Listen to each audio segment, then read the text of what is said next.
120, page 120 of the Constitution, I don't know which version you have, 188, alteration, boundaries of counties. 188.1, boundaries of counties may be altered only by a resolution recommended by an independent commission set up for that purpose by Parliament. Are we together? And it is passed by 2/3 in both National Assembly and in the Senate. Then the boundaries of a county may be altered to take into account, these are the parameters you use, the 7 parameters: population density and demographic trends. Yes? Physical and human infrastructure, historical and cultural ties, the cost of administration, the views of the communities affected, the objects of devolution of government, and geographical features. You don't have to satisfy all the 7. 1 is enough. 1 is enough. Under our Constitution, 1 is enough. Now, let us jump to Article 174 of the Constitution. Yeah? Let us start with 174. The objects of devolution. I want us to understand this very well, Honorable Wamilanga.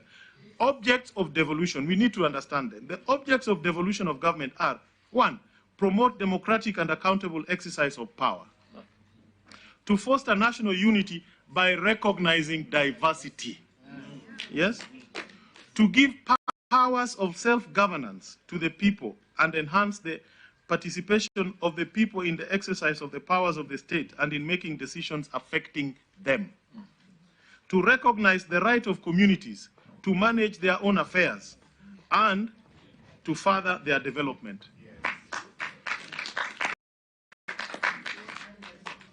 Welcome, Your Excellency.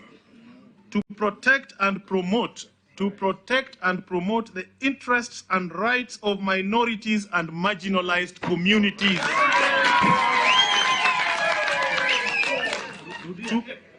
To promote social and economic development and the provision of proximate, easily accessible services throughout Kenya. To ensure equitable sharing of national and local resources throughout Kenya. To facilitate the decentralization of state organs, their functions and services from the capital of Kenya. And to enhance checks and balances and the separation of powers. Those are the objects. And if you want to amend that article, you go to a referendum. Principles of devolved government, Article 175. County government shall be based on democratic principles and separation of powers. County government shall have reliable sources of revenue. We have addressed those. And then Article 176, which is the structure now. There shall be a county government for each county consisting of county assembly and county executive. I think we have now understood those ones. Now let's go to 255, which was causing a problem. 255, and there are 2 there. 255, 1I. A proposed amendment to this constitution shall be enacted in accordance with Article 256 or 257 and approved in accordance with Clause 2 by a referendum, if the amendment relates to any of the following matters. And I is the operative one in our case. The objects, principles, and structure of devolved government. That is the only thing that requires referendum. So if you are amending Article 174, which is the objects, 175, which are the principles, structure, which is 176, then you go to a referendum. But by creating new counties, we are not amending those. We are not amending 174. We are not amending 175. We are not amending 176. We are giving them life. We are making them have legs. That is what we are doing. We are not amending the objects principle. Are we together? Yes. And then, if you go to 255.5, was it? No, 250. Yeah, I think that's the one. Or no, 256.5. 256.5. Because there's been confusion around that. If a bill to amend the Constitution proposes an amendment relating to matters specified in 255.1, those matters, then there's a referendum. Yes, we've had you, Mheshimiwa, and you've done a good job, I must admit. You've done a good job. So So we will give Mheshimiwa Pukose only 1 minute because we have about 21 teams to see us today. And you are the first and you have taken about 45 minutes already. Thank so you, please, Chair. Respectfully, 1 minute. Thank you, Chair. Chair, I wanted to respond to the issue raised by Honorable Aaron Cheriot, leader for majority in the Senate.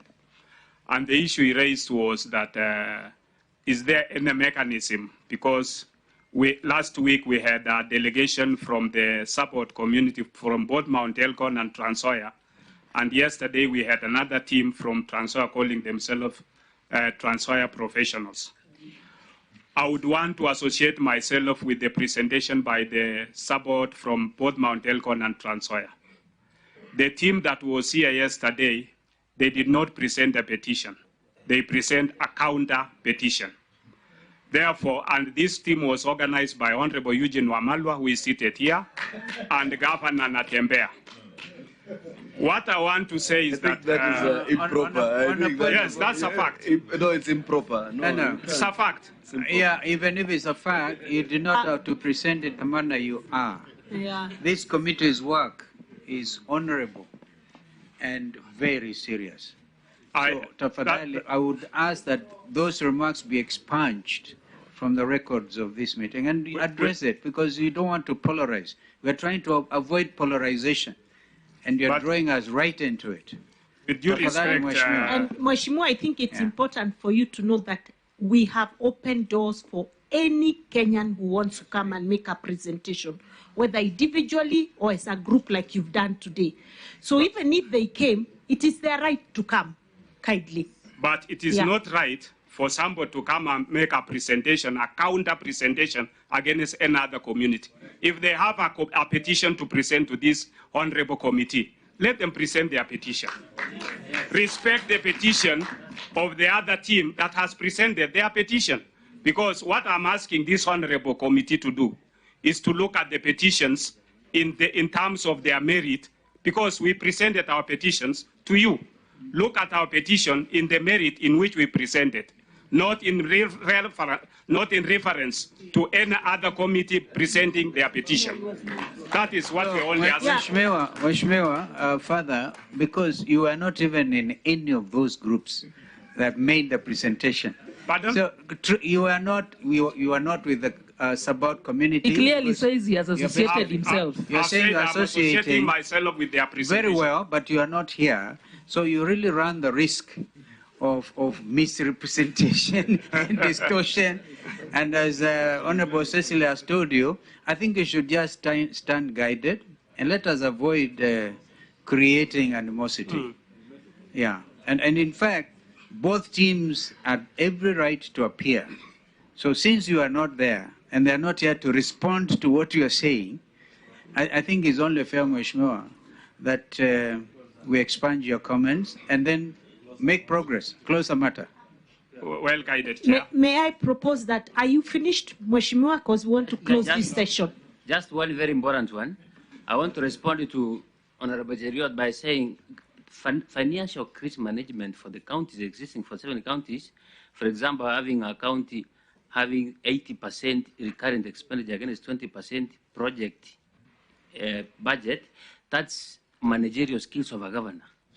If a governor is poor in terms of managing, for example, in CDF, we are guided by a code whereby there is no CDF board do not approve your budget if you have not adhered by the rules. That means let's not base our argument that existing counties by governors mismanaging resources in terms of corruption, employing the way they want, that can be an hindrance for creation of more counties. That is structural. And Mheshimiwa from Mwingi. Yes. And I'll give you 30 seconds because you're very late. And yesterday we gave Mwingi almost 30 minutes through the senator, who did a good job, by the way. So you can only take 30 seconds. I'm guided. Yes. Thank you, Chair. I want to be specific to Mwingi County, which applies to these 11 counties. And as you were told yesterday, Mwingi was an existing operational district with an DC and a budget in 1992. but not gazetted due to a mistake and oversight of a public officer. This applies to some of these counties. Indeed, Makueni and Tharaka Nithi became a district much later than Mwingi, yet they are now counties. So we, the people of Mwingi, consider this as an historical injustice, and we feel shortchanged. And that was mentioned yesterday very deeply by the senator. Give me an extra 30 seconds. No, 10 seconds, Mwesh, 10 seconds. Now, indeed, at the time, there only existed 2 districts in Kitui County. That is Mwingi and Kitui. And Kitui was taken as a county, and Mwingi was left out. Geographically, Kitui is in the south, and Mwingi is in the north. And we, the northerners, are referred to by the others as Andumangura, meaning we are a distinct entity from the others, and we deserve to manage our own affairs. We've had you. Thank you very much, Mheshimiwa. We've had you. Chairs, I have to say something about it. I'll allow Kamket 30 seconds, Mheshimiwa Emase 30 seconds, and that is it. That is it. Mheshimiwa, 30 seconds, kindly, Mheshimiwa. Chair, I plead for your indulgence. I plead for your indulgence. I want to ask a lady, the only lady lawyer from East Pokot. She's here. Give her the mic if you want her to speak, and therefore you will not speak, Mheshimiwa. No issue. Okay, in the meantime, as you pass the mic to her, Mheshimiwa Mary Emase, make your statement. 30 seconds. She's going to demonstrate that we in East Pokot are actually victims of devolution instead of beneficiaries. We've had you. We've had you. Mheshimiwa Mary Emase, the floor is yours, 30 seconds. Thank you, Chairs, all protocols observed. I want to speak to issues that are unique to TESO. TESOs in Kenya are about 576,000. But in Busia County, we are 306, and that excludes those who are unfairly forced into the neighboring counties by virtue of the unfairness in the division of those boundaries. So because we are unique, we are Nilots. We speak a unique language. We found ourselves lumped together with the Bantus, which were my majority in Busia County. We found ourselves within Busia County, where a majority of the population are Bantus.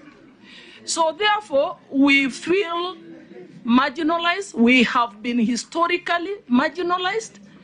In fact, Busia is being referred, or Western region is referred to as the Mlembe Nation. We struggle to actually create that space and get our recognition in whichever forum that we find ourselves in. And this situation is replicated in Isuba.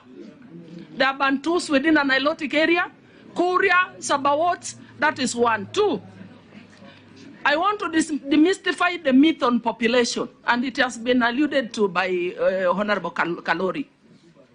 In fact, we are referred to like at the Tesos cannot fill a wheelbarrow. And when you look at some of the existing counties, the population of Samburu County is 310. The population of Lamu County is 143,920.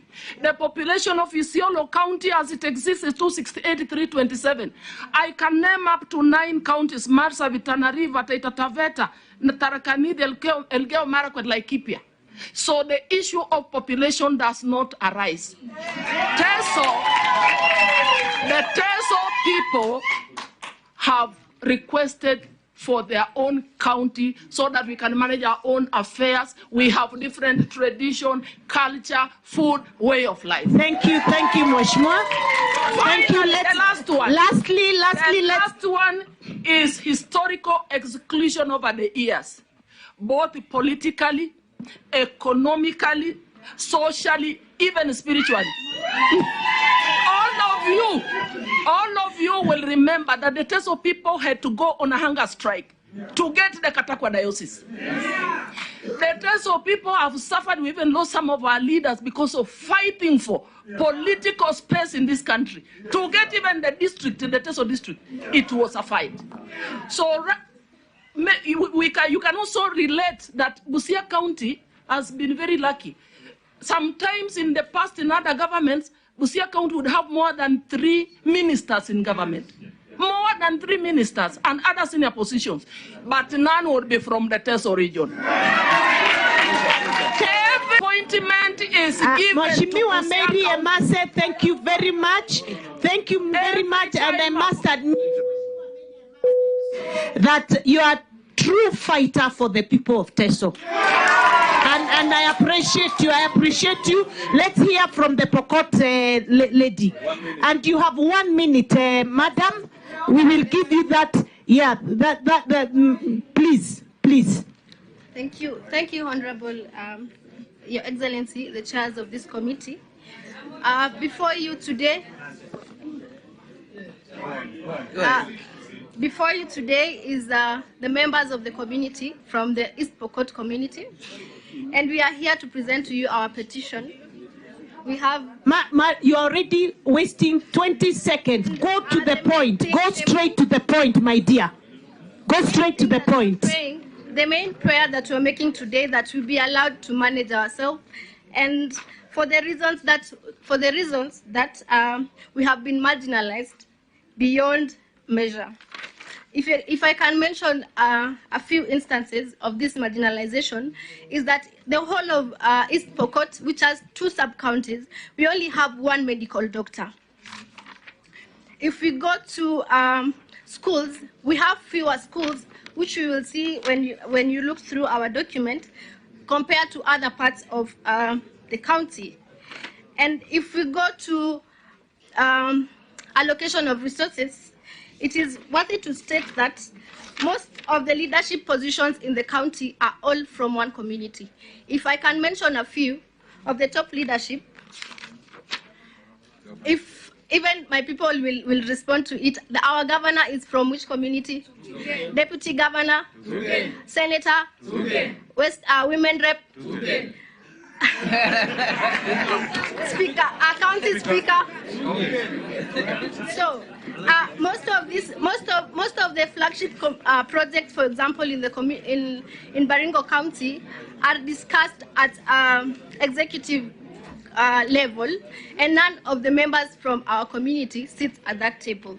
So where does that put us in the map of this country? So we are asking that at the least, let us govern ourselves. We've had you. Thank you very much, and ladies and gentlemen. We appreciate your hard, good work. Thank you, lady. Thank you, lady. We've had you. We have this big document. I can tell you, we are not taking any document brought before us for granted. We'll look at it in depth, and we will make sure that we do the necessary. Ijara. And thank you very much. Please, can I talk, thank you. Can I talk, please? We have 20 more teams on this list that are coming before us. We've had you bring your... kindly indulge the Ijara community because they are here. If they can just say a word. 30 seconds. Thank you very much. Seconds. Thank you. 30 seconds. Okay, thank you. All protocol observed. First, I want to say that... And can we have one meeting? Order, please? The meeting is still ongoing. Thank you very much. All protocol observed. As Ijara County, first I want to support the caucus, and we are part and parcel. Ijara is the home of the great statesman, our late Yusuf Haji, Allah Rahma, and Ijara is very unique because it is the only constituency that holds Hirola as a specimen in the whole of the world, the white giraffe. And if you don't make Ijara a county, the white giraffe will be killed left, right, center. If you come to the population, Ijara has 300,000 population, which is 30% of Garissa County. And over 200,000 are all over the country. The other factor that we consider is the landmass. Ijara is 27% of Garissa County, which is 11,332.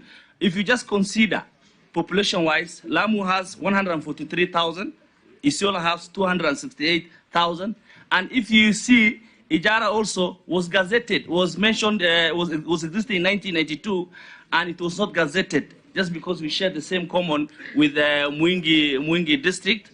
And Ijara was first in the national plan of Kenya, 1967 to 1972. And if you see right now, if you go back to Ijara, Ijara was doing well, better before even devolution. Masalani was doing well, but right now it's kindly wide up now. So because of that, we support to be created Ijara. Thank you very much, ladies and gentlemen. Asante, Majority Leader.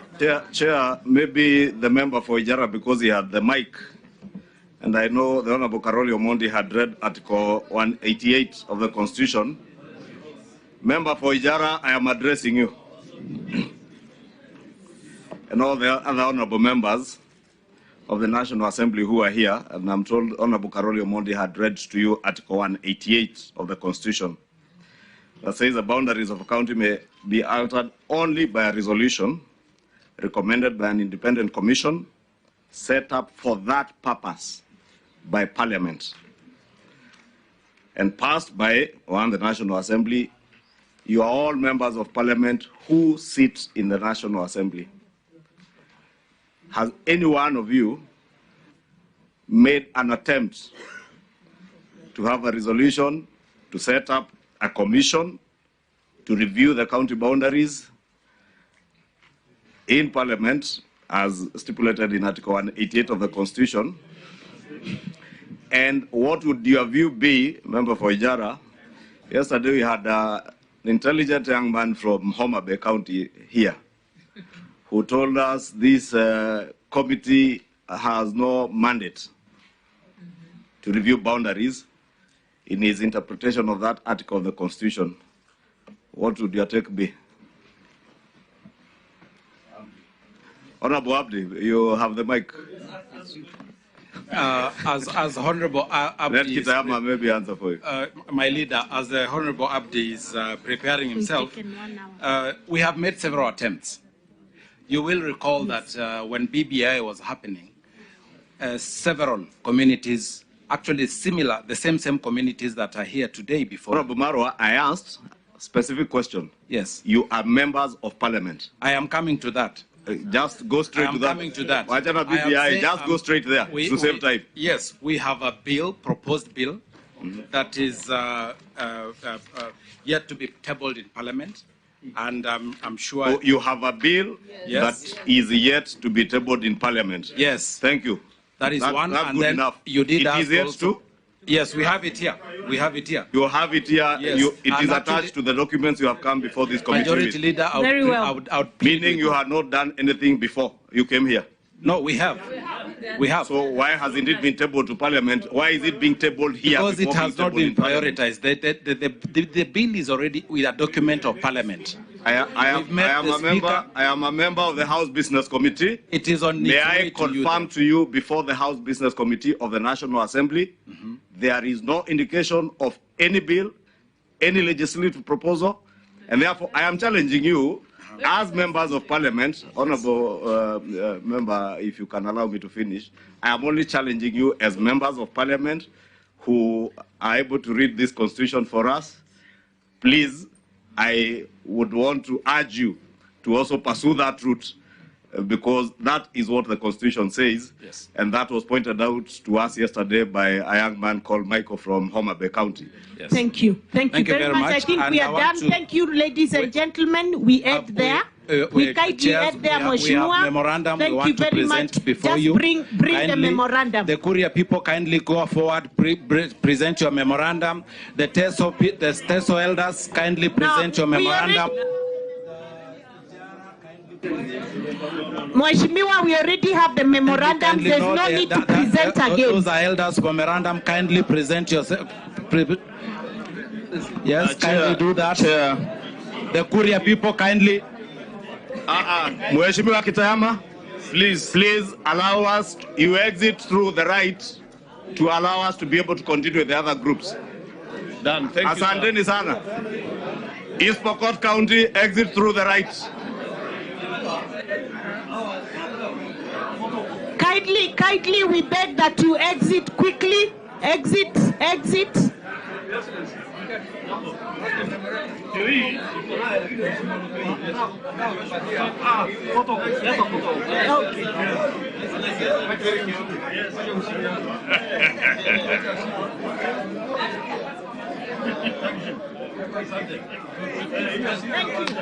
Thank you. My people.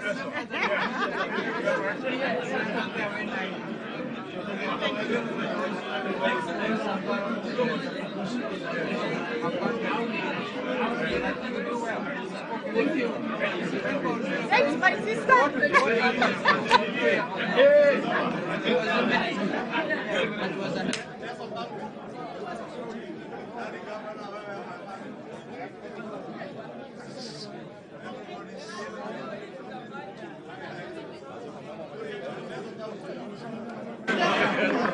Thank you.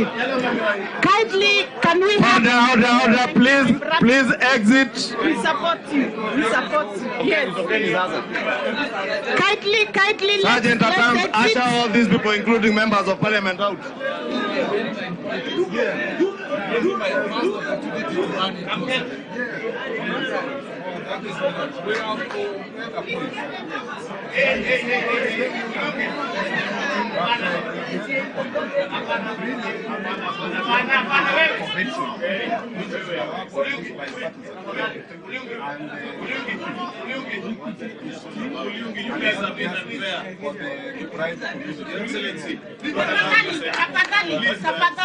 Tafadhali.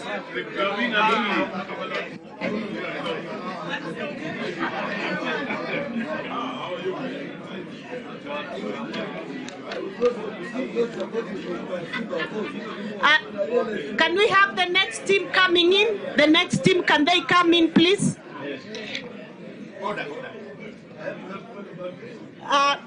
Gentlemen, members of the committee, we have taken exactly 1 hour, 10 minutes with that team.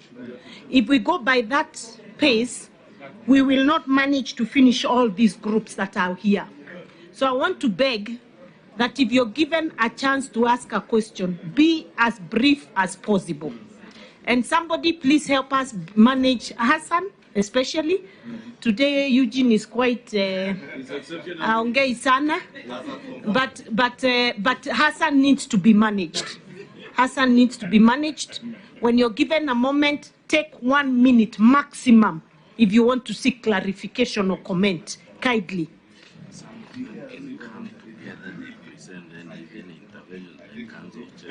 I think, Chair, there's a proposal here.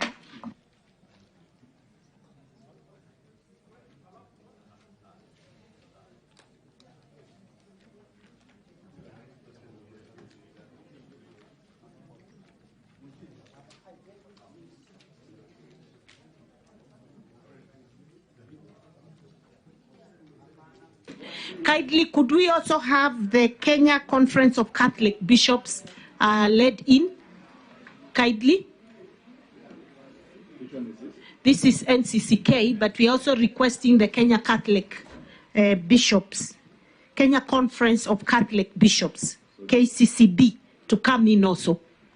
Yeah, of course, they will present. They'll present at their time, but we'd want them to be together also so that they benefit from each other. Secretariat? Where are they? Okay, tell them. But in the meantime, the NCCK will start. Welcome, and we'll give you a chance to present.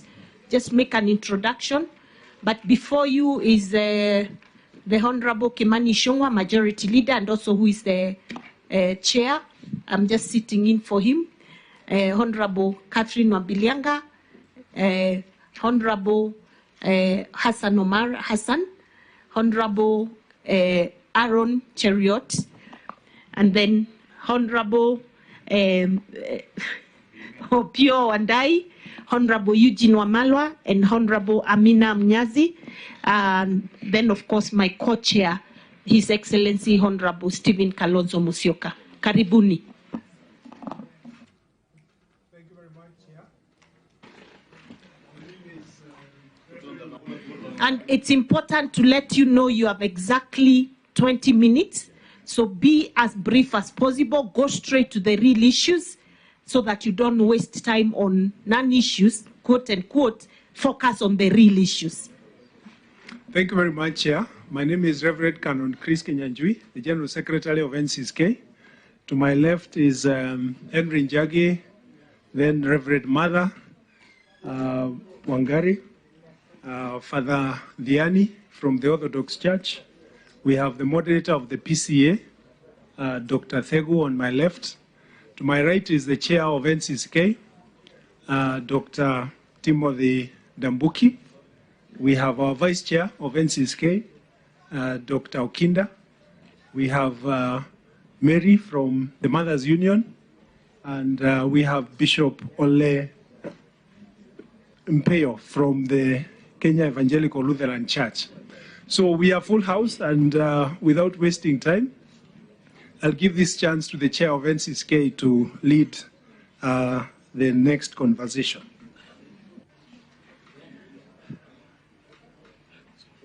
Okay. Thank you. Chairs, I want to take this opportunity to thank you for giving us an opportunity to come here to represent the church under the umbrella of the NCCK memo to you this morning. Honorable chairs, we are grateful for this opportunity to present this memorandum to this honorable committee. What we will share with you today is a summarized version of the full memorandum we submitted to yourselves via email on September 15th, 2023. We'll be glad to clarify on any areas you may require further information on regards our memorandum on the overall state of our nation. The National Council of Churches of Kenya is a family of Christian churches and communions established in 1913. This makes NCCK the oldest and the largest umbrella body for the churches in Kenya, bringing together 32 member churches and 18 Christian organizations. NCCK has presence in all the 47 counties, bringing together 16 million Christians organized in over 50,000 congregations. Structurally, the NCCK has devolved to the grassroots with the governance organs that comprise of wards, committees, county coordinating committees, regional committees, executive committee, and a General Assembly. The Council endeavors to fulfill the vision, one church, united in faith and mission, witnessing to Jesus Christ and transforming lives. Being guided by the mission, holistic transformation. On a point of order, yes. Maybe to guide the Reverend, Bishop, please, you spare us the history. Just go straight to the issues, as we said, in the interest of time. Thank you. Now, centrality of dialogue.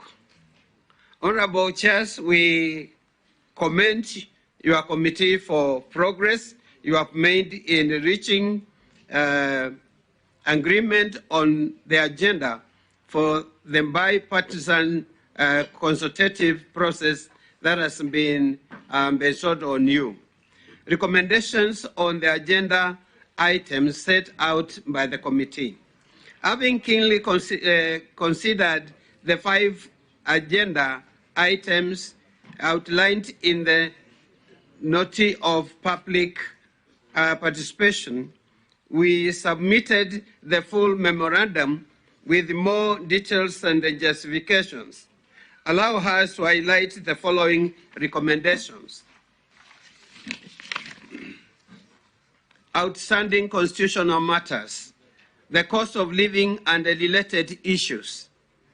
To address the spiraling cost of living, we strongly recommend that that the Finance Act 2023 be repealed to reduce the tax burden imposed on the people. This will provide incentives to micro and macro investments, which are the core drivers of economic recovery of the nation. Further to this, we recommend a forensic audit of the national debt to ensure the Kenyans pay back only those debts that were legitimately taken and used for the benefit of the people of Kenya. Implementation of the two-thirds gender rule. Having considered the measures and the proposals made for attainment of two-thirds gender rule over the last 13 years, we recommend that the government prepare a comprehensive report detailing the measures taken to comply with the provision in Article 27, Clause 8. The report should show laws, policies, and the strategies developed and implemented, as well as reporting on action taken when state bodies, organs, and committees have failed to adhere to the rule. Governance issues, including promoting national unity and inclusivity in public appointments. To promote national unity and inclusivity in public appointments, we recommend that appointing authorities shall ensure the face of Kenya and the ethnic balance is respected and seen to be done. Constitutional commissions be accorded genuine financial and operational freedom, and that their decisions be respected and adhered to. To entrench the rule of law, the executive and the parliament should stop the blatant disregard and dishonest disobedience of court orders and desist from disparaging the judiciary, attempts, checks and balances. Recognizably, honorable chairs, the future well-being of Kenya is predicated on constitutionalism and the rule of law. We strongly recommend that reading of the Constitution of Kenya be included as a unit in the basic and tertiary education curriculum. I want to ask the Vice Chair to continue. Thank you, Honorable Chairs. My name is Bishop Dr. John Okinda, the Vice Chairman, NCCK, and the President of PEFA Churches here in Kenya. Honorable Chairs, I will deal with electoral justice and related matters. 1, restructuring and reconstituting of the Independent Electoral and Boundaries Commission. Honorable Chairs, the current state in which Kenya does not have a properly constituted election management body is risky. This must be remedied with utmost urgency. Towards this end, the National Council of Churches recommends that the agreement be reached soonest for the reconstruction of the IEBC commissioners selection panel so that the process is completed soonest. Number 2, boundaries delimitation. As provided in Article 88 of the Constitution, the boundaries delimitation exercise is limited to 2 things. A, review of boundaries of constituencies to balance population quotas and change of names of constituencies where necessary. And B, review of boundaries names and number of wards. Toward this end, National Council of Churches advises that this Honorable National Dialogue Committee urgently complete the process of recruitment of IBC commissioners so that the process commences without delay. It is now clear that the deadline of March 2024 for delimitation will be violated, creating a constitutional crisis.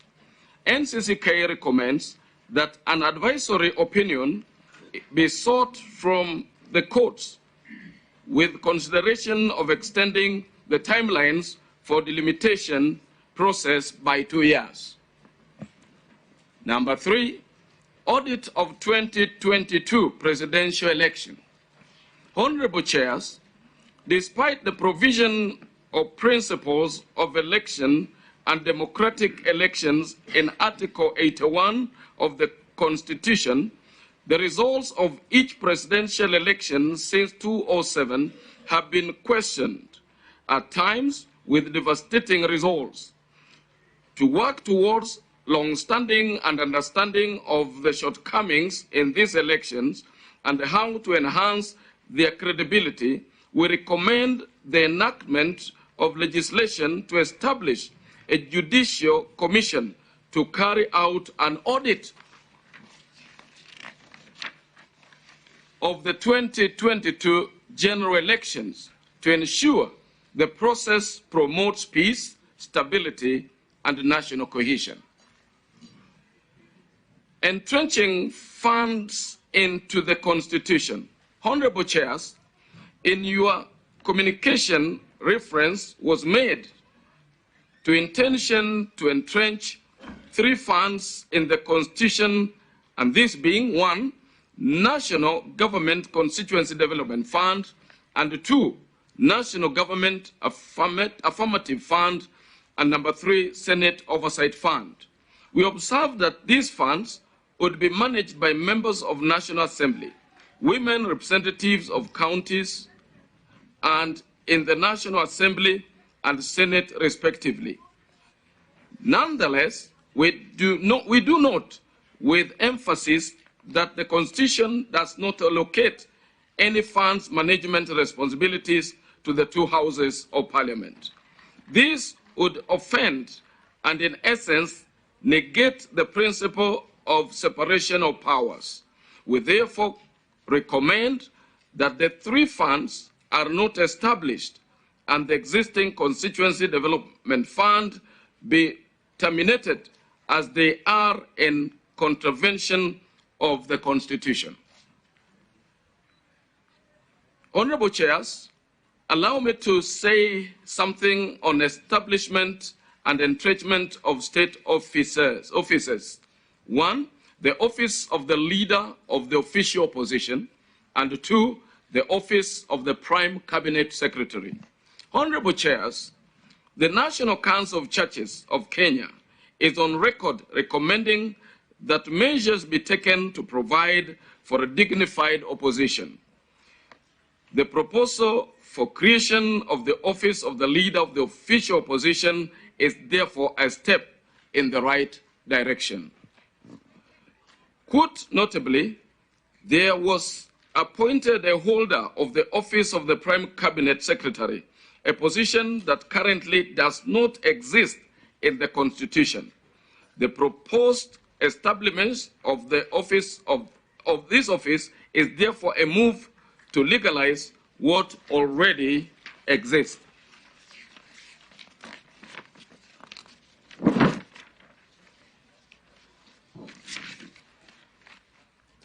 Recognizing that the establishment of the 2 positions would change the structure of government as outlined in the Constitution, we recommend that a people-driven process be created to run in which Kenyans debate about the 2 proposed positions to determine their scope, mandate, and implications.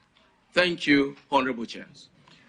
Well, Honorable Chairs, we are getting to the conclusion. We have also spoken to the fidelity to political parties, coalitions, and the law on multi-party democracy. that is preventing interference with political parties' coalitions.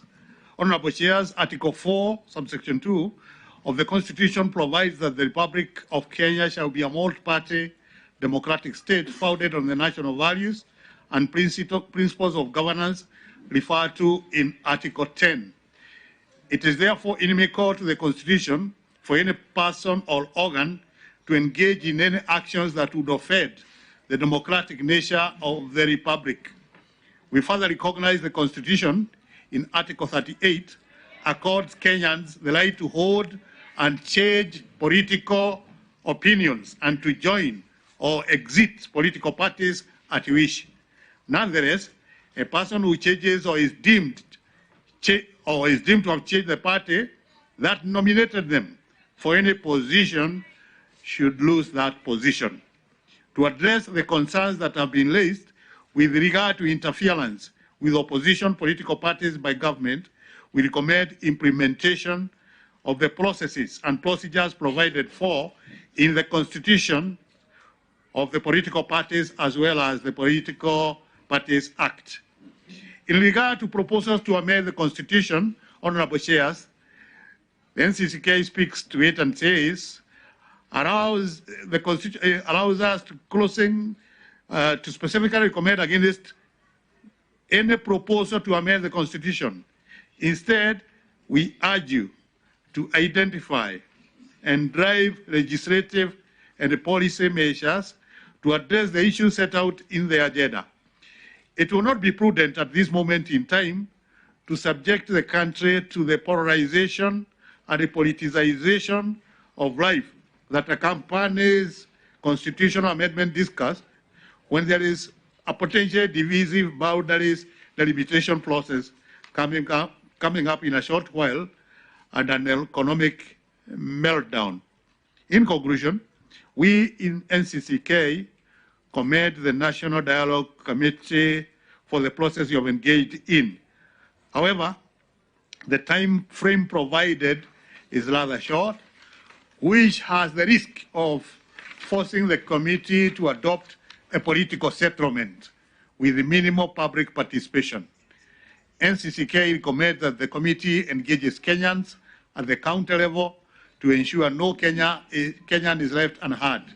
We recommend that the term of the committee to be extended for this purpose. On our part, we remain committed to the betterment of Kenya. We will continue promoting dialogue at all levels so that Kenyans build a common vision for a just, resilient, sustainable future, being inspired by the words of Prophet Amos, chapter 3, verse 3, do two work together unless they have agreed to do so? That is our memorandum. Thank you very much. I just note that what you're reading is not in our document here. Is it? Where? Mine is summarized. You have a summary. Oh, you are summarizing. Okay, okay. Yes, but we can give you the summary as well. Yeah, please do. Please give us. Now, I'll ask the majority leader who will be leaving us shortly to ask his questions. Thank you, Chair. And we have exactly 5 minutes. So even as you ask the questions, 1 minute each. Chair, let me thank the NCCK for their presentation. And I'll go straight to the question. One is on the Finance Act review of 2023 and the allegation on page 6 of their document for the executive and the legislature to stop the blatant disregard and disobedience of court orders. I would want to benefit from specifics. Which court orders has the legislature or the executive in the recent past blatantly disobeyed?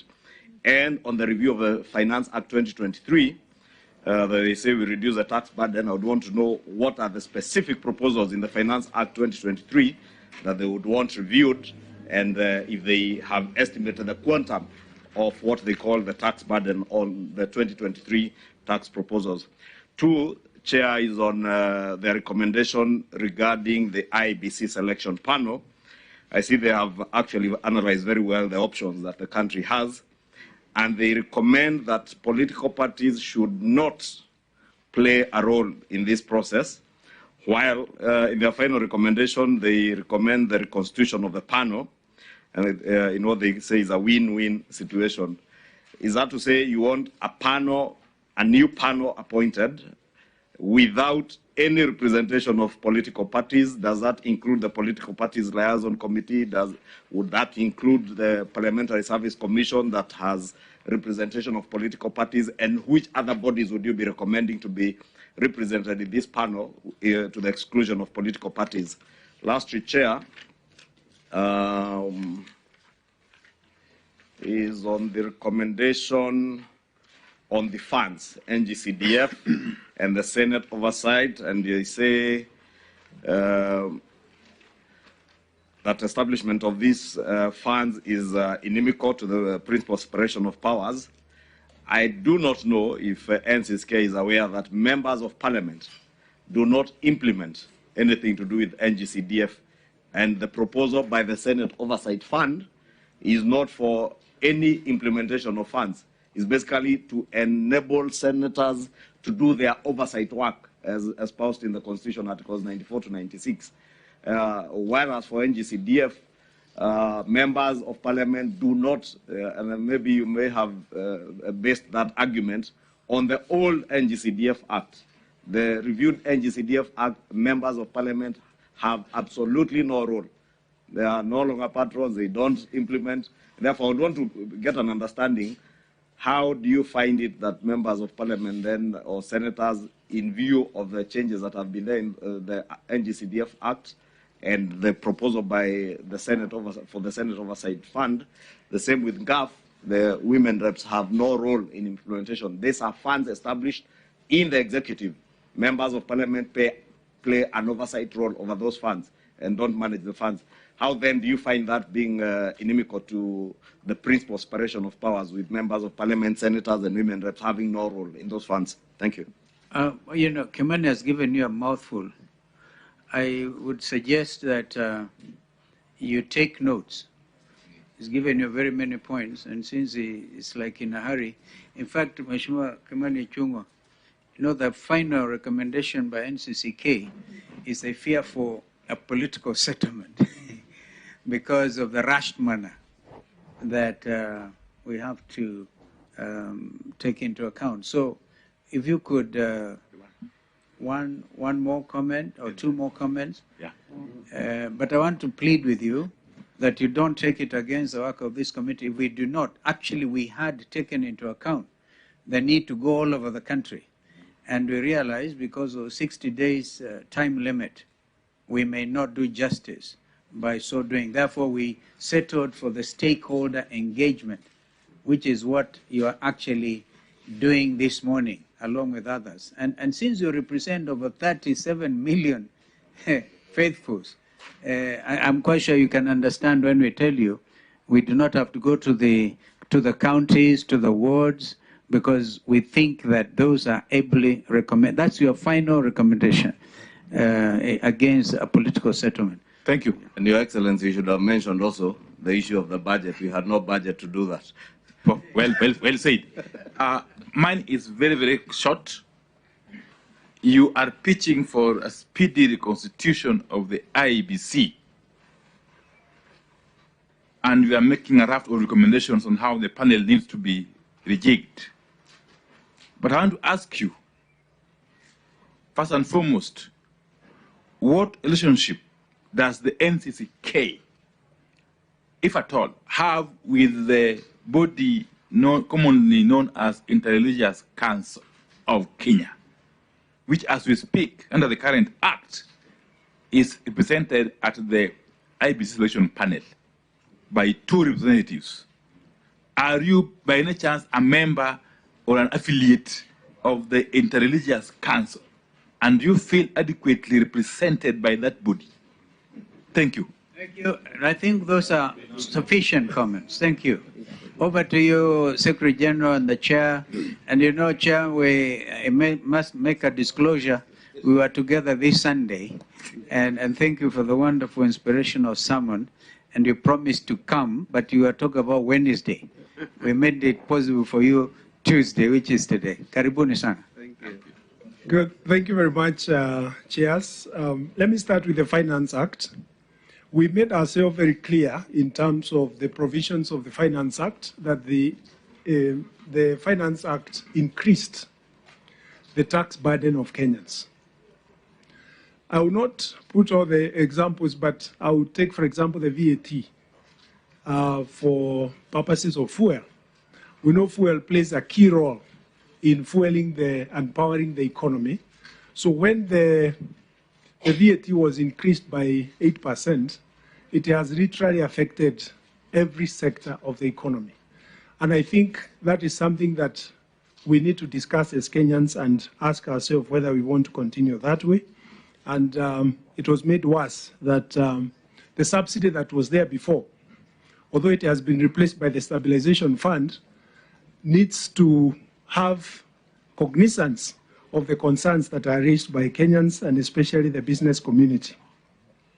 On court orders, we have been working with other agencies that have documented court orders that have been disobeyed or disregarded, not just by this regime, but also the previous regime. And it is something that is of great concern to us as religious leaders, because constitutionalism, which has been the bedrock of law and order, requires that every institution respects the other. And without going into details, this is something that we feel needs to be taken seriously going forward. I think I'm okay. I just wanted that clarification. Yes. It is even from past regimes, because in the last 1 year, I would have really benefited from a single court order that either Parliament or the Executive has disregarded. So if you're going back to past regimes, I think I'm satisfied. Yes, it's a historical fact, and we would like that to also to point not out happen. to you, General Secretary, yes, the Stabilization Fund is not a new fund. It had been there. Again, it had been abused and misused elsewhere. It's always existed. Yes, there's always... And General Secretary, please don't be intimidated by Kimani Chungo. Yes, the majority leader. I'm only informing him because he seems not to... I need protection from the majority leader. I'm only informing. You know, the General Secretary is sitting next to my moderator. Yes. Therefore, I cannot attempt. He might excommunicate you. General Secretary, Yes. respectfully, you have 2 last minutes to say something. Yes, if it doesn't interject, I'll finish quickly. On IBC panel, we have a very simple approach. We don't want political parties to play a role in selection of IBC commissioners. We want a professional IBC. We have been involved in this for quite a long time, since 1992. So we believe that because there was a lot of controversy around the selection panel that is in place, of which we also have 2 representatives, which was the question from the minority leader, is that we are open to look backwards and say, can we get a panel that is acceptable to all the sides in the political arena? That is what we are saying. So that then we can get an IBC and a commission that is professional. We do not wish to have, it's our position that the IPPG framework, which created the ECK, where political parties directly nominated the commissioners, was creating a situation where the referee is chosen by the parties and the players. So we are for a professional IBC. And we know the law was amended, there were court orders and so on and so forth. So we have been involved in this game and would prefer that a political settlement that gives us a panel that is agreeable and gives us commissioners that are also agreeable to Kenyans, then we can move on. On funds, I think we are clear. Political leaders in this country want to manage funds. CDF was created in early 2000 to provide for devolved funds. It was after we got the new constitution, there was no alignment with the new constitution. So it's time for us to actually align these funds, because I know also once we pass this one for oversight by Senate, because Senate have been demanding a fund as well, and the women rep. What about the MCAs? So what we are saying is what is good for the goose is also good for the gander. Then go ahead and establish a fund for every MCA in this country. which is going to be absurd. So let's do away with these funds.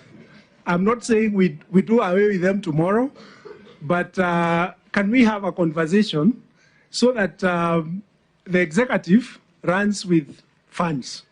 Then we have our parliamentarians running with oversight. I think on the last question, yes, we participate and we are members of IRCK, the Interreligious Council, and we have 2 representatives in the panel. But even having them on board, we know the challenges we had when we nominated them. We have full confidence in them, but Kenya is bigger than all of us. It's time for us to sit down and talk and come up with a panel that is acceptable to all parties.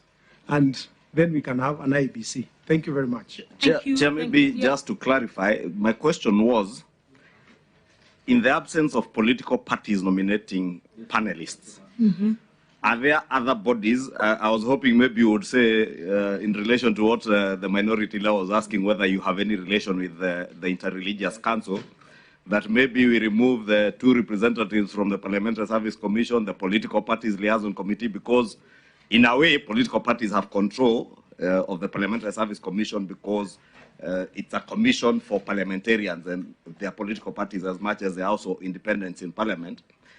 The Political Parties Liaison Committee is represented in that selection panel, and those are political parties represented in that panel. Are you then proposing we remove even those, maybe include the Episcopal Conference and NCCK, give the religious community more representation, or put other professional bodies like ISPAC, give more representation to LSK? Maybe for information, LSK has 1 representative, Interreligious Council has 2, Parliamentary Service Commission 2, and who is the other one? The Public Service Commission 1, and the Political Parties Liaison Committee 1 in that selection panel. So that composition, how would you propose we tinker with it? Yes, I know it started when we had 4. The religious leaders had 4. Because you know the history after 2017 election, I think, that we had to disband the IEBC that was there then, the Isaac Hassan Committee. So we 2 of them were taken from us. If you allow the religious leaders have the interest of this country, they can form the entire panel and give you the best. They can give you the best commission. The only thing is that now we bring the SUPKEM, we bring the Hindu Council, we bring the KCCB and NCCK and all the other faiths, and we'll have the best. But we know that may not be acceptable. So we are happy to have the 2. We are happy with the Political Parties Liaison Committee participating, because they also have a role to play, and political parties can have consensus on 2. So we cannot completely deny political parties a role to play in the selection panel. Yes. What we were against is the principle where we go back to the IPPG framework. Yes, where they nominate directly. We heard from Attorney General Emeritus yesterday, Moswako, who presided over the selection panel. I think it was not the panel. When you do mention that, I think the first chair of IBC, the late Justice Zacchaeus Chesoni. But he had a category of Kenyans he called people with gravitas, people who cannot be compromised. Could you think about that? So that even as you think of having a professional, what you're saying, a professional IBC, you end up with the problem we have had in this country, Canon Kenyanjui, is men and women who get compromised, who get bought with money, and they bring such hurt and harm to our country. So could you think of people with gravitas? People, in that case, we have people like Margaret Kenyatta at that time. She was the first mayor, and she had authority. Even Mzee at that time could not do anything about it. The late Harry Mole, an icon of integrity, right? And that is what delivered the most democratic election outcome in 2002. Since that time, with all our professional commissioners and others, Kenyans have come to grief. Think about this and perhaps pray about it. Yes, thank you. Thank you very much. That's important. And I think what makes IPC dependent is not the security of tenure. It is the character of every commissioner. I think we have suffered in the last several years, and we need to see how we can up our game as a country. Thank you. Thank you very much. We are most grateful, very grateful for your presentation as NCCK. You're a big voice in this country. We want to hear the next big voice, that is KCCB. If you want to stay on and hear what they have to say, you're most welcome. KCCB, you're next. The Kenya Conference of Catholic Bishops, KCCB. I want to give a copy. The summary.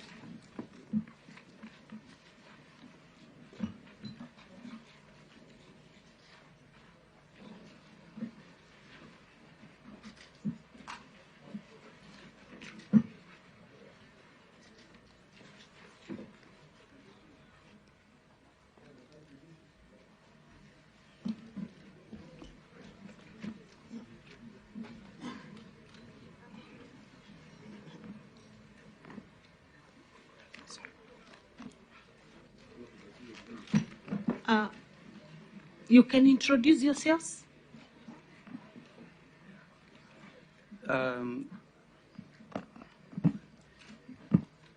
Here before you is the KCCB team that has come to do our memorandum on these different issues that were identified by the National Dialogue Committee. Father Charles Kilonzo. George Biruri. Wanjala Nasimio. Constance Mtende.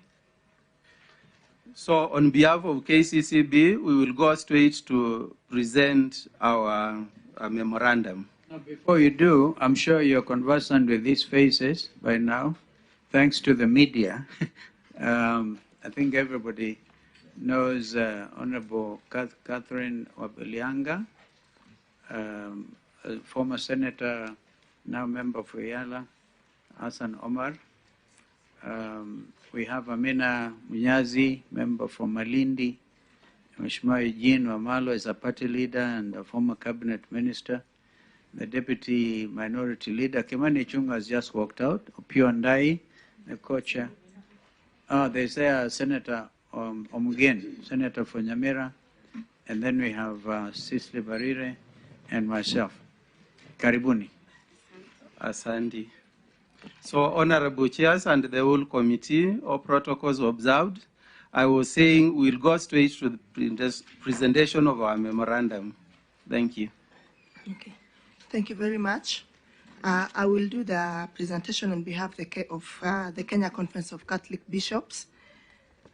And we are the General Secretariat management who have come to represent the bishops. I will go straight to the issues. The first one being outstanding constitutional issues. We were able to come up with specific issues under the same outstanding issues. And under Article 43 of the Constitution, on the issue of the cost of living and related issues, these are the issues raised by KCCB. The first one is high standard of health. And here are our concerns. We are still not very comfortable with the way the Article 43 and Article 26(4) of the Constitution have been framed, and KCCB is of the view that it still promotes the issue of reproductive health rights in terms of abortions, and those two articles somehow are disguised to promote abortion. The second issue that we have is the cost of health is very high. The cost of healthcare is very high. There's lack of health facilities in some areas. There's inadequate equipment in health facilities. There's a lot of jurisdictional conflict between the national and county government health sectors, and especially the hospitals. We have issues with the frequent strikes by the medical personnel.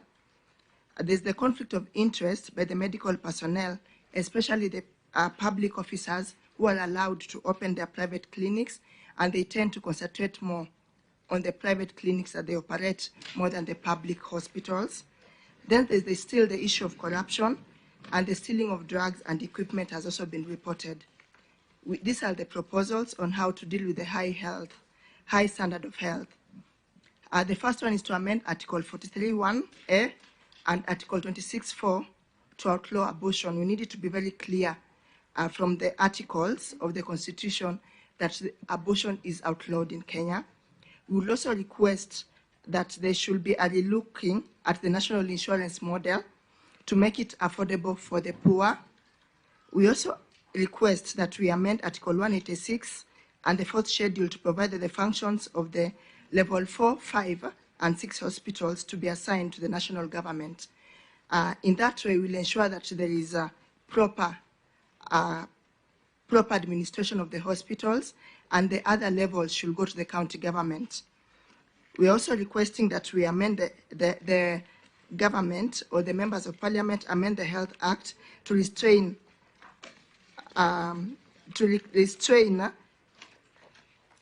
the public officers from opening and running their private clinics.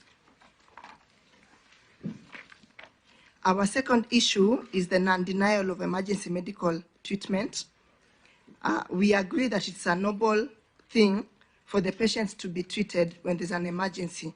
However, we have an issue with the fact that sometimes these patients are unable to pay the medical bills after they are treated, and we therefore request that the NHIF Act and any other health acts are amended to have an emergency fund to cater for any emergency issues from patients who have emergency issues, so that the patients do not suffer and the hospitals do not suffer in the end of it all.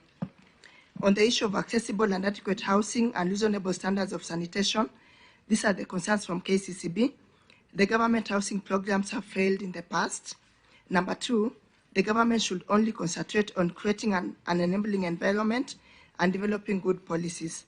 And we therefore recommend that the Finance Act should be amended to remove the housing tax levy, because there is a possibility that it will not perform well as envisioned from the previous history that we have. Another concern that we had was freedom from hunger and adequate food of accessible quality. And these are our issues from KCCB. There is no Food Security Act that is being implemented. There is a lot of food that goes to waste due to inadequate storage facilities and lack of accessible markets. For example, what is happening in Kwanza County right now with the issue of maize and their storage. Then we have dishonest people who have been interfering with the safety of food and risking the health of the people. These are our proposals. We request that we enact the Food Security Act and implement measures that will promote food production in Kenya. We also request that measures should be taken to promote agricultural production, and the farmers should be given more priority when it comes to giving out food and buying of food by the government. We also request that the government puts in place measures to prevent interference with food safety, and they develop a program to provide food to the people who cannot afford. There's also an issue with the adequate, clean, and safe water, and the main concerns are the drying up of rivers, the pollution of rivers, inadequate dams, irregular water supplies, and contaminated water. We request that the Environmental Management and Coordination Act should be enforced to ensure that the water is protected. We also request that some measures should be put in place to clean up the rivers, and more dams should be built, especially in areas that are flooding, so that when we have floods, you can be able to store the water and it can be used later on during the dry areas. We also request for an improved water supply system. The issue of social security, we have had reports of corruption in the social security schemes, and there is also delays in the release of retirees' pension.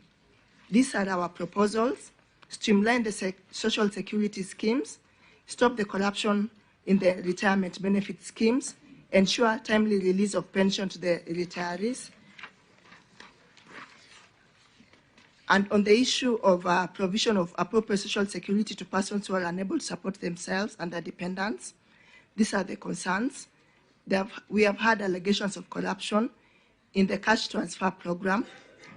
There are also many people who are qualified, yet they are left out from the scheme. They do not benefit from it. And there's also the delayed of the release of the cash transfer of the funds to the people. We request for the following: investigate and stop any corruption in the cash transfer system.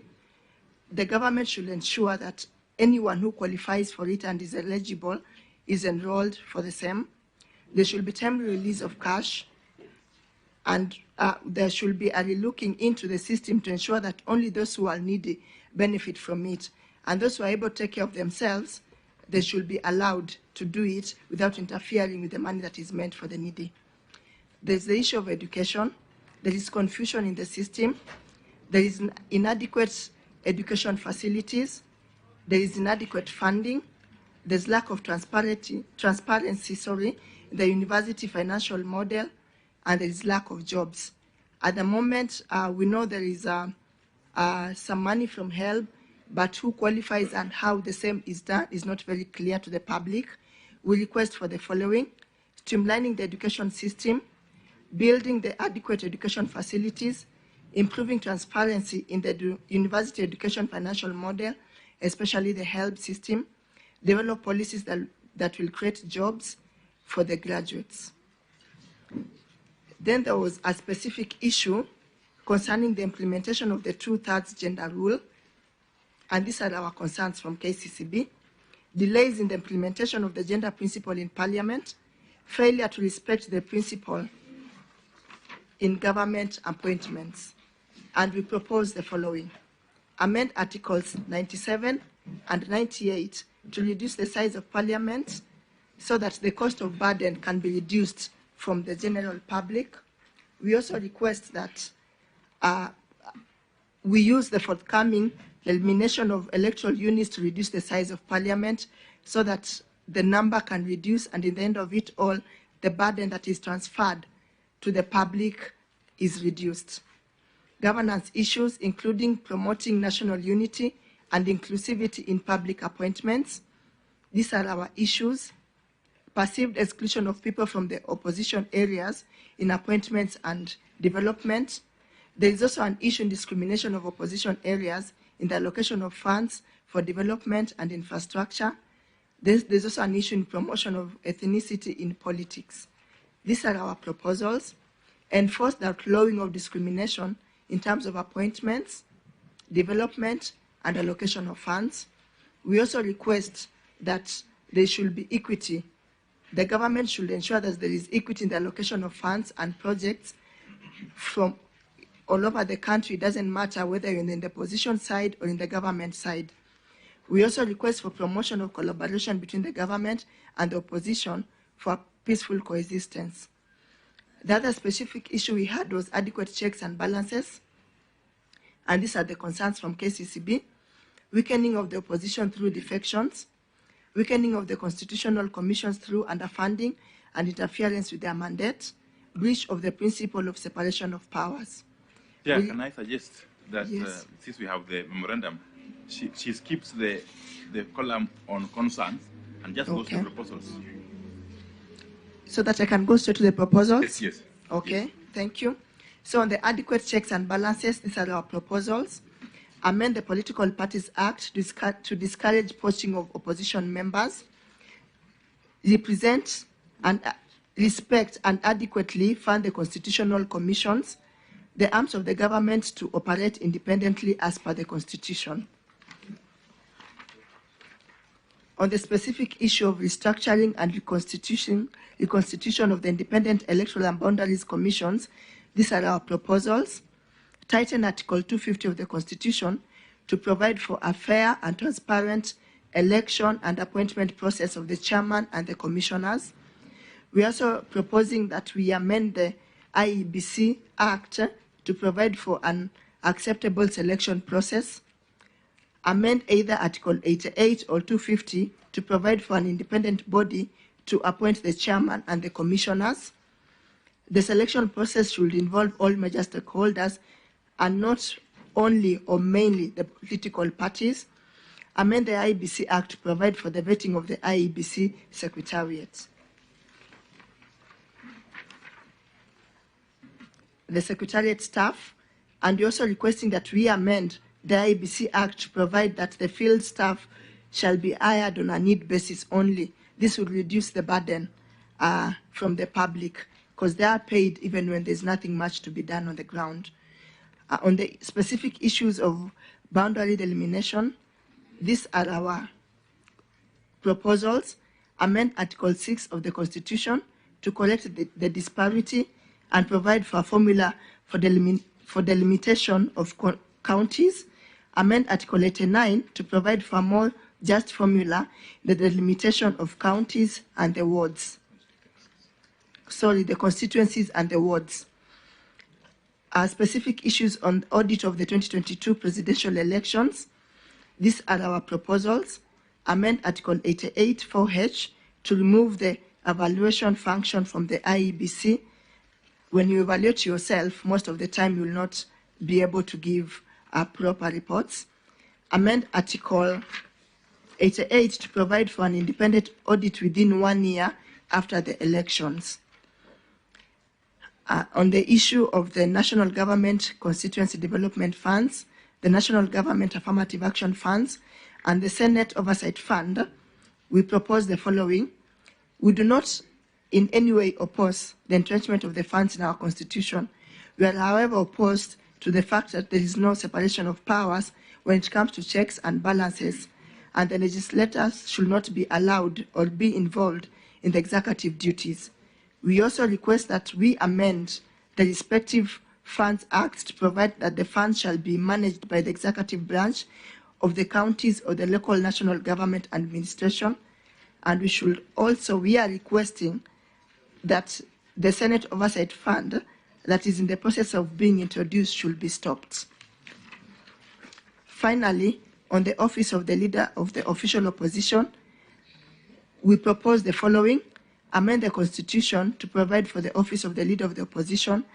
We are, however, not very comfortable with the office of the Prime Cabinet Secretary because the title is very confusing, and we propose that we retain the provisions in Article 152, and therefore we should not have the post in the of the office of the Prime Cabinet Secretary.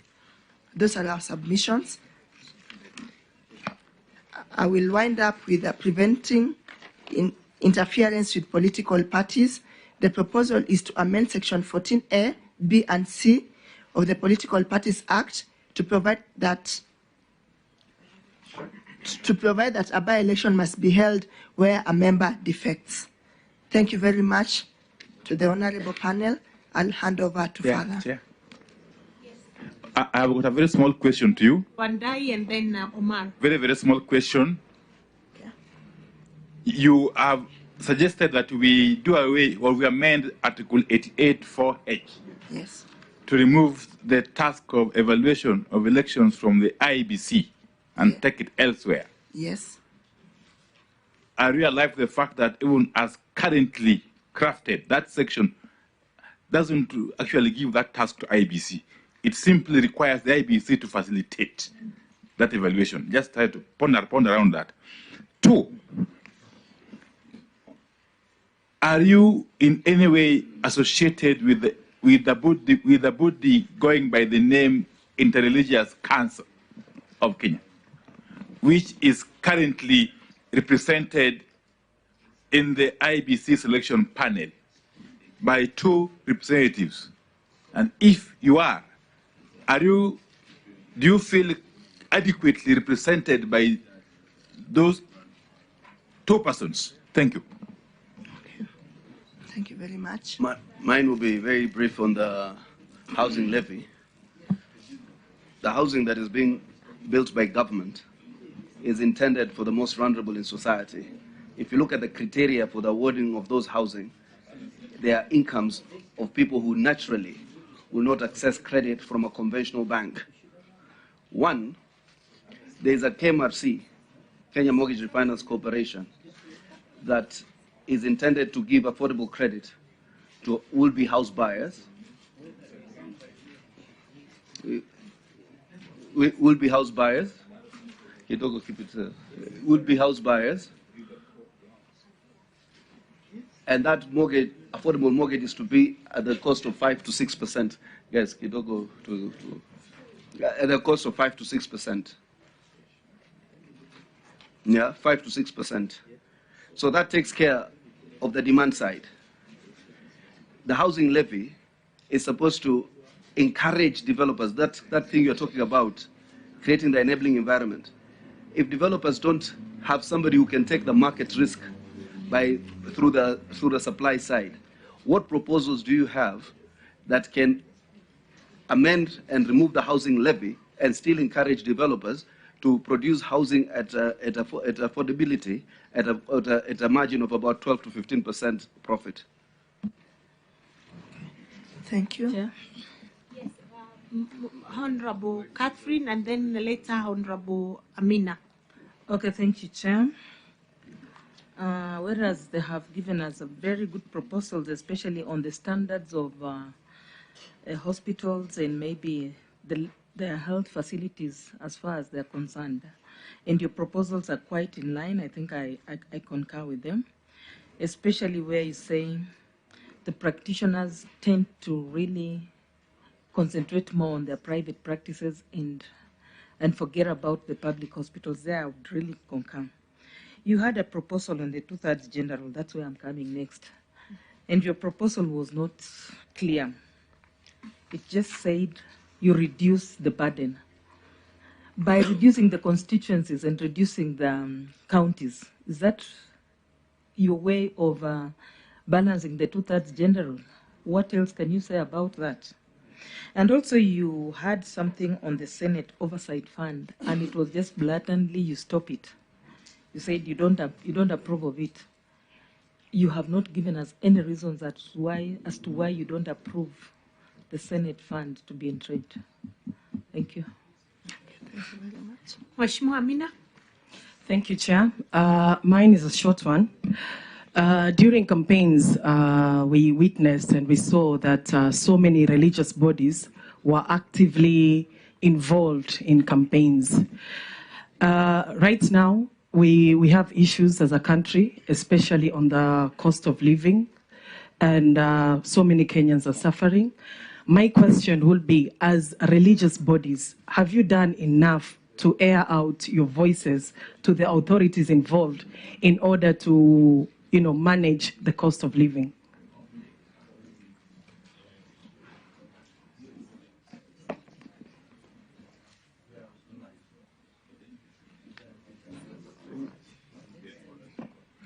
Chair, through you.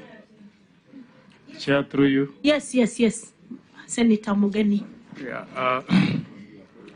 Now, I've seen at first is to thank the Kenya Conference of Catholic Bishops for a very comprehensive presentation that also seeks to, you ask questions, identify problem, and provide answers. That's commendable. Now, on delimitation of boundaries, this is a fairly sensitive matter, very emotive. You have made a proposal that we amend Article 89, okay, and Article 6, so that we correct the disparity and provide a formula for delimitation of counties. And you have also said we amend 89 so that we have what you call a more just formula in the delimitation of constituencies and wards. Now, what we have in the current Article 89 is to use population but allow a deviation of 40% in urban areas, 30% in rural. You have posed a question, but you have not told us what is this just formula that you want us to replace with what is in Article 89. So can you maybe tell us what is in your thinking? What more just formula are you looking at? So that you ask the question and give us a solution.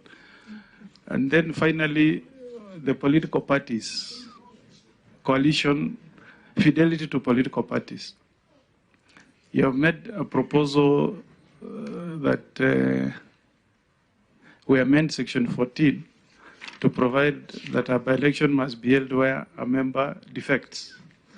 Maybe you just help us, if we were to define a defection in our current political, you live in Kenya, I live in Kenya.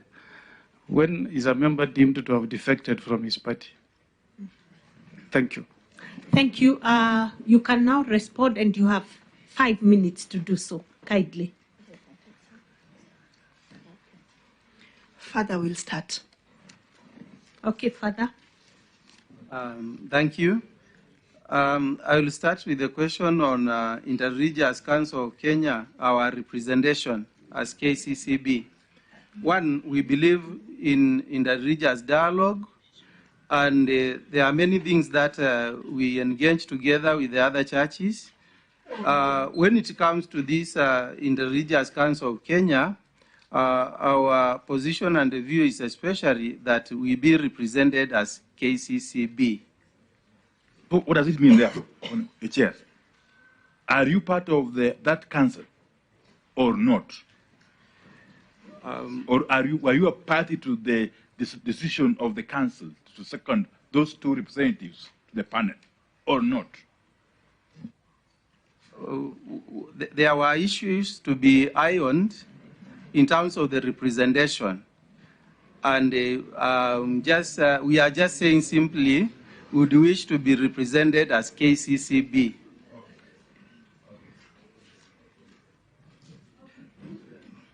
That's fair enough. Okay, let's proceed. I will answer on the issue of the Senate fund. We find it's unnecessary for us to create a Senate fund because already the Parliamentary Service Commission provides a budget for the Senate for its operation. So when the committees go out, they are already catered for. So what is this oversight fund supposed to do? We don't see its necessity anywhere. On the delimitation of electoral units, we have proposed amendment of Article 6 and 89. Let me start with Article 6. Our counties are based on the districts as they were established by 1992, and most of them were set up by the colonial government. The Moi and Kenyatta regime, the first Kenyatta, only established 6 more districts. So the colonialists did not use the right, they didn't have any formula. They just looked at ethnicities and declared these to be counties. So we have such a disparity in terms of the distribution of the counties. And this has an effect in decisions in the Senate, where representation and some decisions are based on the counties, the delegations, etc. That is why we are calling for an establishment of a system of identifying the limitation of counties. With regard to Article 89, we have had a lot of problems, whether we are to go population only or we are to include what people call the land sizes.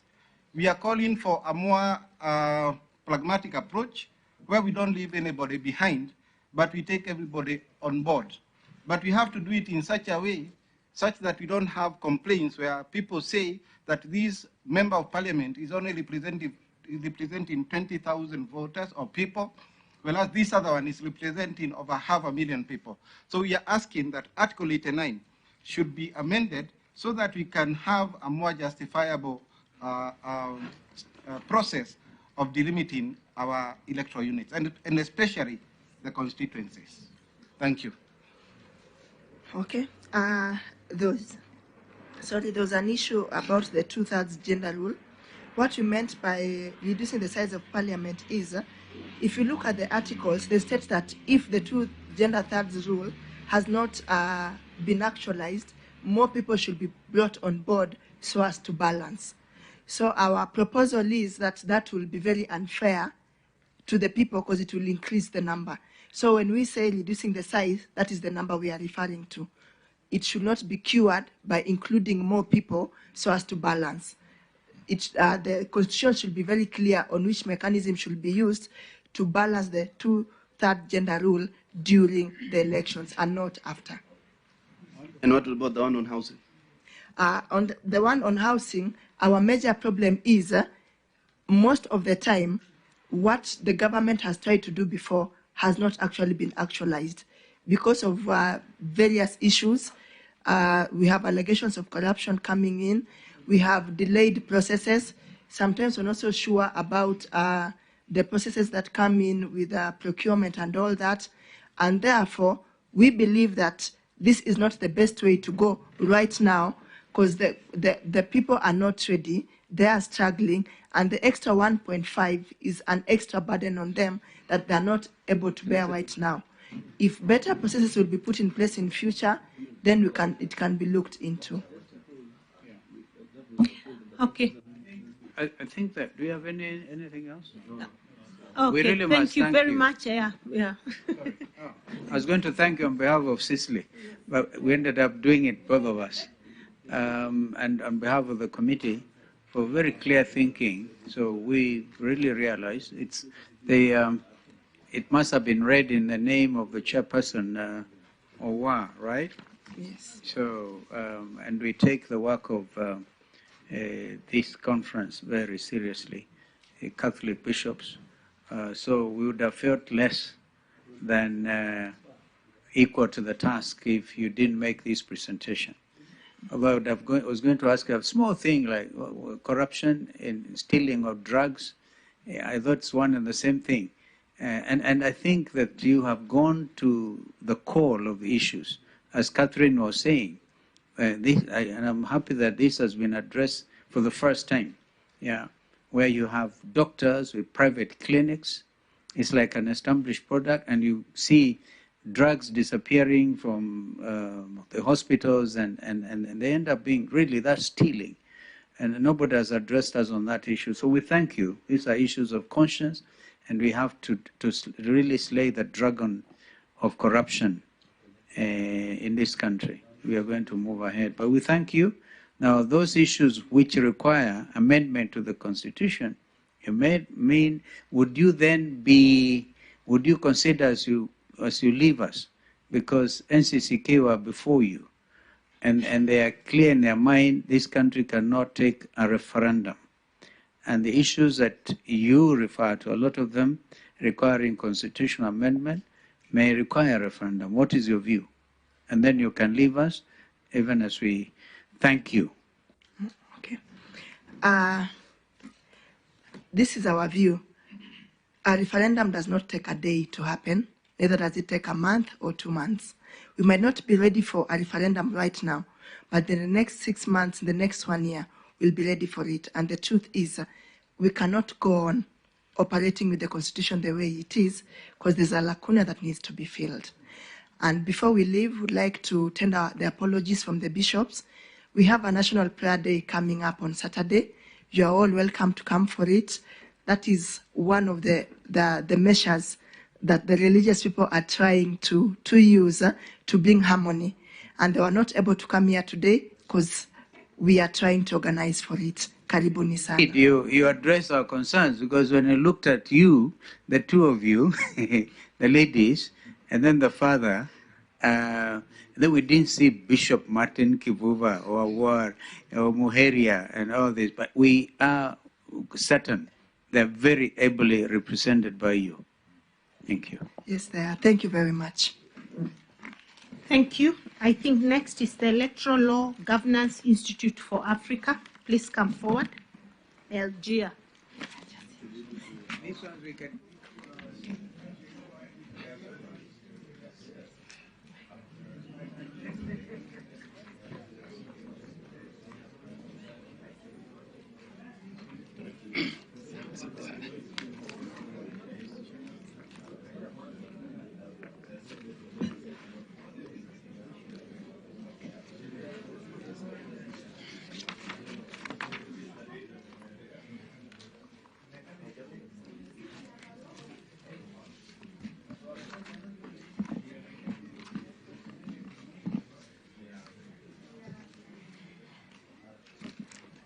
Well, Felix and Elgia, yes. We were conspiring here that if you need 2 hours, we'll give it to you. But because you are in this matter of what has gone out in the media as, as heavy expenditure by this committee, which you haven't seen so far, but the meals we've taken and the tea and the water is courtesy of Elgia. Maybe you can start by telling the country who is Elgia, and then make your presentation. Thank you.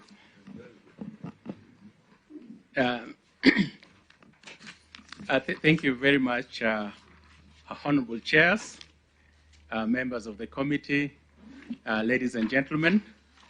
I promise you that we won't take 2 hours.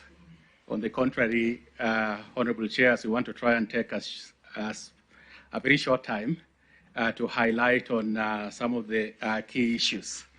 As a starting point, the Electoral Law and Governance Institute for Africa is a regional organization that works across Africa to support and strengthen democratic institutions, electoral processes, support to the legislature. Also, we also work very closely with the judiciaries around Africa, and indeed in Kenya as well, to support and strengthen the electoral dispute resolution. As a regional organization, we work very closely with the African Union, Pan-African Parliament, the African Court based in Arusha. We also work and just concluded a memorandum of understanding with the East African community. Honorable chairs, you'll be happy to note that on the basis of some of the work that we have done, we've also increasingly received invitation recently from the Chief Justice of Zambia to support the Zambian judiciary on electoral dispute resolution, owing to the work that we did with the Kenyan judiciary from the magistracy all the way to the Supreme Court. Honorable chairs,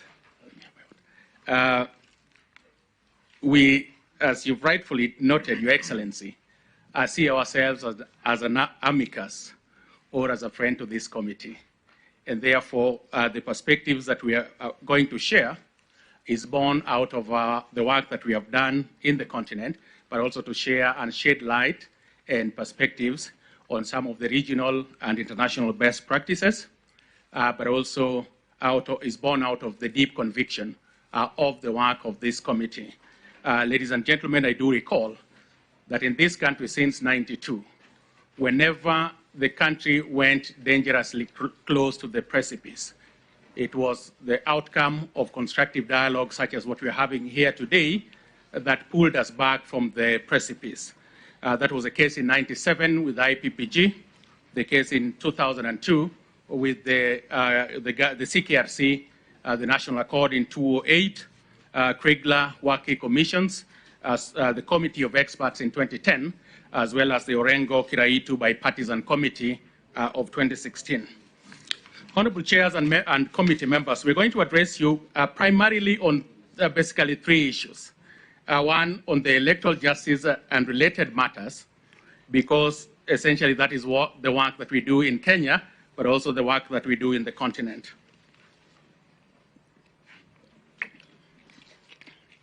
We're also going to talk on the fidelity to political parties and make very brief remarks on that, but also then talk briefly about outstanding constitutional matters.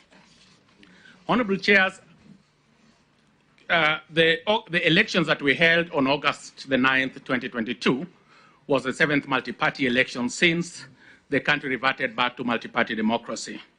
And over time, at least over the last 3 electoral cycles, we have seen incremental improvements, at least in the technical and operational level in the electoral process.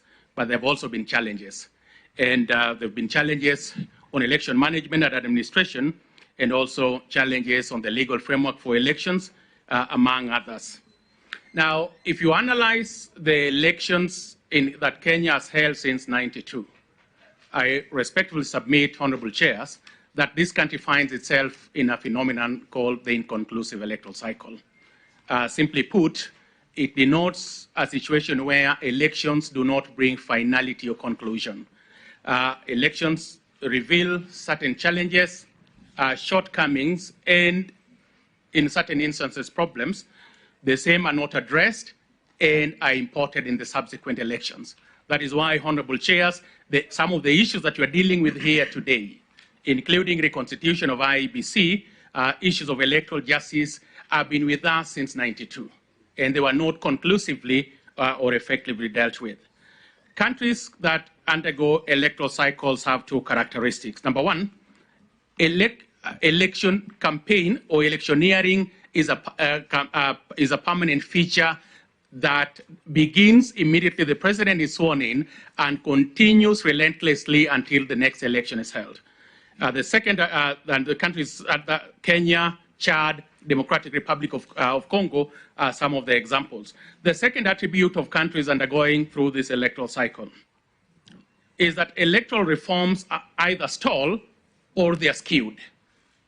This has been the case in Kenya without naming examples, but also a typical example is Tanzania, where the constitutional review process in 2015 outrightly collapsed. Now, if you look at the Kenyan electoral landscape, at least over the last electoral cycle, there are certain systemic and recurring features of these elections that have existed with us to date, and some of which this dialogue committee is currently dealing with. And these are some of the issues that we want to make a proposal on with a view to reforming or securing electoral justice or the credibility of elections in this country. The first, Honorable Chairs, is on election management and administration, or if you may, the Independent Electoral and Boundaries Commission. As I've noted, if you look at our elections over the last electoral cycle, there have been incremental progress. But again, there have been certain persistent challenges that have featured since 2022. One, of course, that was dealt with by the Supreme Court was on the corporate governance, the question of disunity and division within the commission, the question of elite interference in the electoral process by both sides of the political divide, if you may, but also the constitutional and legislative design on the structure of the commission. Honorable Chairs, as I've noted, we've had to demonstrate how problematic this problem has been, is to appreciate the fact that we've had 7 multi-party elections since '92. And over that period of time, the structure, the outlook, and the composition of the Electoral Commission has also changed 7 times. The Chesoni Commission, the Kivuitu Commission, the IPPG Commission of 2002, the Interim Independent Electoral Commission, IIC, that managed the 2010 referendum, Amirizaka IEBC, Chebukati IEBC, and the Chebukati Cherera IEBC of 2022. As the country prepares for the 8th multi-party elections, we are talking about the need to reconstitute the Independent Electoral and Boundaries Commission, and that would be effectively the 8th commission to manage the 8th multi-party elections since 2002.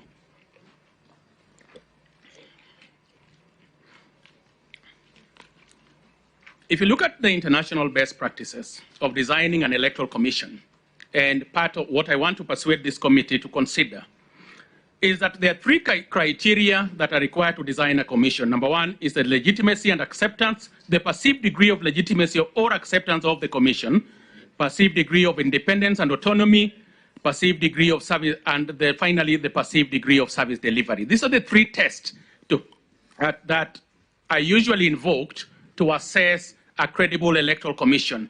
In this continent, it's probably the Ghana Electoral Commission and the South African Electoral Commission that meets these 3 tests. Whereas there have been progress in the Electoral Commission, and I'm mindful of the work that IEBC did in 2022, these 3 tests have not fully been realized. And I think this dialogue committee may make recommendations on improving the Electoral Commission to meet this test. Honorable Chair, since '92, or since independence, the country has experimented with various designs of the electoral management bodies. We have tinkered with the law, we have adjusted regulations and changed personnel, and yet the outcome seems to me to be more of the same. So what then are some of the key recommendations in reconstituting IEBC? The first, Honorable Chairs, is that the 3 electoral cycle, 2013, 2017, and 2022, has given this country enough adequate experimentation or experiment with the independent model of the Commission.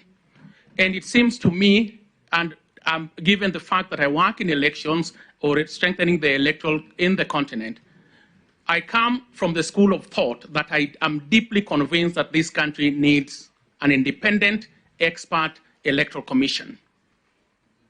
But in 2014, I did a master's degree in law and a research dissertation on reforming election management and administration. In as much as I believed very strongly on an expert model electoral commission, what I received in terms of and contained in this thesis, in terms of the recommendation across the board, shocked me.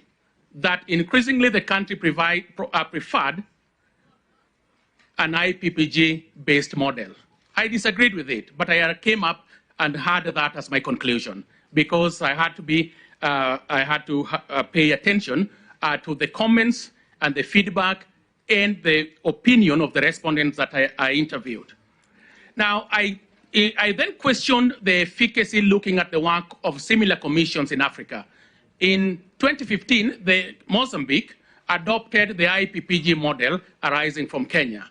Now, what Frelimo did was essentially to buy all the commissioners that were nominated by Renamo. Again, in DRC, that is exactly what happened.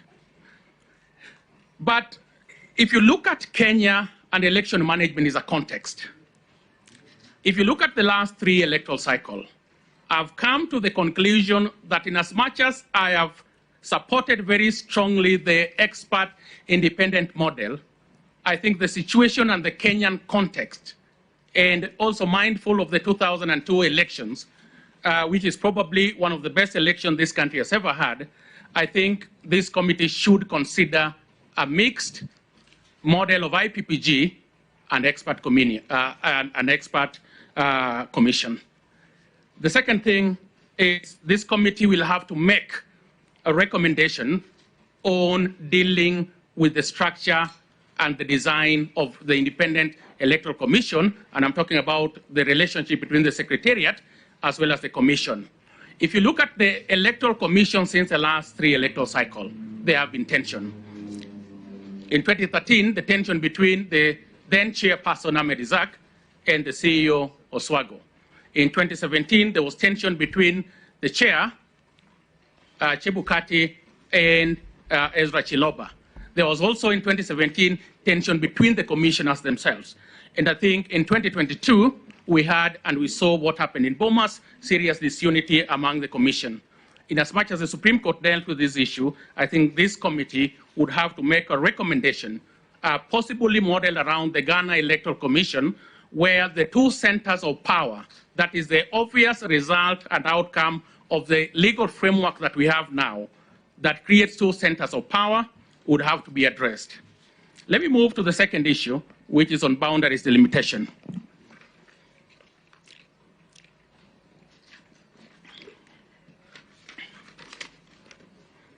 Honorable Chairs, the first delimitation exercise in Kenya was following the 2010 Constitution was completed in 2012. And the legal framework that we had there was a schedule within IEBC. Now, this law was spent because it was designed to guide the first delimitation exercise. And a remarkable feature during that first process is that the transitional provisions of the Constitution protected certain constituencies. Now, the second delimitation review exercise that the country is expected to undertake in accordance with Article 89 was expected to have commenced after 8 years, and that is in 2020, but also be concluded by March of 2024.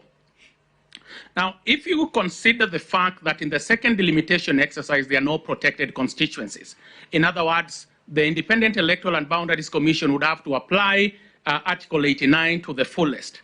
I'm persuaded to believe that the time that we have is not sufficient to complete this. Our recommendation, honorable chairs, is that this committee or Parliament or the judiciary should consider increasing this time frame probably for 18 months, and in this regard, I agree with the recommendation by IEBC, considering the fact that the Legale IIBRC Commission took about 4 years to complete that task. One of the lacuna, the legal gap that we have, as I've pointed out, is that the law that is supposed to guide this process has lapsed, and as a matter of urgency, Parliament needs to enact the amendments to the IEBC Act to make provisions for a legal framework to guide the second delimitation exercise.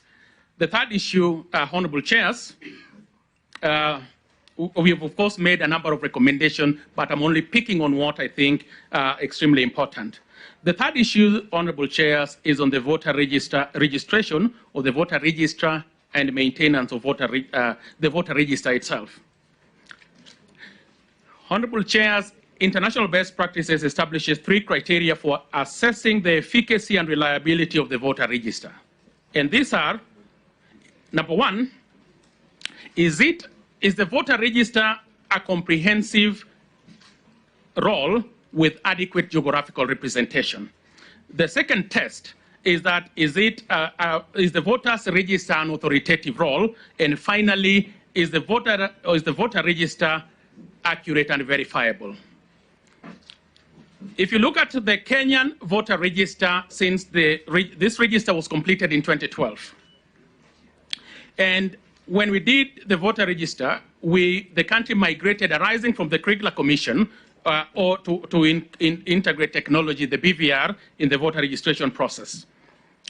Now, in pre-2010 dispensation, we had what is called an optical marker reader, which was a manual process. And Kriegler pointed out the problems with the OMR system, which was reliability, verifiability, and the authenticity of that voter register. Honorable chairs, in 2017, the IEBC, arising from the recommendation of Orengo and Kiraitu, amendment to the Elections Act required that IEBC to conduct an audit. Now, the audit that was conducted in 2017 by KPMG revealed problems with the voter register, which bordered on the inconsistency of the register, inaccuracy, data vulnerability, and comprehensiveness were founded in the present register that we have. Now, does the present register meet these 3 tests? The answer to that question, and respectfully, is no. Now, what is the solution? And the only recommendation that we are making here is this. This committee and the country should consider a total overhaul of the present voter register for the following reasons. One is that we have established that the register does not comprehensively meet the 3 tests. The second point, honorable chairs, is the fact that international best practice requires that a voter register to exist for 10 years. This voter register was completed in 2012 and is over 10 years since its completion, and therefore it's a good opportunity for the IEBC to come up with a new voter register. And finally, which is a further justification, is that voter register or registration of voters follows population census, also follows boundaries delimitation. The 2027 electoral cycle will be a complete electoral cycle in the sense that the country will be expected to conduct boundaries delimitation. To the extent that then we will conduct a boundaries delimitation, then it is necessary for the country or for this committee to recommend the country to have a new register. The fourth issue, and I'm almost winding up, is the second last issue, is on the institutionalization of political parties. Honorable chairs, our position is that multi-party democracy does not mean proliferation of parties. The second point is that as traditional institution of representative democracy, political parties play a pivotal role insofar as strengthening democracy is concerned. But if you look at the conduct of political parties in Kenya, the jury is out there as to whether these tests have been met. Our recommendation with respect to institutionalization of political parties, especially on party discipline, is for this committee to revisit a provision that was in the Political Parties Act of 2007 requiring concurrence by a political party before a member decides to cooperate or to join the cabinet of, say, for example, in this case, a ruling party. This was the law in 2007. And I think 2007 and 2013, also because of the existence of this law, also witnessed a period where there was a bit of party discipline. What happened, the other recommendation that we are making, honorable chairs, is that this committee of parliament should clarify on the law of deeming or the law of floor crossing. Having worked or working in the continent, I dare say that it is only this country where a member elected in through a political, one party can take a unilateral decision to cross the floor without any effective consequences. You will recall, honorable members, that the situation obtaining in South Africa, where the African National Congress had the temerity of recalling President Mbeki at the first instance and later recalled President Zuma. The central issue here is on party discipline, and I think laws around that should be tightened. Finally, is on the elephant in the room, and that is the results management and integration of technology. Honorable members, since the Critical Commission, the Independent Electoral and Boundaries Commission has taken steps to improve and to integrate technology in the results management. In 2016, this... Sorry, Felix. Yes. I think you only have 10 more minutes. I'll take... Kindly try and even less. I'll take 3. Yeah. That is the last issue. Okay, kindly try and... Yes, this is the last issue, Governor. And I'll take just 3 minutes. Plus.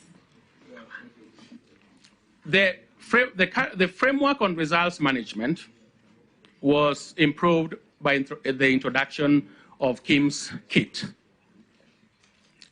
And honorable members, this is also one area that has been seriously and robustly litigated in Kenya, from the Maina Kiai case all the way to the various presidential petitions that we have had as a country since 2013.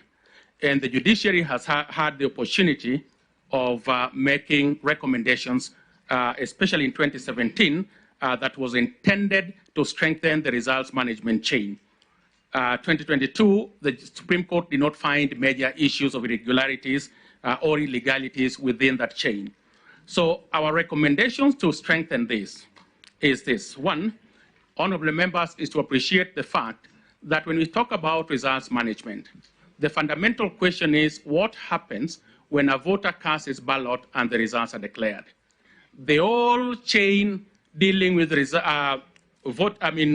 counting, tabulation, collation, transmission, and declaration of results is collectively known as results management system. In 2022, compared to 2017 and 2013, there were marked improvements in the manner and the level of preparedness by IEBC in dealing with this. Where the problem was, and this is where we are making our recommendation for future elections, was the very final stages of that process. And the issues that came into the fore was the issues of accountability and transparency around that. Now, the first recommendation is that the IEBC should retreat an affirmation that the results transmitted electronically have the same weight as the results contained in the declaration forms. Number 2 is the to operationalize the schemes kit. Honorable members, why it is called an integrated system is because it has the following. The schemes kit integrates biometric voter registration, candidates registration, candidates voter identification, and results management. The KIMS kit also has a feature in it, which is programmed, called the result display system. The result display system is what it was supposed to be displayed in Bomas, where the country can follow the results from where they are. Now, in 2022, all these features worked with the exception of two. One was the electronic tabulation of results. The KIMS kit has an inbuilt system called electronic tabulation of results. The real-time tabulation, once the returning officer or presiding officer posts the results, the minute they key it in, it should have a national rallying tally. This was not the case in 2022. The second issue was that the results display system also did not work. Our recommendation as a strategy of enhancing transparency around this issue is to ensure that the functionality of KIMS kit works the way it was designed. The third recommendation is the issue of interpretation of Article 138 on the role of the Commission in the results management chain, and I think this was heavily dealt with by the Supreme Court, and there's nothing that I want to add. Finally, Honourable Chairs, is the recommendation that the Independent Electoral Commission to adopt the Ghana Electoral Commission practice of abolishing the so-called backroom collation center, where in Bomas there is a collation center and then there is a backroom collation center. The problem with this, even if there is no problem with the results, to the extent that there is a backroom collation center, it raises issues of transparency and it raises also issues of accountability. Honourable Chairs, let me leave it at that. And once again, we thank you and apologies if we took long. Yeah. Well, we thank you, Felix, for that very professional presentation. In fact, I'll be very surprised if anybody will have a problem with that presentation. I think we thank you. Thank you. Thank you. Yes.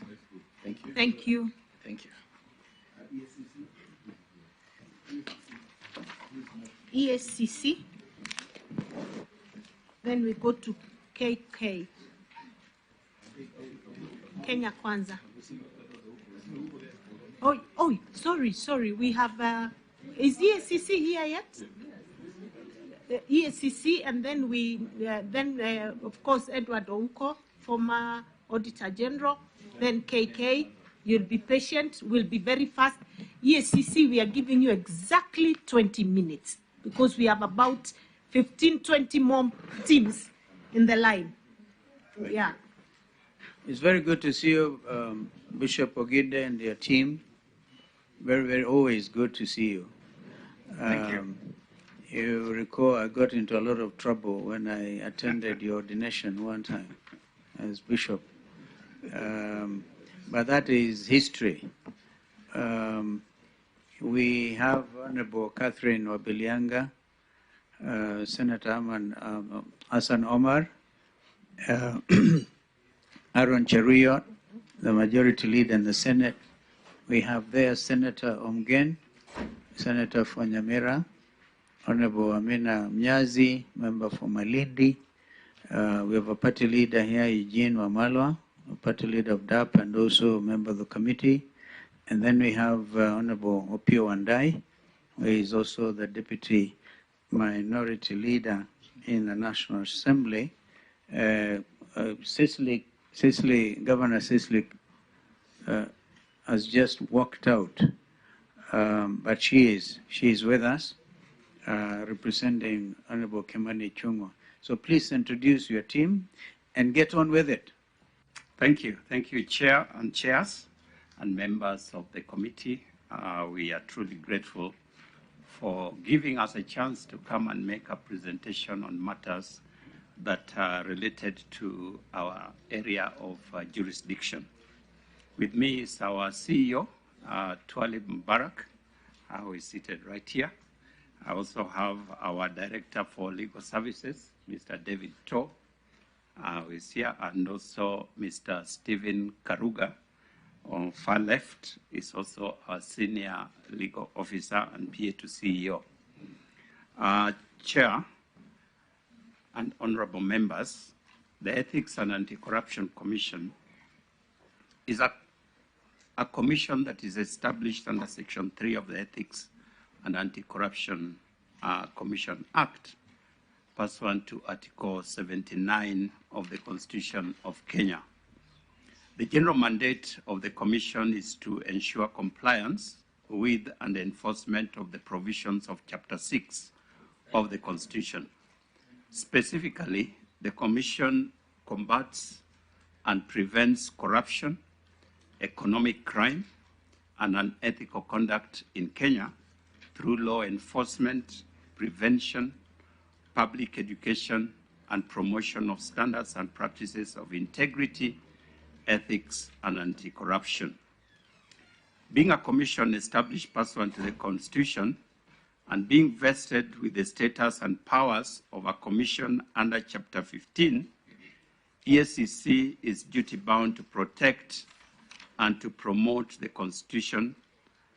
Of particular interest to the Commission is the protection and promotion of good governance, integrity, transparency, and accountability, being part of our national values and principles of governance as espoused under Article 10, and the guiding principles of leadership and integrity under Article 73(2) of our Constitution. In our presentation today, we will confine ourselves to 5 issues that are related to strengthening the legal and operational framework for enhancing integrity and combating corruption, as has been the cry of the people of Kenya for a very long time. We will not take very long because we'll give a very quick overview on these matters, but eventually we hope we can give a more detailed presentation. So allow me at this point to invite our CEO, Mr. Twali Mbarak, to make a presentation on our specific issues of concern. Thank you, chairs and honorable members. Honorable chairs, members of the National Dialogue Committee, I have to make sure that I read there so that I don't go wrong. Chairs, one thing that I would like to start before I go to the 5 main points is that one scholar noted that around the world, corruption has become a primary mechanism by which power and politics functions. And that is why you find the Americans, we started the campaign and formed the anti-corruption body in 1999. The Americans in 2022, they have classified corruption as a threat to national security, and they have come with a strategic concept on how to deal with corruption. The first issue that I would like to talk about, chairs and members, is the appointment of persons to state and public offices. The constitutional threshold for appointment of persons to state and public offices is based on the guiding principle of leadership and integrity under Article 73(2), which includes 1, selection on the basis of personal integrity, competence and suitability, or election of free and fair elections. 2, objectivity and impartiality in decision-making, and in ensuring that decisions are not influenced by nepotism, favoritism, other improper motives, or corrupt practices. 3rd, selfless service based solely on the public interest, which must be demonstrated by honesty in the execution of public duties and declaration of any personal interest that may conflict with the public duties. 4, accountability to the public for decisions and actions. And finally, discipline and commitment in the service to the people. What we have observed, chairs and members, is that persons with integrity issues in this country have been cleared to run for elections or appointed to state and public offices, contrary to the provision of Chapter 6 of the Constitution, and this has become one of the main factors that breeds corruption and impunity and poor governance. EACC proposes an enhancement of procedures and mechanisms for vetting of persons for election and appointment to both state and public offices, and we believe this will entail amendment of the Leadership and Integrity Act of 2012 for the effective administration of Chapter 6 of the Constitution, which will ensure selection on the basis of competence, suitability, and personal integrity. I think we are one of the very few countries in the world where you have people holding senior positions, and some of them have even murder charges. That's something that needs to be addressed. Chairs and members, the second issue is about electoral justice and related matters. What has been observed is that in many developing countries, politics has become an engine and corruption is the fuel to politics. And Kenya is not exempted to this.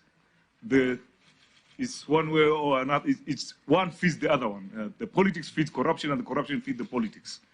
I can see Senator Hassan is a little bit surprised.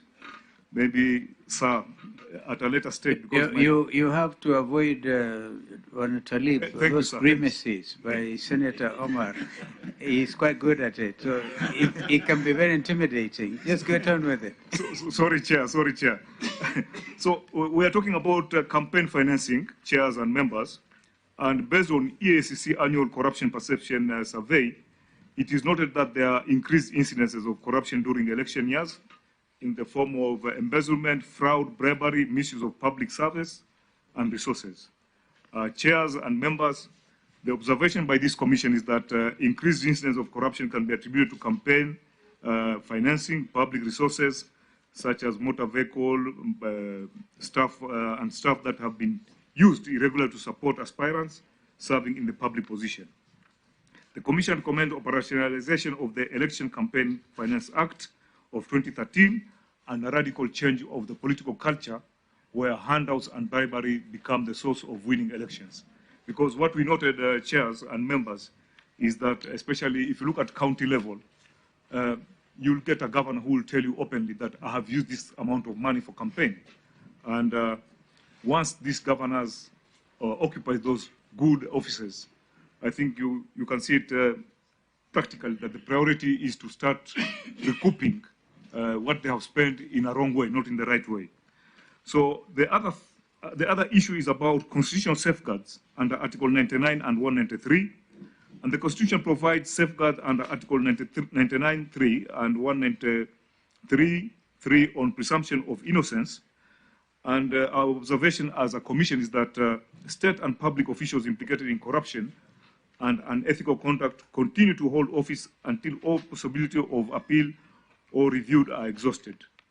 This is a very controversial issue, but as EACC, we believe that there is need for the Constitution. EACC recommend that the Constitution in Article 99.3 and 193.3 be amended so that persons who have been convicted remain disqualified from vying for electoral office until the conviction is set aside by an appellate court. Then the third issue here, we are talking about devolved government. Since the 2010 Constitution, chairs and members, there's two systems of government, that is the national government and the county government. We have been seeing a lot of issues to deal with corruption on governance at the county level, and we believe that county governors exercise executive powers without commensurate accountability. We have many people in the regions who like to occupy certain positions in counties because they are qualified, and most of them are unwilling to go and serve in the counties because many counties operate like sultans or chiefdoms.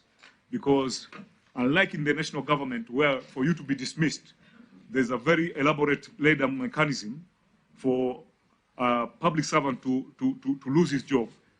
In the counties, it is very easy. If the governor is not, it doesn't like you as a result of certain interest, arbitrarily he can sack you. So these are some of the things that EACC notes, that most instances of corruption in the county governments are instigated by governors through fears and proxies, yet they remain the principal beneficiaries, but you find there is a loophole in law, you are not able to pit them directly. Whereas the accounting officers, who are mainly chief officers, are held responsible, and the principal beneficiaries, that is the governors, often escape the responsibility and accountability. EACC proposes a legislative amendment to hold governors accountable for corruption within the counties. This will ensure that there's continuous scrutiny of the governors in management of public resources.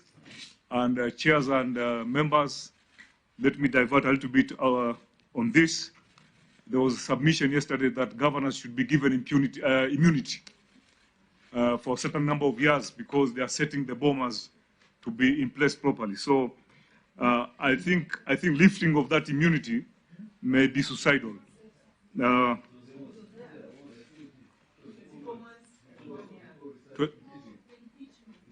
Oh yeah, that's what it means actually. I'm a layman, I'm not a lawyer, but I think that kind of request, it will create more chaos than accountability, because what they are telling us is that they are ready for responsibility, but they are not ready for accountability. And we say that responsibility minus accountability is equal to corruption. So what the EACC is proposing is that EACC proposes legislative amendments to hold the governors accountable for corruption within all counties at the same time that they take oath of office. No grace period for impunity. They will ensure continuous scrutiny. This will ensure a continuous scrutiny of governors in management of public resources. Then we are talking of budgetary autonomy. Chairs and members, the unique operation of constitutional agencies within the criminal justice sector demand that budgetary allocation and disbursement be guaranteed without undue interference and bureaucracy. And the observation by this commission is that we have noted delayed in disbursement of budgetary allocation, thereby hampering effective discharge of a constitutional mandate.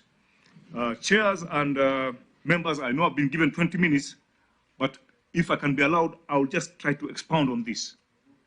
A classical example, imagine you are EACC and you are investigating the CS Treasury or the PS Treasury.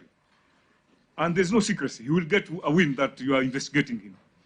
And you submit, maybe you want supplementary budget. That guy will naturally be hostile. And we have that experience in the previous regime where top guys in Treasury realized that we're investigating them and they decided to starve us. So EACC has noted, so what we are proposing is that we need a legislative amendment to guarantee operational independence and ensuring that adequate budgetary allocation and timely disbursement of effective discharge of our constitutional mandate is done. And this is not only to EACC. We are talking of EACC, we are talking of ODPP, and we are talking of judiciary.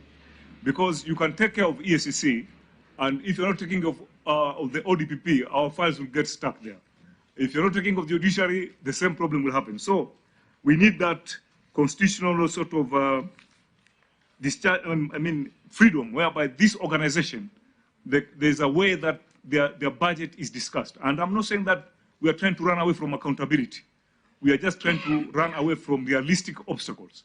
We are all human beings.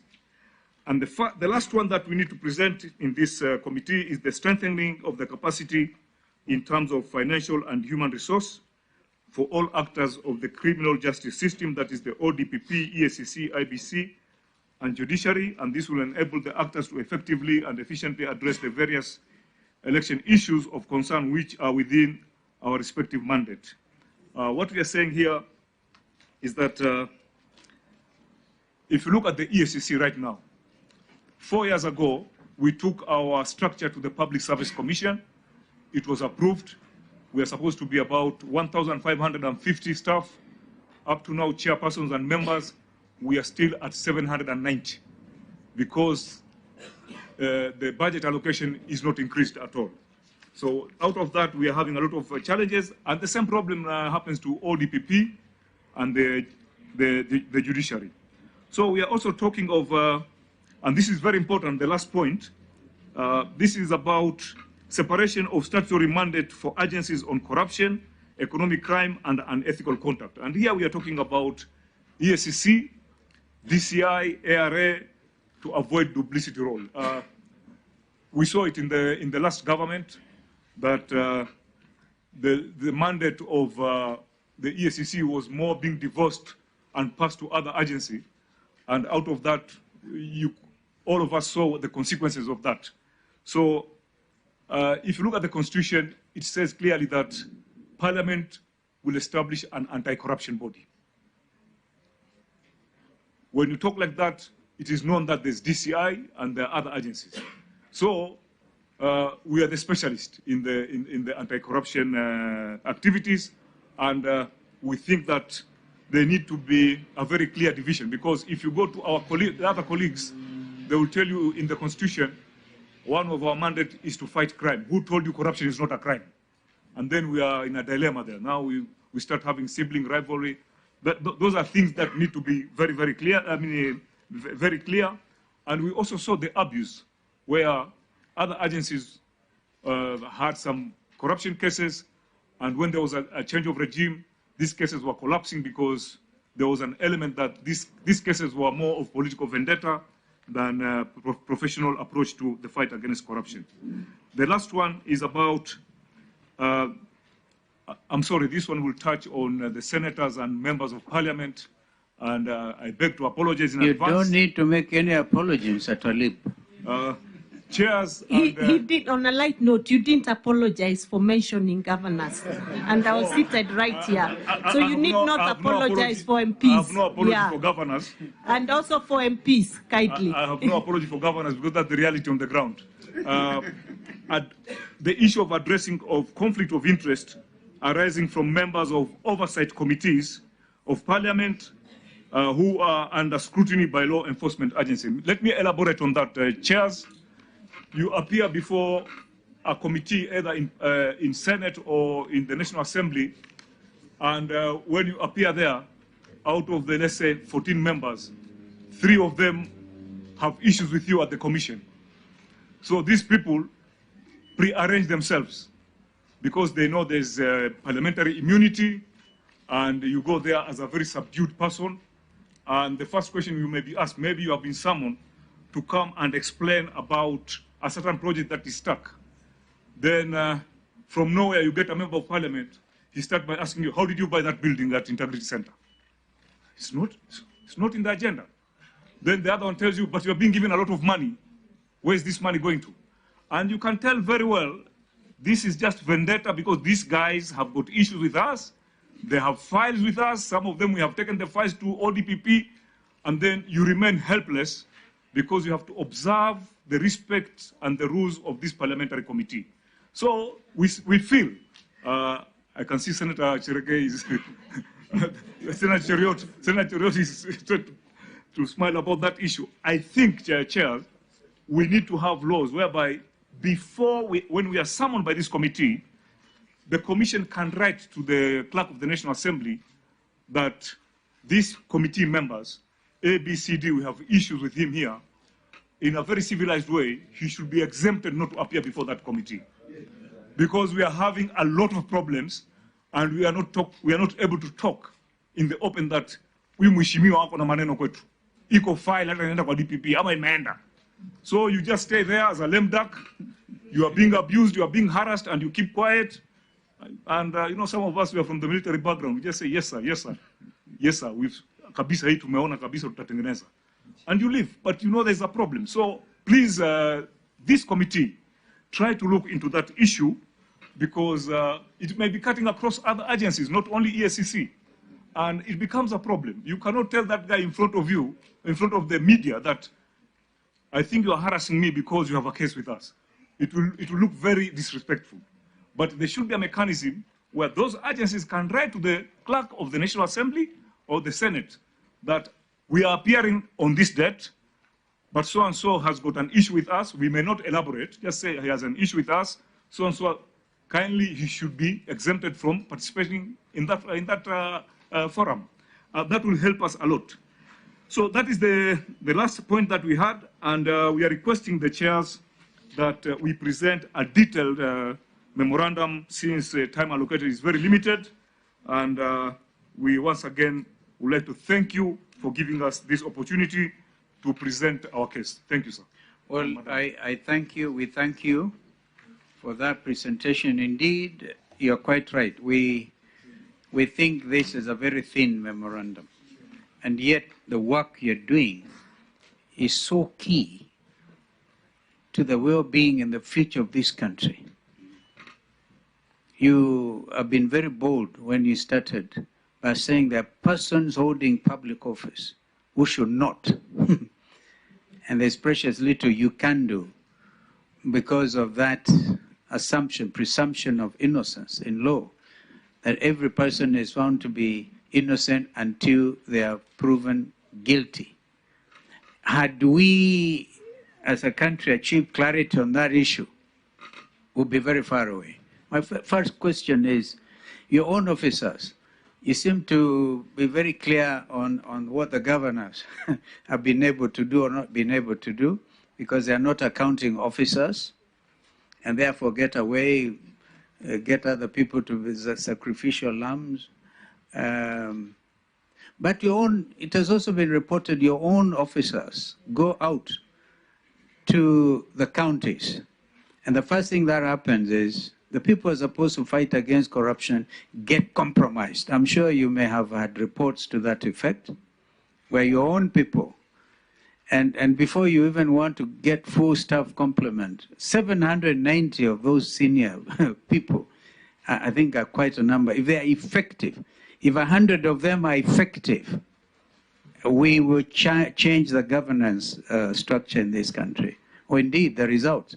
When they say corruption fights back, and all of that. So where you make recommendations, Bwana Talib, that certain regulations need to be done, Commission recommends this and the other, I think you do need to give us specific proposals on which aspects. For example, the Election Campaign Financing Act, unless you have stolen in this country, you have no hope of winning an election.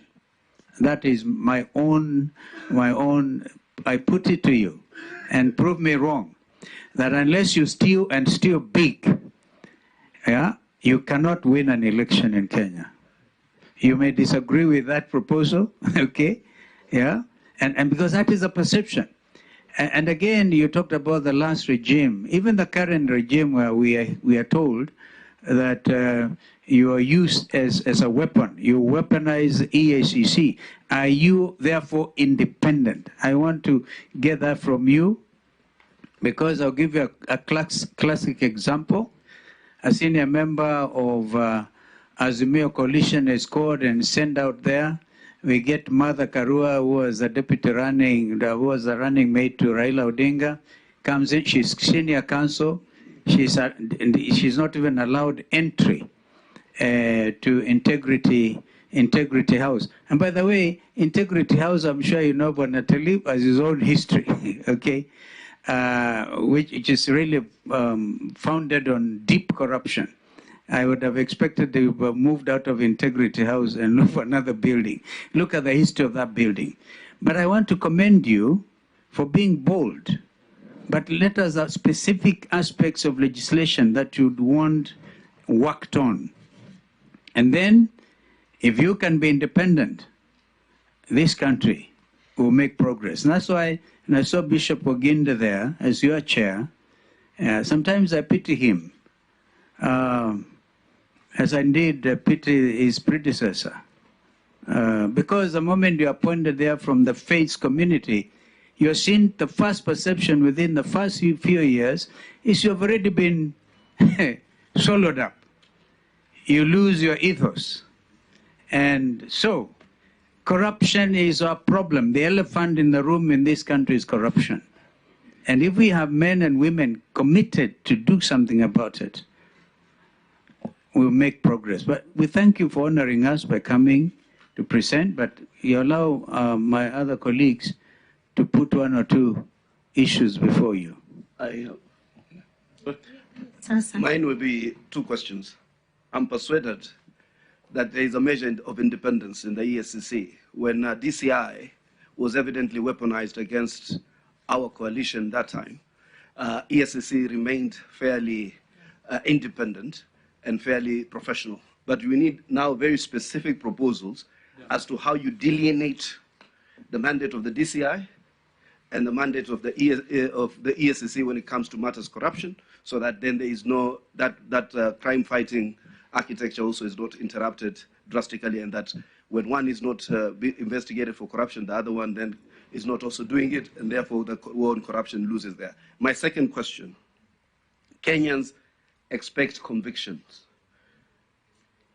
The measure of Kenyans in terms of the fight against corruption is convictions. A lot of the high-profile cases have not secured any convictions. I don't want you to blame the judiciary or the DPP. What is your measure internally as EACC, as saying that this is what you are doing for us to justify the continued existence of EACC as a crime buster or a corruption fighter?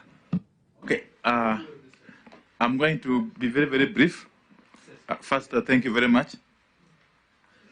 And I must commend the EACC, especially under your leadership, when a CEO, done fairly well. On the issue raised about intimidation by parliamentary committees, I don't think you require any law or any legal framework to voice your concerns about the presence of any particular member in a committee proceeding if the member is in any way under investigation by yourselves. You just need to be bold and write to the speaker and tell him, I'm coming before this committee, but so and so who are members are under active investigation by a committee, by my commission. That should not require a law at all. And I hope I didn't intimidate you when I was chairing PSC for 5 years. Okay, I have no issue with you. Okay. Thank you. Thank you. I really must say that I'm happy with the presentation that you've made as EACC. And I like the idea of making sure that EACC runs as a professional commission. And seeing what happened in the last term, I'm happy you are able to rise above political intimidation and you did the right thing. I also must say it is true there are issues at county, and I'm in total agreement with you. I'm only saying if you come up with a law where you're making governors directly accountable to all corruption in the county, then for sure no governor will survive. Because if a cleaner steals, if a director steals, if a nurse steals medicine, if a doctor does something else, then it all boils back to the governor. I think you're also being extremely hard on governors. You also must admit that there's corruption in the county that has nothing to do with the governor. And just like there's corruption in the national government that has nothing to do with a minister or a PS or the president for that matter. So while I can see you're extremely unhappy with the corruption at the county level, don't make a blanket condemnation and you want to kill us all because there's corruption at the county. Just do the fair thing. Be just, be fair, and come up with a law that protects and also leaves everybody answerable. Otherwise, you may actually end up with no governor at all.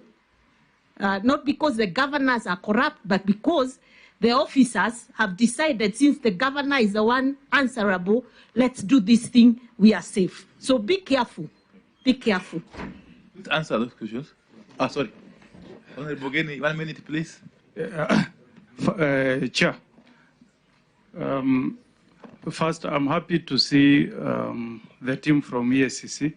I confess that I worked with the CEO, then a very junior officer at EACC. He left and then came back as a very senior person at EACC. Okay, as a senior officer.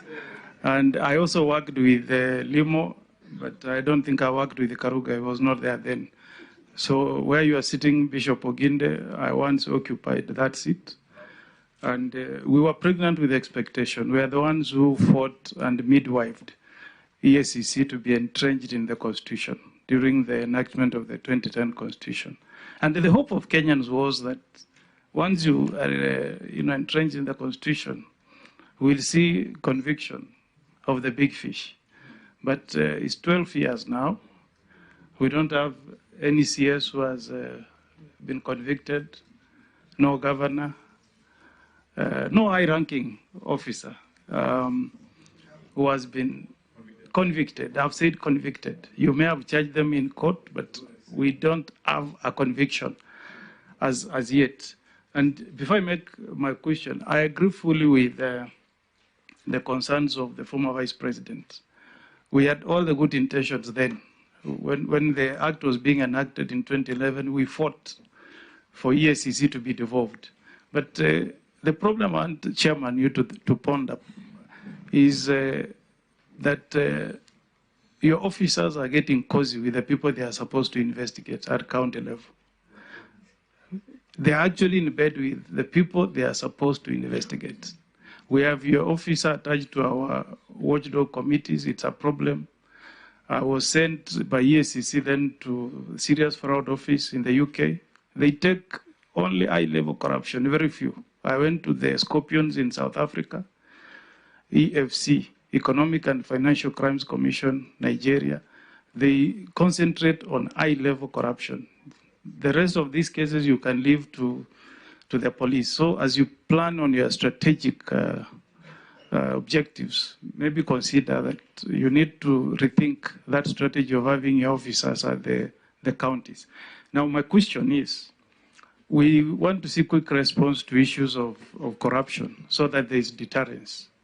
I'll give you an example of an incident I saw in my county of Nyamira, where the governor says he was duped to launch boxes in the pretext that it was medicine. And he made a confession, those were empty boxes. He launched them, he confessed to the media. It's been a month. We have not seen any action from EACC. I mean, how long does it take for EACC to respond to such crime that is so glaring, that is so sensitive? Somebody is colluding to sell oxygen, empty boxes to a county, and there's a confession.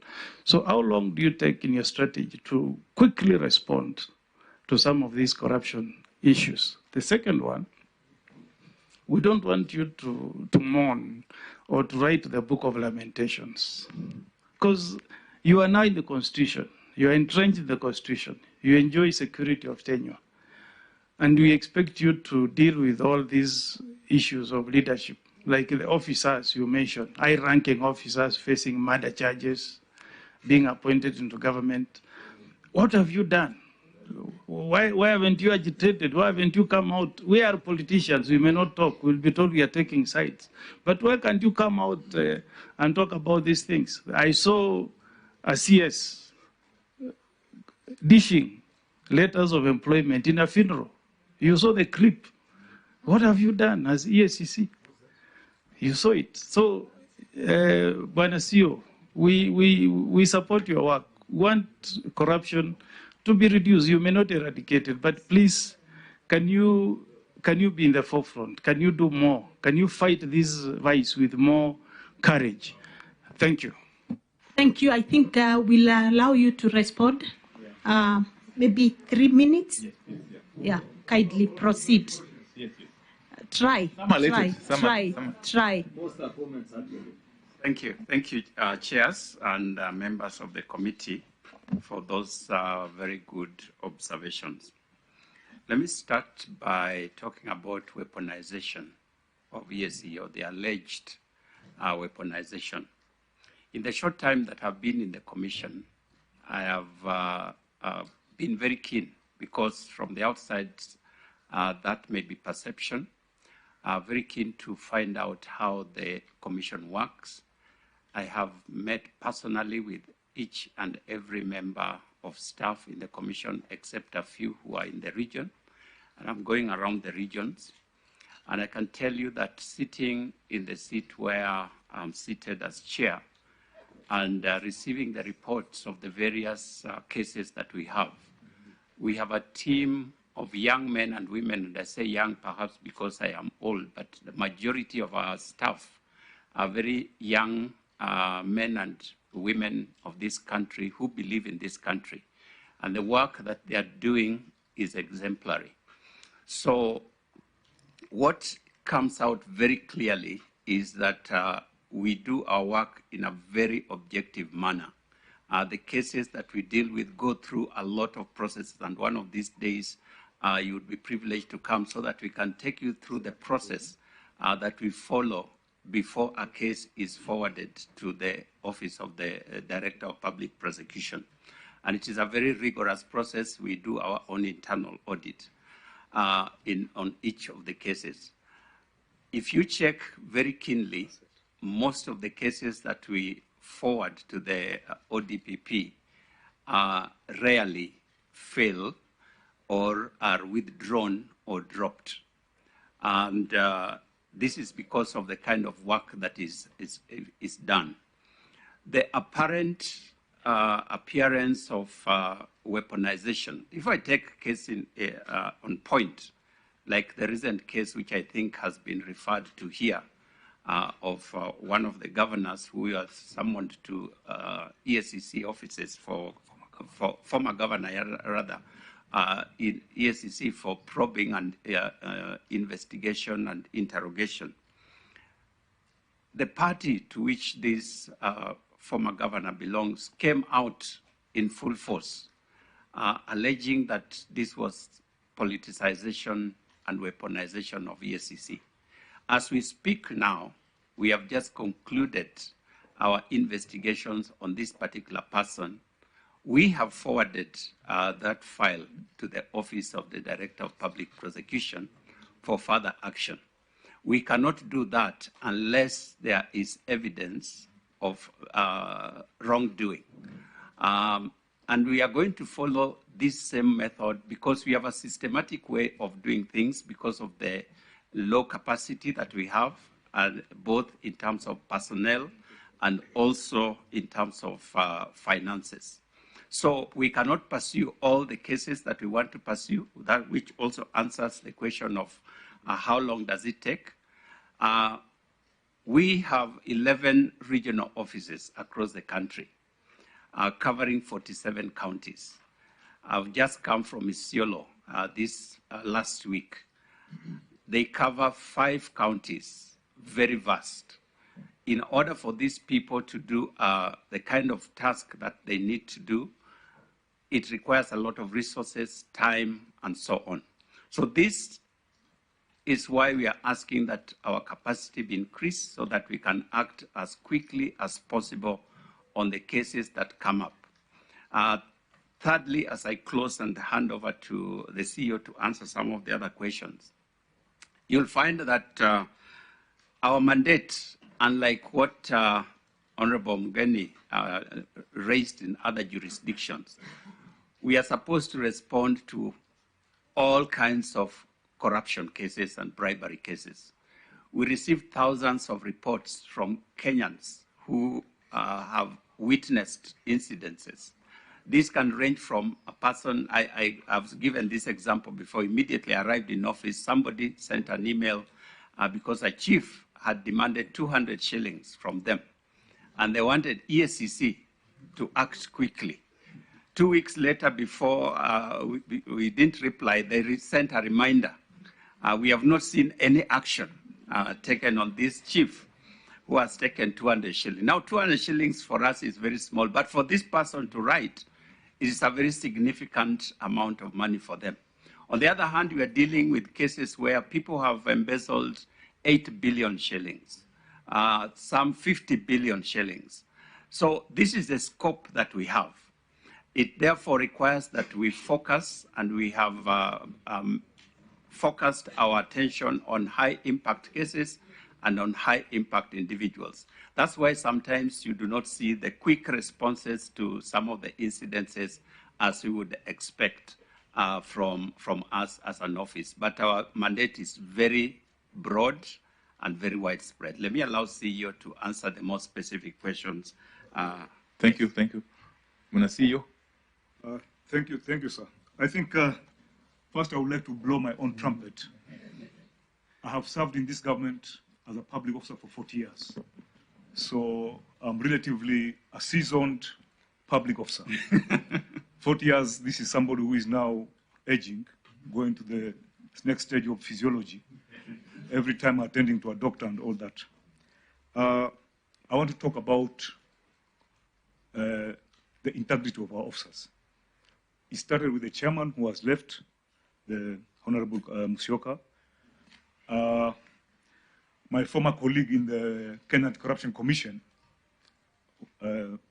Honorable Omogeni, we were together, and I can tell you that most of those guys who people say are extorting as EACC officers are conmen. Most of them. And I can give an example. I will not mention names. One MP came furious to my office saying there is a senior officer in the regions who is taking money, and she wants to report. It was a lady MP, and she came with another MP who used to be a member of JLAC. Said, "Come to my office." They came. They gave the story, and I asked for the name of that person and the telephone number. So we went to the. I immediately, you know, with smartphone, you key in first name in the mailbox. There's no such a person.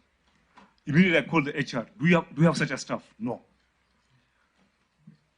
The MP was dealing with a conman. That is what is happening. They are very smart. They have business card. There is even one conman that we arrested, and he told us openly he is a professional conman. His children are in school, even university, and he's making good money. And even if we release him, he will go back to be a conman. And he said openly that he's a university graduate, desperate, looking for employment. He cannot get employment. So most of these guys purporting to be EACC officers are conmen. And we tell people, if somebody says that he's an EACC officer, check with us. Or normally we say, we write an official letter to you. And we tell you, so and so and so and so will come and see you, because we don't allow one officer to do investigation. If somebody says this person has taken bribe, it becomes difficult to confirm who is right and who is wrong. So our process is that investigation should be done by 2 people and above. The issue that was raised by Senator Omar on conviction, I'm surprised because we don't convict. We take our files to the DPP, and the DPP is the one who prosecutes, and then there's conviction. So when the case is with the DPP, it is beyond our control, Senator Omar. We cannot determine the time, and it is out of this, I want to answer another question. Senator Omogeni asked us that we have not jailed or convicted senior people. We have 9 cases of governors before court, starting with Governor Sonko, Governor Obado. I think if you look at the hierarchy, political hierarchy of this country, I'm not wrong, but if I'm wrong, I may be corrected. I think after the president and the deputy president, a governor is a very senior person, I think 3rd in the system. So when we have 9 governors we have charged, 21 governors we are investigating, and people are saying you are still not pursuing the right people, I think there's a problem. Secondly, some of the questions that you have raised here, I have seen they are laced with political sensationalism, connotation. And I cannot blame you because I know you are politicians. But I have to answer you as an executive officer who I will never dwell into politics in my life. The issue being raised that we take sides, there was a change of government and we saw which cases collapses. And I keep on telling everybody, show me one case from EACC that collapsed because it had a political so-called victimization. So, also, there was this question that we have 700 staff, we can cover the whole country. Those 700 staff include drivers, include secretaries, include HR people. We actually have about 230 investigators. And I'll give another example that the chairman has also mentioned. Let's take my Mombasa office. Mombasa office covers Kwale, Taita Taveta, Mombasa, and the port. We have only 5 investigators in Mombasa office. People bringing question of 500 bob, 100 bob, 1 million, all those cases.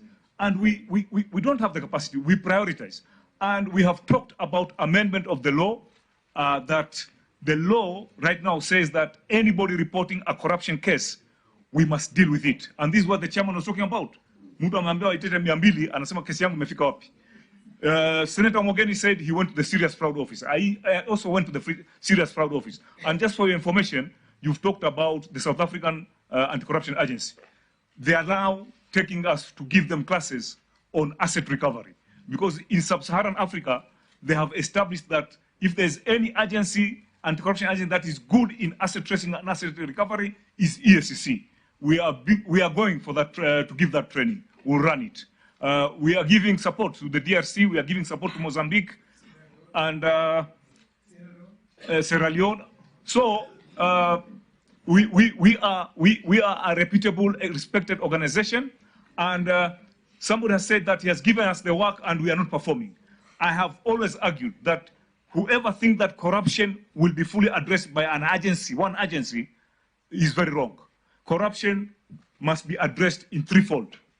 We must address our political culture. The previous chair said that if you don't have money, you cannot be you cannot contest.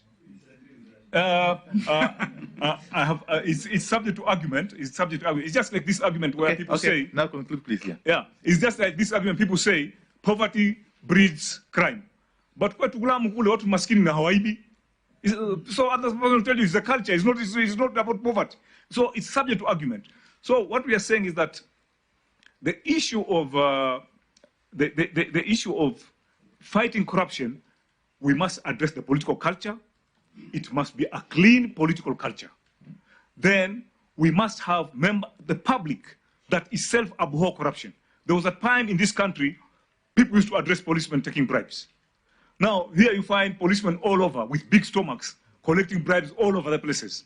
And when you ask them, in that matatu that is giving bribe, there's a senior civil servant, there's a professor. Why can't they tell the driver, if you give this man bribe, we are going to report you? So we are talking of a collective approach in the fight against corruption. Then last bit is about the agencies and the executive. We need a well-equipped EACC, well-equipped police, well-equipped ODPP, a judiciary that is well-funded. Right now we have 9 cases of governors. We don't know when they're going to end. We have cases in anti-corruption that are as old as 15 years old.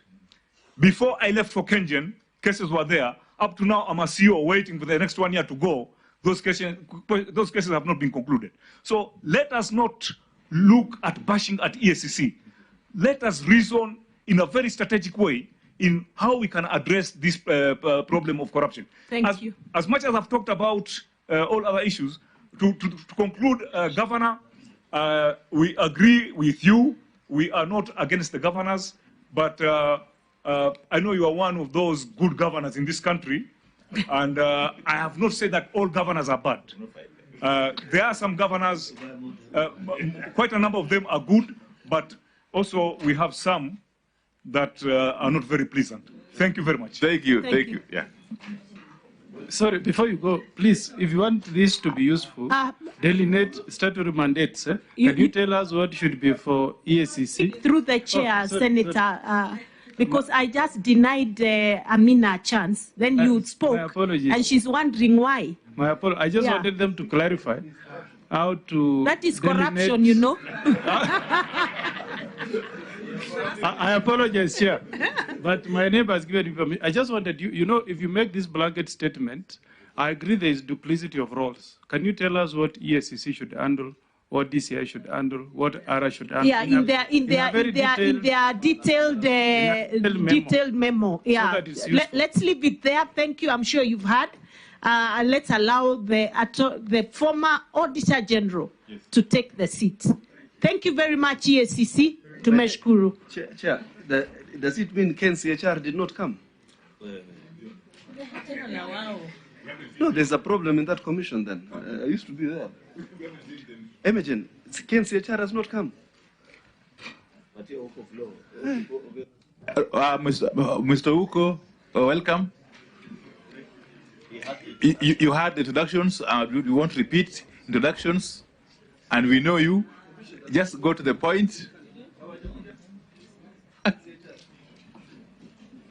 Yes, just proceed, please. Thank you, chairs and members of this honorable committee. And I must say that I'm honored to appear before you, given that I'm actually a former. But being a former, then I can also speak freely and speak my mind. Now, I'll speak on electoral justice. I will speak on outstanding constitutional matters, mainly on issues which may touch on counties. And then I will speak on outstanding matters on what we call adequate checks and balances. And then I'll finish up with what the implications for all these for the Office of the Auditor General. Chair, On electoral justice, I would like the committee to know that in February 2014, by the way, I hope my submission has been given, so good. We have it, proceed. Very good. The National Assembly, through a resolution of the House, established a working group that was established by the then chair of the Budget and Appropriation Committee, Honorable Mtava Musimi, to carry out socio-economic audit of the Constitution 2010 of Kenya. Under the auspices of my then office, I had the honor to chair a group of eminent professional Kenyans who were experts in various fields, some of whom have made some presentations here. However, views I am expressing are purely personal and not of the working group. Our electoral system, our political environment, as has been recognized by the EACC, to my view, is a bedrock of corruption in Kenya. And as head of state and government, a president can have control over program and activities of parliament and many other public appointments. Presidential powers has been used through successive regimes to exclude and marginalize people on the basis of ethno-geographical considerations. State resources and opportunities could be disproportionately directed to favored regions of successive presidents in what one can describe as rigged development. We need to revisit our current system, presidential, some say, versus parliamentary systems of government. In my view, election of president and governors on one man, one vote is a source of expensive election and corrupt practices, skewed patronage, and payback expectations in public appointments. Staggering of elections will be costlier more than the current system. No need to stagger if we can perfect and learn from the acquired lessons so far, as well as devolving IBC and going away from electing, especially governors, on one man, one vote. So that was my submission on electoral justice. On outstanding constitutional matter, arguably the current size and numbers of counties set at 47 has helped address some of the real and perceived grievances of economic and political marginalization among smaller communities who now have control over powers and resources to the county level. Reducing the counties to regional levels would mean that only a fewer of the larger communities would dominate at the regional level. While there could be certain advantages in reducing or increasing the size or numbers of counties, the solution lies in ensuring that the existing structures are utilized optimally towards the realization of the stated objectives of devolved government. We must capacitate the 47 counties. No need of new counties. We just have to ensure that we timely release the funds. On issues of adequate checks and balances, the Constitution foresaw adequate checks and balances, namely the legislature, judiciary, executive, recognizing an independent office of the Auditor General as in other countries. The Kenyan Constitution is unique in having an independent office of controller of budget. In my view, the Kenyans foresaw the potential of national government competing with counties in available funds, hence the need for an independent budget office that ideally would have taken over the exchequer once the president would have assented to the budget. This would have ensured that the 15% of the available liquidity revenue would be for the counties and not left to the National Treasury to determine, i.e. the control of the budget would be the independent arbiter in allocating available funding. Both Articles 201B subsection 2 and 202 subsection 1 establish the principle that revenue raised nationally shall be shared equitably among the national and county government, and hence this was the idea I believe the Kenyans wanted in appointing an independent controller of the budget. Now, coming to the office of the Auditor General, if Kenya were to be a company, irrespective of the three arms of government, the Kenyan governance would not pass international recognition without an independent office of the Auditor General. Associations of Auditor Generals is one that is recognized at the UN as INTOSAI, notably the International Organization of Supreme Audit Institutions. Kenya can do away with certain Chapter 15 institutions, but not the Office of the Auditor General. Indeed, UN Resolution A66209, to which Kenya is a signatory, highlights the importance of independent and effective Office of the Auditor General for improved governance, as well as promoting the efficiency, accountability, effectiveness, and transparency of public administration and strengthening the institutions. It is very important that the independence of this office be ensured given endemic corruption in many African countries, including Kenya. For the Office of the Auditor General to be independent, it will depend on the person of the Auditor General. I repeat, on the person of the Auditor General.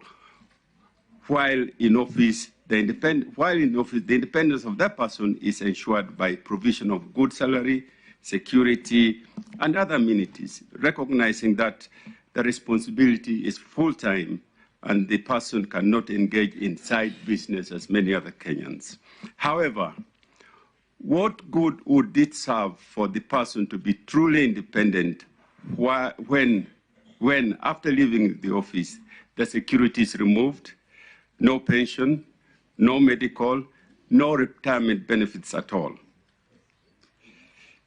There was a petition in the 12th Parliament by Honorable KJ Kiare, which should be revisited on this respect. It is only Parliament to whom Office of the Auditor General is responsible that would ensure post-retirement benefits of the Office of the Auditor General are enacted as in other countries. Now, let me just explain. While in office, one feels very secure, one feels very protected, and one's works full-time. There is no way one can involve in side business and so forth. When the person leaves the office, because really there is nobody looking at the interests of the Office of the Auditor General, a lot of facilities are withdrawn almost instantaneously, and that happened. And this may be because of part of the duties which one had undertaken. And therefore, you end up this person going out at the time when they need to feel secured. Yet the person is out there alone, not looked after, even medical, no, nothing. And in case anything happens to a former Auditor General in terms of health, which would then be more critical, we would have to go for Harambee. There is nothing for the office of for the person of the retired Auditor General. Let me end there. I think it's something food for thought for the National Dialogue Committee. Thank you. It was very well presented and very clear, Dr. Uko. The two interventions I can see, Senator Cherargei, the leader, and Honorable Cheriot. Senator Cheriot, apologies, and Honorable Amiliang. Thank you, We are Chair. making Cherargei popular, I don't know why. No problem. Thank you, Auditor General Emeritus, and let me begin on your last point. I agree with you because that's an area, potential area of conflict while one is in office, because you begin looking forward and imagine, is it worth it? Or you live the Kenyan way of looking the other way, knowing that your future is assured. So I agree that's something that perhaps the committee needs to look into, and we will consider effectively.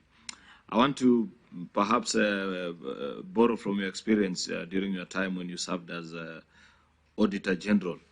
There is a topic of the cost of living, which unfortunately I wanted to listen to you on, but you didn't delve so much into. Maybe you avoided it thinking it's a political issue. It's not really that much, apart from the good political undertones where there are colleagues who feel that Kenya has taken a turn for the worse under this administration. Everybody knows what has happened and how we found ourselves in this situation. An objective analysis knows how Kenya as a country found itself in its current economic predicament. What is your assessment of the size of government that we run, and where is it that savings can be made? Because one of the key, or actually the bulk of our economic situation is anchored by on debt, and debt has the debt distress that we have, need to pay off, borrow to survive a little, and also due projects because of political pressures is something that continues to hang over us. Where do you feel that savings could be made? Save for I've seen what you spoke about on the Chapter 15 commissions, but these are very small, insignificant government agencies, if I put it. If you check through their budgets, they hardly consume maybe 200-300 million. In a budget of 3 trillion, that's a drop in the ocean. But where do you genuinely feel that serious savings can be made?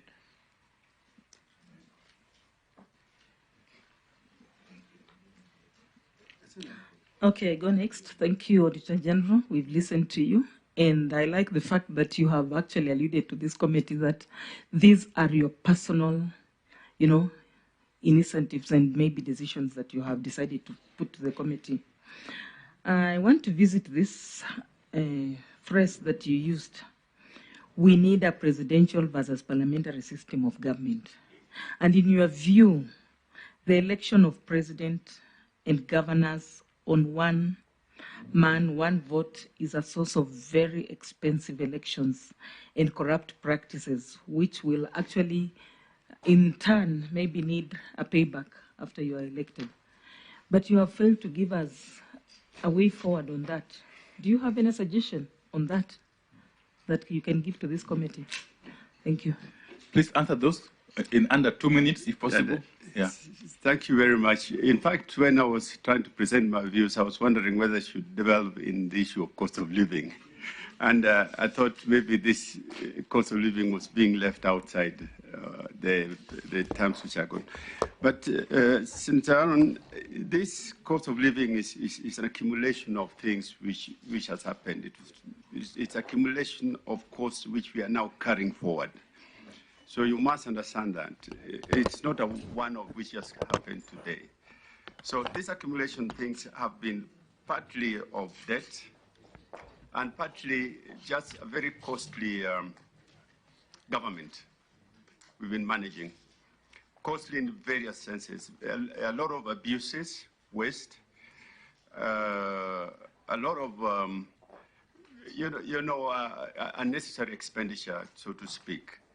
So, and therefore it is one which is carried because of us, the managers, the leaders, and so forth. So we have a duty on that.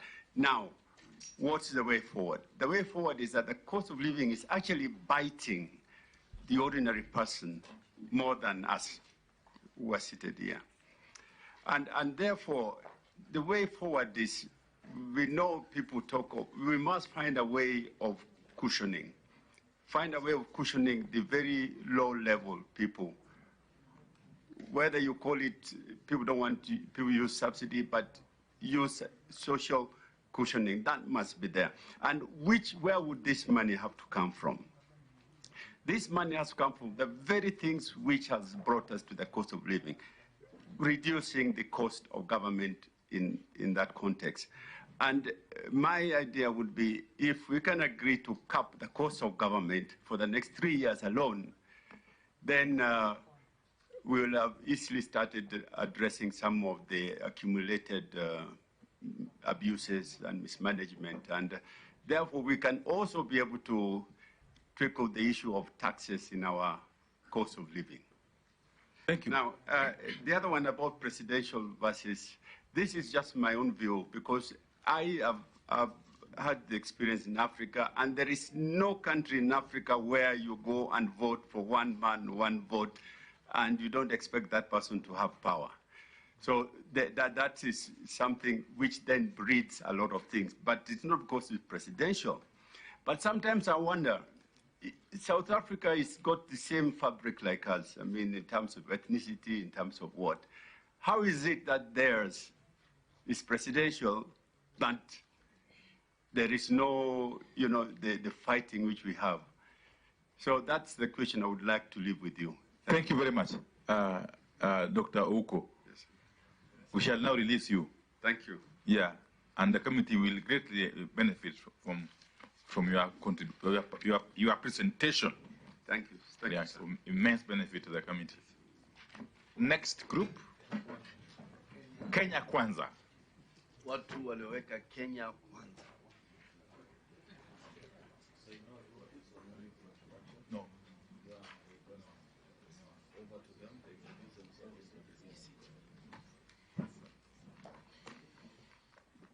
Again, there is no need for introduction on our part. In the interest of time, we shall simply pass the mic over to the leader of delegation. Welcome. Thank you, Honorable Chairs. First of all, I want to take this opportunity to thank you for inviting us to submit our oral presentation and our memorandum on legal and policy reforms on issues concerning our country. We are here as the Kenya Kwanza Coalition, and you'll allow me to introduce my team.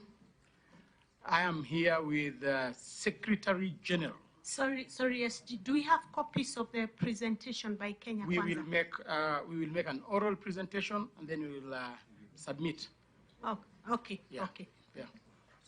And also the invitation was very specific, that you are coming to make an oral presentation. That was captured in your invitation letter. So, Honorable Chairs, you'll allow me to introduce my team. This is the Kenya Kwanza team. I am the Secretary General of the ruling party, the UDA party. I'm also accompanied here with the Secretary General of the Amani National Congress, Honorable Omboko Milemba. I'm also accompanied by the Honorable Chikati, who is the Secretary General of the second oldest party in our democracy, Ford Kenya, is here. I'm also accompanied by good Senator Tabitha, nominated Senator of UDA, Honorable Tabitha Mtinda. I'm also accompanied by Senator Sigei, who is a Senator of Bomet, and also our legal experts, Advocate Alutalala. We will be very brief. I'm glad you've not given us time limits. Yes. I'm sure you you appreciate who we are. Thank you. You asked for it. Here you get it. You have got 20 minutes maximum. Yes. Thank you. So, Honorable Chairs, we will restrain ourselves within the boundaries of the thematic areas that you had suggested. One, we will have a presentation by at least each one of us on the issue of electoral justice and related matters. We will be led by Senator Sigei. And on the issue of outstanding constitutional matters, we will be led by Omboko Milemba, who is the Secretary General. On the issue of fidelity to political parties, coalition, and the law on multi-party democracy, will be led by the Good Honorable Secretary General for the Ford Kenya. And on the issue of entrenching funds in the Constitution, will be led by the Good Honorable SG of Ford Kenya.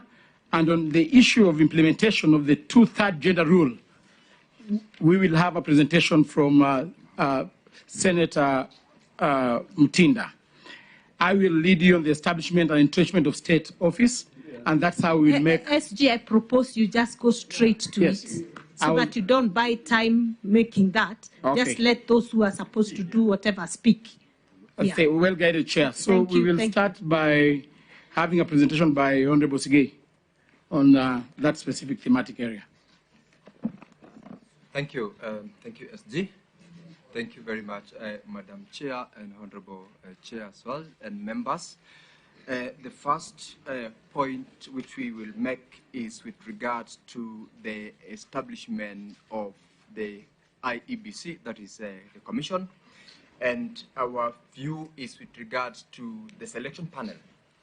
And you all, of course, are aware about the establishment of IEBC under the Constitution, and what we are proposing as a coalition is that since we already have a law in place with regards to the selection panel to the IEBC, which law is in place as of now, we propose that we allow the Commission to proceed and conclude with the process of establishing the Commission in order for it to ensure that we fast track whatever is outstanding in terms of the delimitation of boundaries, which is coming up in, of course, the next few months or so because of the provision of the Constitution.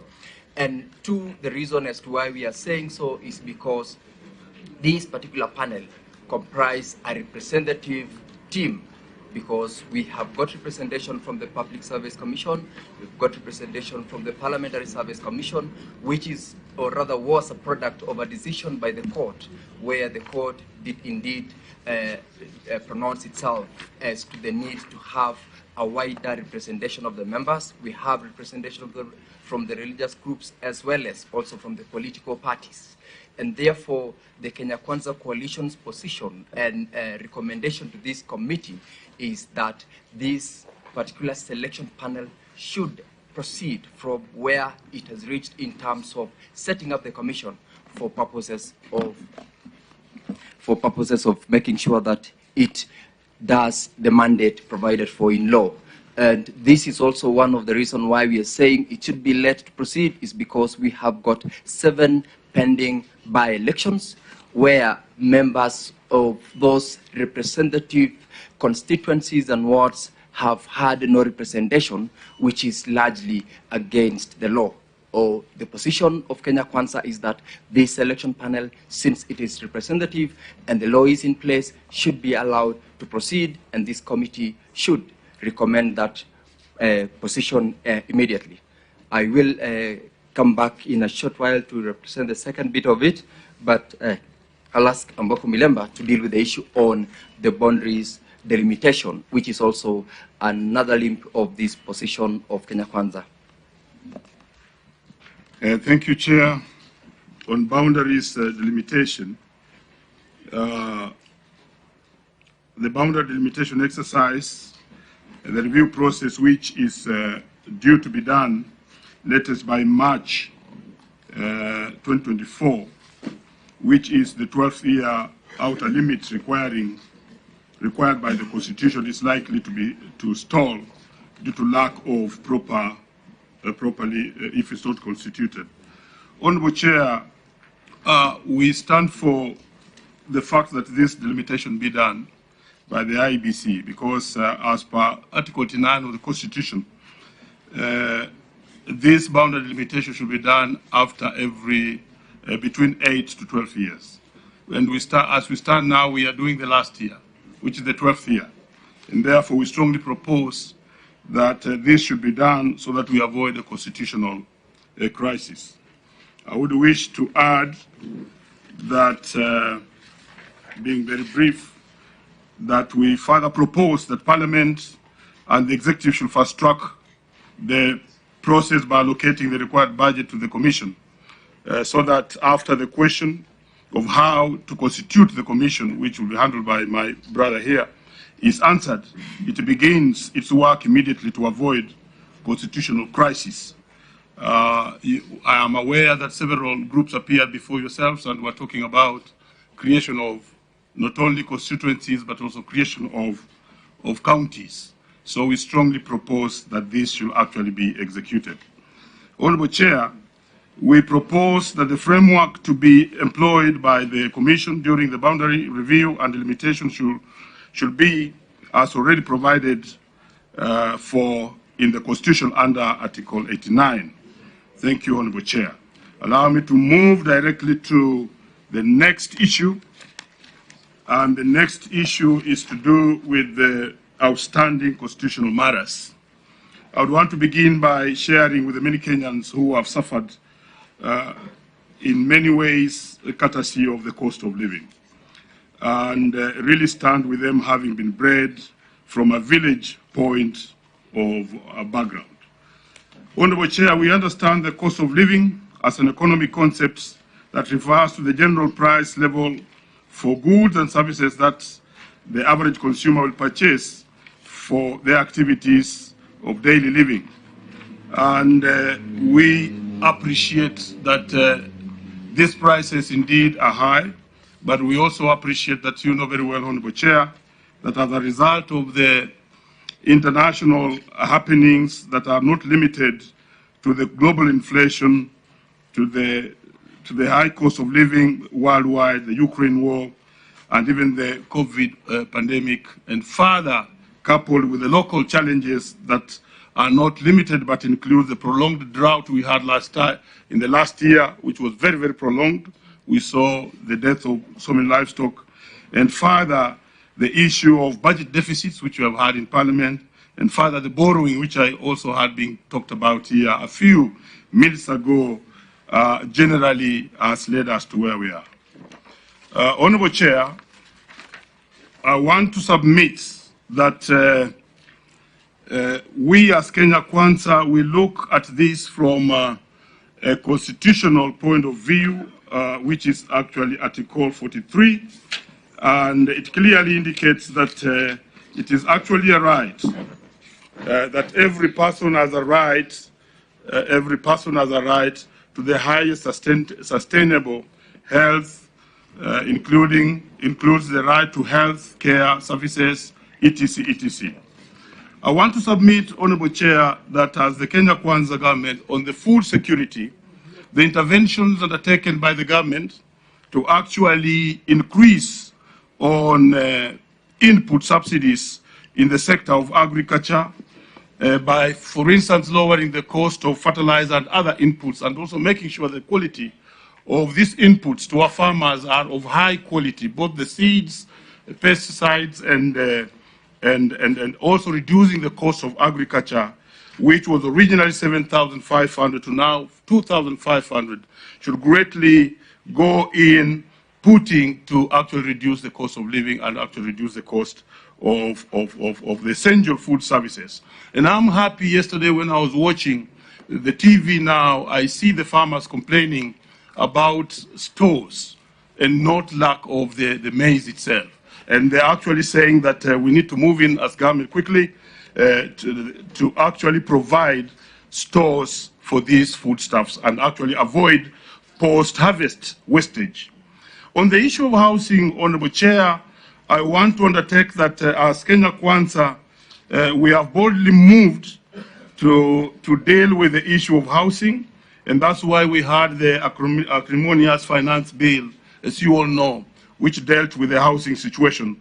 And we are targeting that we should be able to increase the housing situation in this country, and therefore reduce the mortgages to about 10,000, and also make sure that the number of mortgages rise from 30,000 to 100 to 1 million every year. And by doing this, we hope that the issue of housing is going to be taken care of. Let me also move to the issue of health, Honorable Chair, that Kenya Kwanza is a government in place has moved to make certain laws which will actually make sure that we are able to provide the universal health care. 2 weeks ago, you remember, some of you were with me in Parliament when we did pass the two bills. That was the Digital Health Care Bill, and we also did pass the Social Health Care Bill.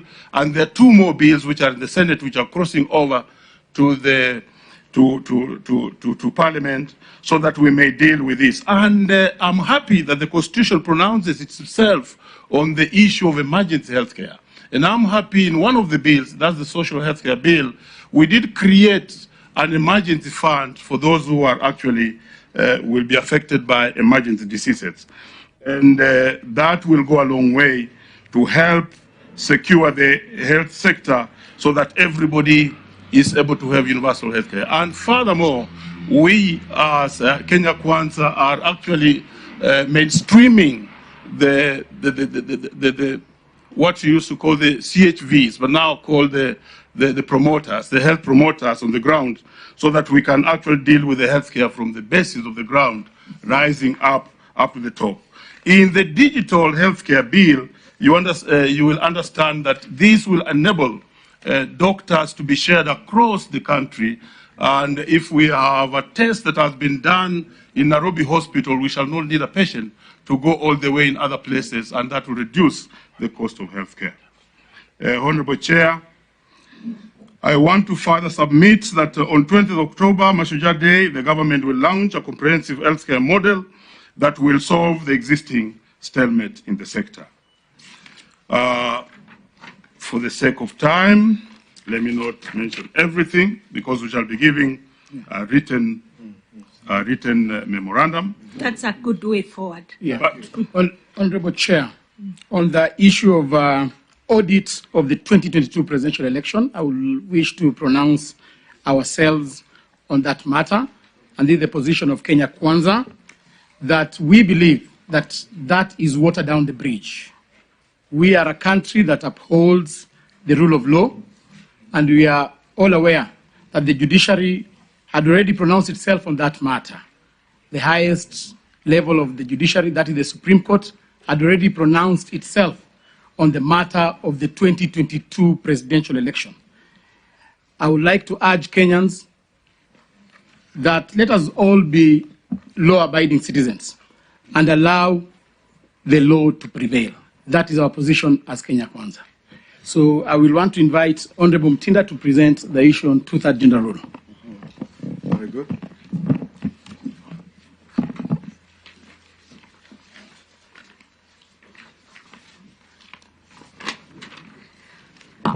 Thank you, Honorable Chairs. And I want to actually start by saying that it's very regrettable to note that the Constitution, as we speak, clearly articulates for the framework of the two-thirds gender rule. But as Parliament sits now, more specific at National Assembly, we've not been able to achieve the two-thirds gender rule. As a coalition, Kenya Kwanza, led by our party leader, none other than Dr. William Ruto, we want to state that we are committed and as a party in terms of championing and promoting the realization of women inclusion and effective participation in every sphere of national endeavors. We have recently also, as a coalition, amended our structure in terms of ensuring that we include party leadership cadres that ensure we meet the two-thirds gender rule in our political different coalitions. Further to this, Honorable Chair, you note that currently in the National Assembly, we on the one-third, we have 97, it should be 97, but we currently have 47 women reps, hence we have less 50, but since we have 26 women elected on single constituencies, we still have a short of 24 women who are supposed to be in parliament. So as a coalition, we want to state that our proposal is for this committee to support in these numbers getting to the two-third agenda that we all focus on. I want to state that county assemblies have been able to achieve this through gender top-up. Senate, equally where I sit, we've been able to achieve this. But in National Assembly, we've not been able to achieve this. Finally, as a coalition, we're also not forgetting our youth and people with disability. We are ensuring that in our different political structure, we ensure that we are going to have different opportunities and different areas that they can be able to serve, so that we increase the number of women, we increase the number of our youth, and we also increase our number of our PWZ. Thank you, Madam Chair. Thank you. And the one presenting next, please note you have 5 more minutes. Thank you.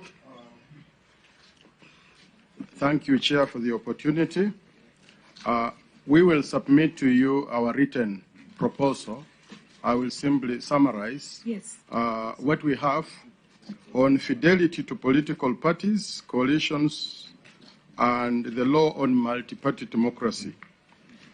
Our proposal is that we seek to strengthen individual parties as key pillars for strong coalitions in Kenya.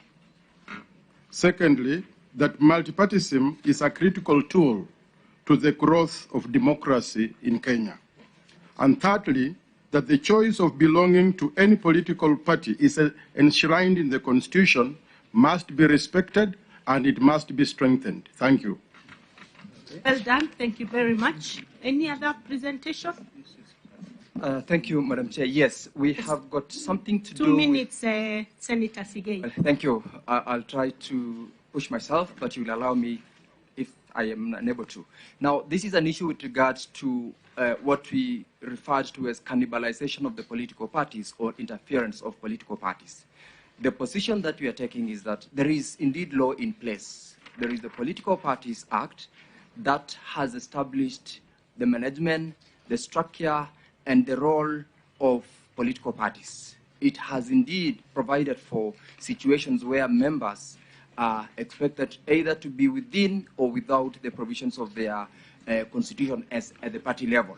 The Constitution of Kenya, at the same time, we are all aware, mandates members under Article 38 the freedom to politics and democracy. However, this was an issue that we have had to respond to, and we are saying that in terms of what we can recommend as a position, since we have the law, what is it then that we can do to make sure that this law is supporting the management of these political parties? And we have proposed that education is going to be one of the key issues in terms of ensuring that proactive steps are taken for members to understand, for political parties also to understand how to manage their members, so that we avoid accusations of interference with the management of political parties. Secondly, enhance the strengthening of internal party dispute resolution mechanism and make sure that proper structures are implemented and party organs are also made to operationalize, so that if there is an issue, we can deal with it within the IDRM. Thirdly, political dialogue and democratic space is key. If we have these continuous, there will be no accusation of one party having interfered with another party's political structure. And lastly, legal reforms, where we are saying that policymakers should be able to consider reviewing and amending the existing laws where we feel there is a lacuna. And in this case, if there is a lacuna in terms of the Political Parties Act, where we are saying at what point do we deem a member to have maybe promoted the position of another political party, it should be clear so that members are allowed to exercise their democratic right and space, and none is accused of having cannibalized any other political party. That is our position as Kenya Kwanza, and we are saying this commission can push also along those proposals. Thank you, Senator. Lastly, Chair. Lastly. Lastly. There's a last one. Lastly, Chair, on the 2 issues about entrenching funds. 1 minute, yes. How many minutes? 1 minute. 2 more minutes, Chair. Lastly, on the issue of entrenching funds into the Constitution and establishment and entrenchment of state offices, Honorable Chairs, this is our position that we draw wisdom from the memorandum the President presented to Parliament. That is the position of Kenya Kwanza. We support the establishment and the entrenchment of the National Government Constituency Development Fund, National Government Affirmative Action Fund, and the Senate Oversight Fund. However, Chair, we would like to make a further submission on the same. Article 177 of the Constitution of Kenya establishes the position of the member of County Assembly. The County Government Act gives the members of the County Assembly various roles. In order for the County Assembly's Honorable Chair to effectively carry out the above functions as enshrined in the County Government Act, we propose, as Kenya Kwanza, the establishment of a fund to be known Ward Development Fund, which shall empower the legislators to perform their functions of representation more effectively and keep them in touch with the pulse of their respective wards. Honorable Chair, it is important to note that the role of an MCA are similar to those of a member of National Assembly, and therefore, if these privileges are to be given at the national level, they should be replicated to the county level. These funds will help the MCA's, Honorable Chair, to fulfill their promises and pledges they made during their elections. Honorable Chair, we further suggest that to achieve, this fund will achieve equalization across the country and can be a solution to the marginalized groups within the counties who are agitating for secession. Honorable members of the committee, we would agree with me that the member of County Assembly position is an incubation stage for nurturing and mentoring future leaders who will scale up in political ladder of leadership. This fund will be very instrumental in ensuring this is achieved. We further submit that we have a ward equalization fund so that within the county setup, we again have an equalization fund to ensure that marginalized communities are catered for. We are further suggesting, as Kwanza, to have the county oversight fund, the same way a senator has been proposed to have an oversight fund to oversight the governors, to play the oversight role. We are proposing, let us build capacity for members of county assemblies. We've seen members of county assemblies being bought left, right, and center because they do not have a fund. That will make them autonomous from the governor. Lastly, on the issue of entrenchment of the 2 officers, the leader of opposition and the office of the Prime Cabinet Secretary, we support, and especially as Kenya Kwanza, we want to affirm that we support the entrenchment of the leader of opposition. It is our considered view that Parliament should enact the legislation to establish the office of the leader of opposition. This is an important office in promoting inclusivity. We have repeatedly witnessed violence after every electoral cycle due to the perceived winner-takes-it-all scenario.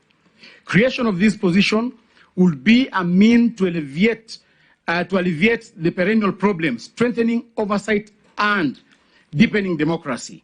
Honorable Chair, we are conscious of the Bill of Rights as enshrined in the Constitution.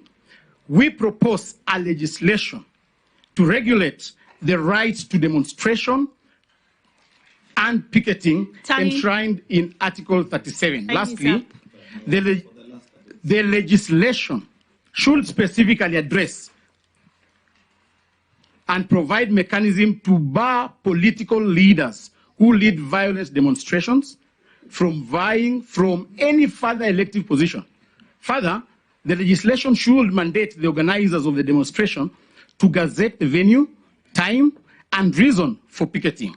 The legislation should provide measures that will ensure the leaders and organizers of violent demonstrations, which may occasion destruction of property and loss of life, to be held liable. These will encourage sanity and order in our political class. That is our submission as Kenya Kwanza. Thank you, SG. I think you're done, and thank you very much. I only want to ask you one question. Yeah. In the case of the office of the official of the leader of opposition, should that person sit in the Senate or in the National Assembly? For purposes, or outside? No, just note down. And I've got a follow-up question. Save for about 2 or so words that you uttered. I hope you could listen to me. Okay. SG, can listen to Wandai. Yes, I was getting worried because in the memorandum that you alluded to, that was sent to Parliament, and in your written memorandum here. Does not have a written memorandum. What is this? Sorry. No, that's yours. No, let's be orderly. We haven't. That's not right. You actually expressed this. Okay, so we ignore this one. Yeah. Okay. Sorry, Chair. Our staff have circulated a memo. It bears your name. I started by saying we do not have a written memorandum. We will do oral submissions. But what is this? Yeah, and this was occasioned by the contents of your letter. You told us to come and make oral presentation. Fair enough. Fair enough. So we ignore this. Ignore. Okay. We take this as a strange document. Very strange. Very that strange. found its way here strangely. Very strange. Thank you. Now, I was actually going to ask you, why are you not as emphatic on the position of the proposed position of Prime Cabinet Secretary as you are on the position of leader of official opposition?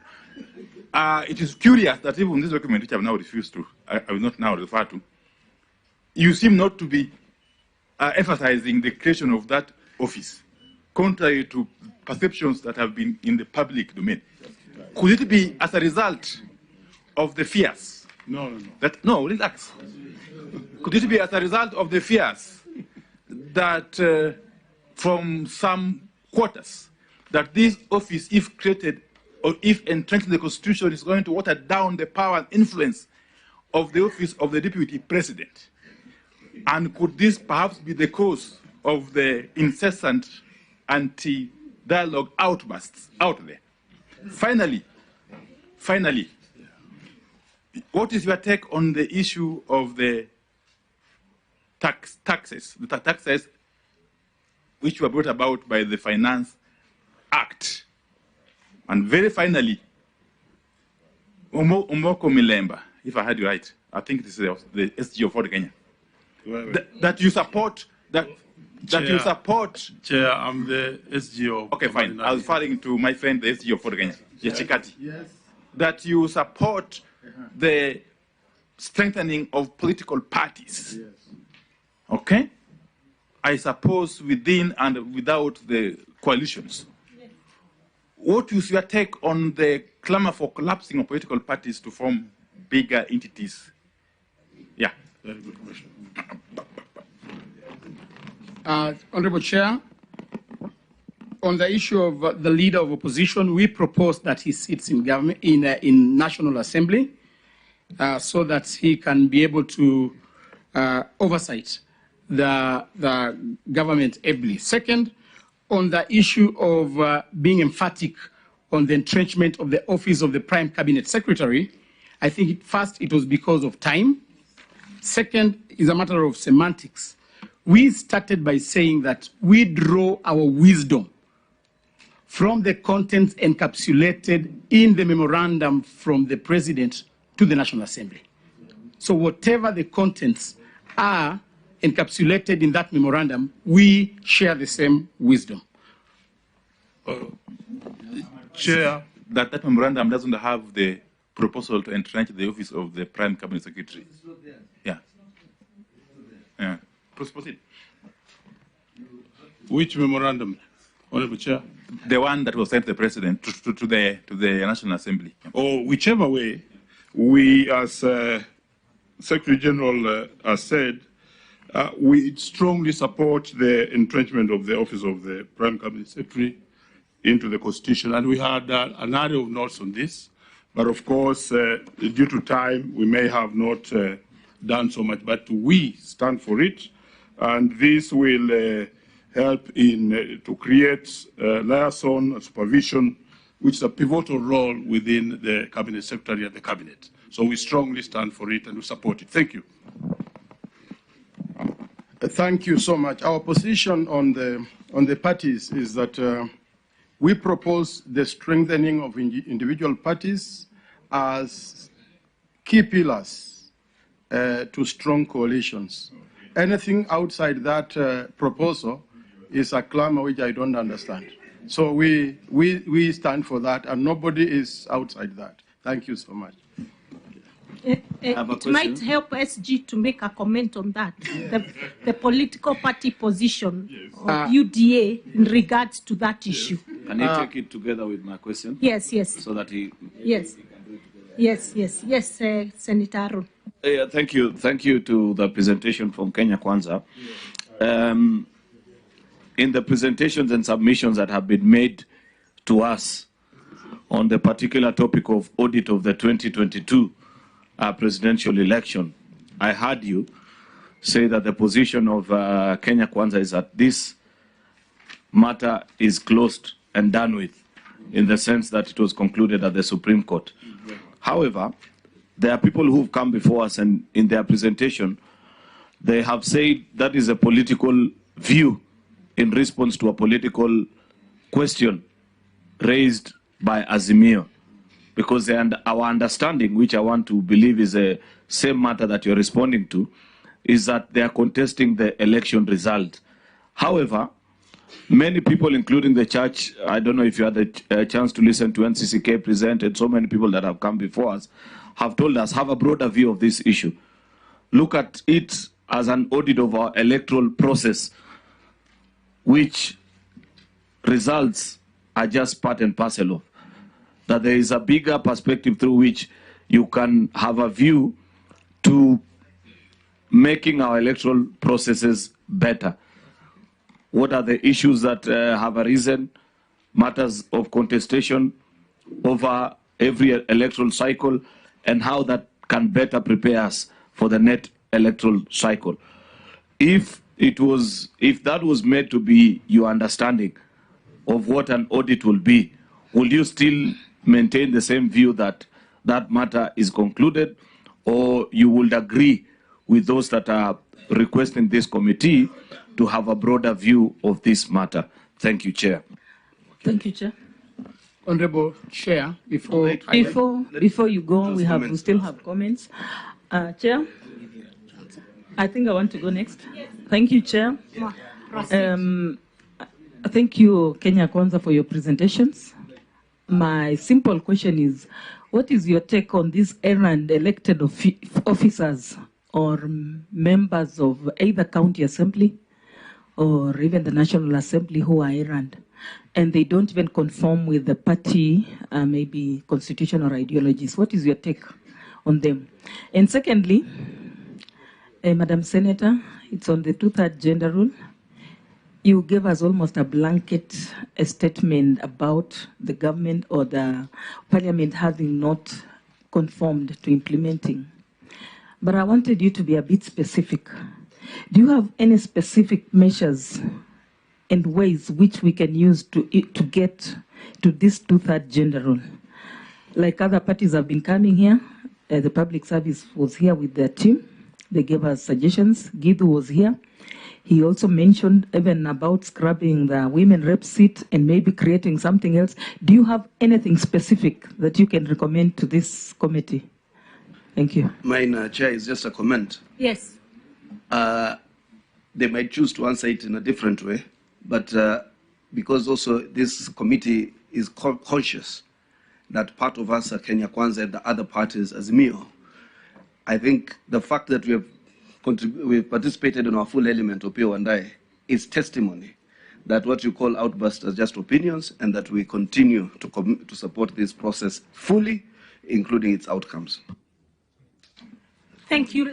Please respond, and we'll give you 3 minutes to just respond quickly to those issues. Chair, we will try to respond in 3 minutes, questions that were asked in 9 minutes. Okay.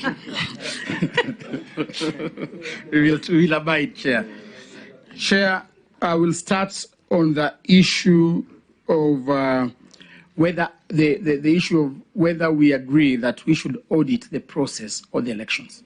Our position is that we can open up on the issue of auditing the process, and that is a mandate that is given to the Independent Electoral and Boundaries Commission. And therefore, I think that goes without any opposition that as Kenya Kwanza, we agree. And since we are a democratic country, we can audit the process. We look into areas which we can improve as a country, because elections are supposed to be transparent and in a manner that people can be participating in the formulation of the rules of the election. Second, on the issue that you raised about strengthening of political parties, I want to strongly agree with the Secretary General of the Ford Kenya that let us strengthen political parties, because we fought so much in this country. We shed blood to achieve the multi-party democracy. And therefore, our position is that let us strengthen political parties. But the big question is, how do you strengthen your political party? You strengthen by recruiting members. So if in an instance you can recruit members from a particular political party to a point whereby that political party is no longer viable, you can decide to take up the entire membership of a political party and bring to your... So strengthening, you must strengthen your political party by recruiting members. And that is our position, that let us strengthen, let us compete, and that is multi-democracy that we fought for. On the issue of errant MPs going against their party positions, I think we already have a legislative framework on that. The Political Parties Act is very clear. It's just a matter of enactment. So, Honorable Wambilianga, enforcement. It's already enacted. Enforcement. So it's just a matter of enforcement. So that has already been provided for in the Political Parties Act and other related legislation. Conclude, SG. 1 minute before he concludes, Chair. Yes. On the issue of political parties, we as a coalition are very much aware about where we came from in terms of the one-party state. And like we said correctly, we want to strengthen the political parties. And let me further indicate that we also, this is what I wanted to bring out, that also coalitions, we also need to strengthen development of coalitions that can actually purpose to drive a certain area. And that's the experience even we had in America. What you now call the strong parties America is a whole history of ideologies of small conglomerations that came together to form what they are today. Thank you, Chair. Thank you, Chair. Just to know from you, this is a national dialogue initiative. Yes. And you are sitting on different divides. Why can't you mix? Thank you. Food for thought. That's food for thought. Thank you, Chair. I think we will be ungrateful if we left this sitting without congratulating the committee. You've made Kenya proud, because in the history of Kenya, this is the first time you are seeing different divides, political divides, sitting together, having a dialogue. And I think this is the Kenya we want to see. The other Kenya where we came from, we don't want to go back into those trenches. We want to see a Kenya which is united. I suggest, Honorable Chair, that in the forthcoming Mashujaa Day, you guys should be celebrated. We should give you accolades for bringing Kenya together. Now we have a peaceful country, and we want to encourage that we continue that. Thank you. We appreciate. Thank you. Thank you, Kenya Kwanza. We appreciate you and your presentations. Asanteni. The next... Federation of Kenya. Federation, eh? Federation of Kenya Employers. Yes. Federation, and then next after Federation of Kenya Employers is the Kenya National Commission on Human Rights. Can they all be in the room? Federation of Kenya Employers. Federation and Kenya Human Rights be here. I can see Governor Waititu. Are you Governor Waititu? Are you part of KFKE? Eh.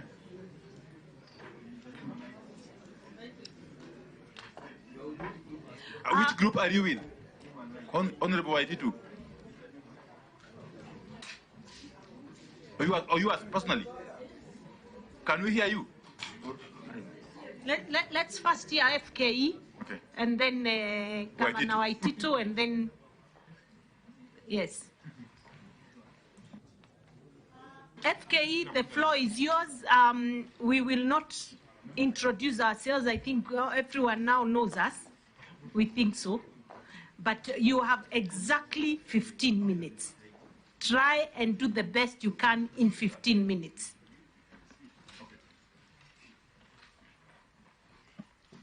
Thank you very much, Honorable Co-Chairs. It is indeed an honor and a privilege for the Federation of Kenya Employers to appear before you to make presentations on the important issues we are discussing. Let me quickly introduce my team. I have two board members, Mr. Cosmas Mutava and Dr. Rachel Monyoncho to my left. I have senior staff of the Federation, Mr. Stephen Obiro, the Head of Advocacy, Consulting and Partnerships, Mr. Samson Mwangi, Heading Finance and Procurement, and Jeffrey Maumo, our PR and Communications. First, we want to thank the committee for inviting us to make presentations on pertinent issues facing our country. The Federation of Kenya Employers supports constitutionalism as provided for in our Constitution that reflects the desire for fair, democratic, and inclusive approaches to governance. We share the national aspirations of peace, unity, and prosperity for all based on shared values. Due to the shortage of time, we will focus our presentation mainly on the area of the outstanding constitutional matters, specifically on the cost of living and the implementation of the 2/3 gender rule. Co-chairs. Madam Mugo, is it Mugo? Yes, oh, yes, my name is Jacqueline Mugo. Yes, you only have 15 minutes. Yes. And I would suggest you just give us highlights. This document is very well written. I will give the highlights. Yes. Thank you very much for your counsel. We have in our document said who FKE is. I just want to highlight the fact that we play a very strong representation and advocacy role, not just at the tripartite level in this country, but we also represent employers internationally and regionally. Tripartism is therefore very important for the functioning of the labor market. It helps us to promote industrial peace and harmony at the workplace, and we want to appeal to the committee to support the strengthening of tripartism in this country. We have seen a tendency at various times, not just for this administration, but even in the past, to weaken tripartism and to remove employers from critical boards and institutions when we take positions that perhaps are against what is being proposed. We want to say that the Federation believes in good governance, and we support the government of the day because we are apolitical, and the positions we take are really aimed at advancing the national plans that we envisage as a country. And right now, there are very many of those plans, and I'll be talking about them. Our overall objective is really to have a conducive environment for doing business. This promotes enterprise sustainability, it creates decent jobs for our people, and improves the lives of Kenyans.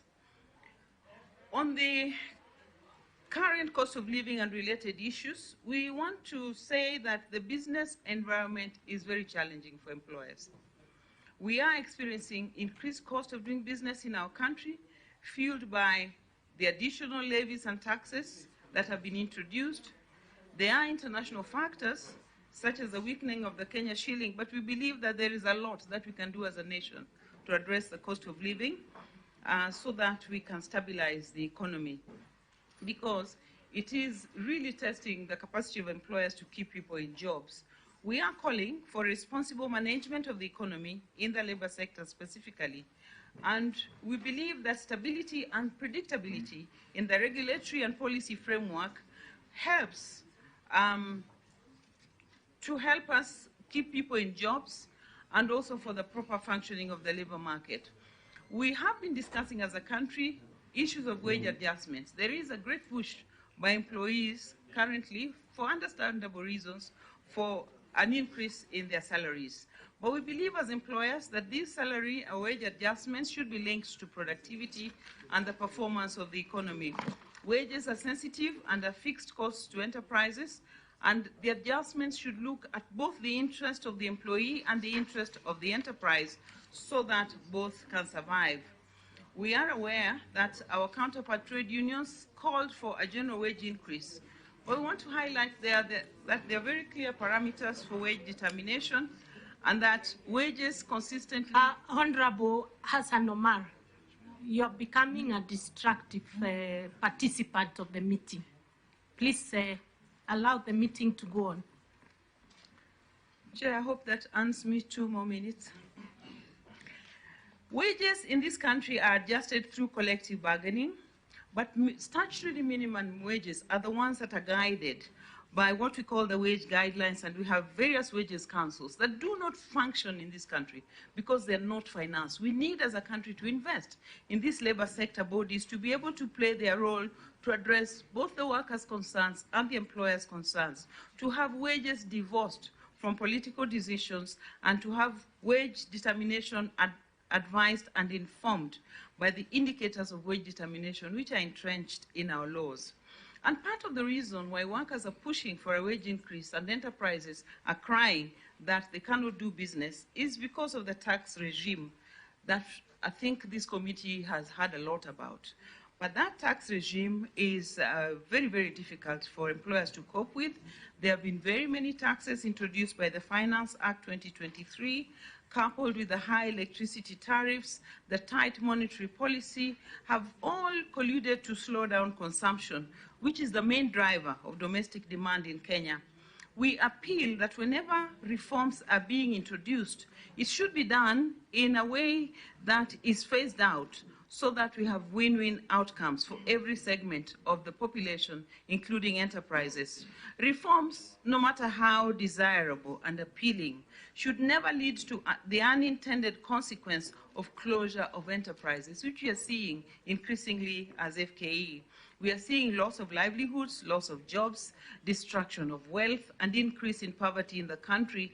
Added to that is a very high level of mental health issues that we are seeing in the private sector because, to put it simply, Kenyans are stressed and so are businesses. So our appeal is that these reforms be phased out, be well timed, so as to mitigate the adverse consequences that they have. Our policymakers should have a heart and care to listen to the plight of the affected persons, whether they are natural persons or corporate persons, to alleviate the suffering of Kenyans. We have some proposals on how we can spur the economy and to reduce the cost of living and accelerate the pace of development. I will not go through all of them, but the first one is really value addition to our products, boosting productivity and facilitating business development through enhanced and simplified access to finance, and also enhancing the efficiency and provision of services in the public service. Chair, let me now talk about the implementation of the 2/3 gender rule. We do support, as a federation, the call for the realization of the 2/3 gender rule, and we appeal that this process be expedited. We believe that this is the right thing for our country to do. It is a reasonable thing. We think as FKE that really what we suffer from in Kenya is not a lack of suitable qualified men and women for these positions, but the goodwill to do it. And in terms of going forward, there should be commitment, not just rhetoric, and affirmative action to ensure the attainment of this 2/3 gender rule. We as a country need to be deliberate and create an environment that supports the underrepresented gender to get more seats. For example, for elective positions, parties in Kenya should field qualified persons from underrepresented groups in areas that are their strongholds. And for appointment to positions, public positions and private sector, we should seek to have gender balance at all levels of governance. There has been a lot of talk about if the leader is a male, for example, governor, then the female should be, then the deputy should be female and vice versa. I believe there have been very many proposals there that we can consider. We just want to assert that FKE supports that move. As I conclude, I want to say that the outcome of the work of this National Dialogue Committee is eagerly awaited for by all Kenyans and employers. We as employers hope that the outcomes will help promote unity in the country, including in workplace relations, which are currently in tatters because of the stresses that both sides are facing, and also to drive the general development in the country. Our appeal, though, is that any reforms that come from this committee should not lead to additional taxes and levies for either businesses or for employees, because we cannot be stretched beyond what we are already being stretched to. We think that any proposals that come from here should be funded from the consolidated fund.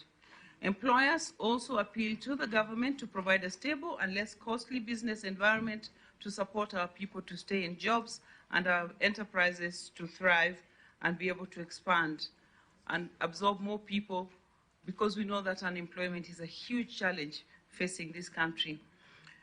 Kenya is currently grappling with a high cost of living which threatens our social fabric. We are facing a challenge of shrinking disposable income and increasing prices. This is impacting negatively on the quality of life of our people. And the working population is increasingly getting into a situation where they can hardly afford to meet the basic needs of health, education, food, and shelter, and in fact to run their households. You must be aware as a committee, because you're very well informed, that today we woke up to the shocking news that Kenya is the worst performing stock exchange in the world. How did we get to that position? We appeal to the executive and parliament to address this matter by involving all stakeholders in the process of developing policies and laws that reduce poverty, enhance economic growth, and promote competitiveness, and create a favorable business environment. This is the only way that employers can continue to meet the payroll costs that they want to meet, because we know in Kenya that if one person is in employment, then they're supporting a whole host of other people, and we cannot afford to see any more job losses or the collapse of enterprises. I thank you, sir. Thank you very much. I want us members to allow them to leave, if you don't mind. But I can see Honorable Waziri. Yes. Thank you, Mr. Jacqueline Muga and your team. First of all, I want to thank you for being the voice of employers and for coming personally. You and Francis Atwoli have been the voices of the employers and the workers of this country. We expected him to come with his team, of course he did not. That's why we appreciate you leading this team, because one of the biggest issues before us is the cost of living. And we've had several presentations before us showing how much taxation has increased, prices have increased, but disposable income have decreased. And the quality of life for many Kenyans has worsened to the level that there are very many Kenyans who have gone to depression. We were given a very scary figure that between this year and the last 2 years, you are talking of 84% increment in terms of workers who are really, really depressed. So we wanted, apart from you saying that policies need to be reviewed, we're really looking at the taxes, and particularly what has had the highest impact is the increase of the VAT from 8% to, from 8 to 16% on fuel. That has seen the cost of fuel go very high. And when you look at that in terms of the taxes, the levies, you are looking at almost 16 of them. Would like you to, maybe in your further written submission, to give us specific suggestions, because we need to make recommendations as we're asking for those taxes to be reviewed, which ones should be probably dropped. And on electricity also, that has really gone up by 63%. Of course, that affects the cost of production. And want you to also look at that and be specific. It will be very helpful for this committee to make very specific suggestions to lower the cost of living. Thank you. As you hear in your further written submissions, so that don't take any more time. But you made some very scary statement here that perhaps need to clarify, that Kenya has become the worst performing stock market in the world. You may need to elaborate on that within 1 minute.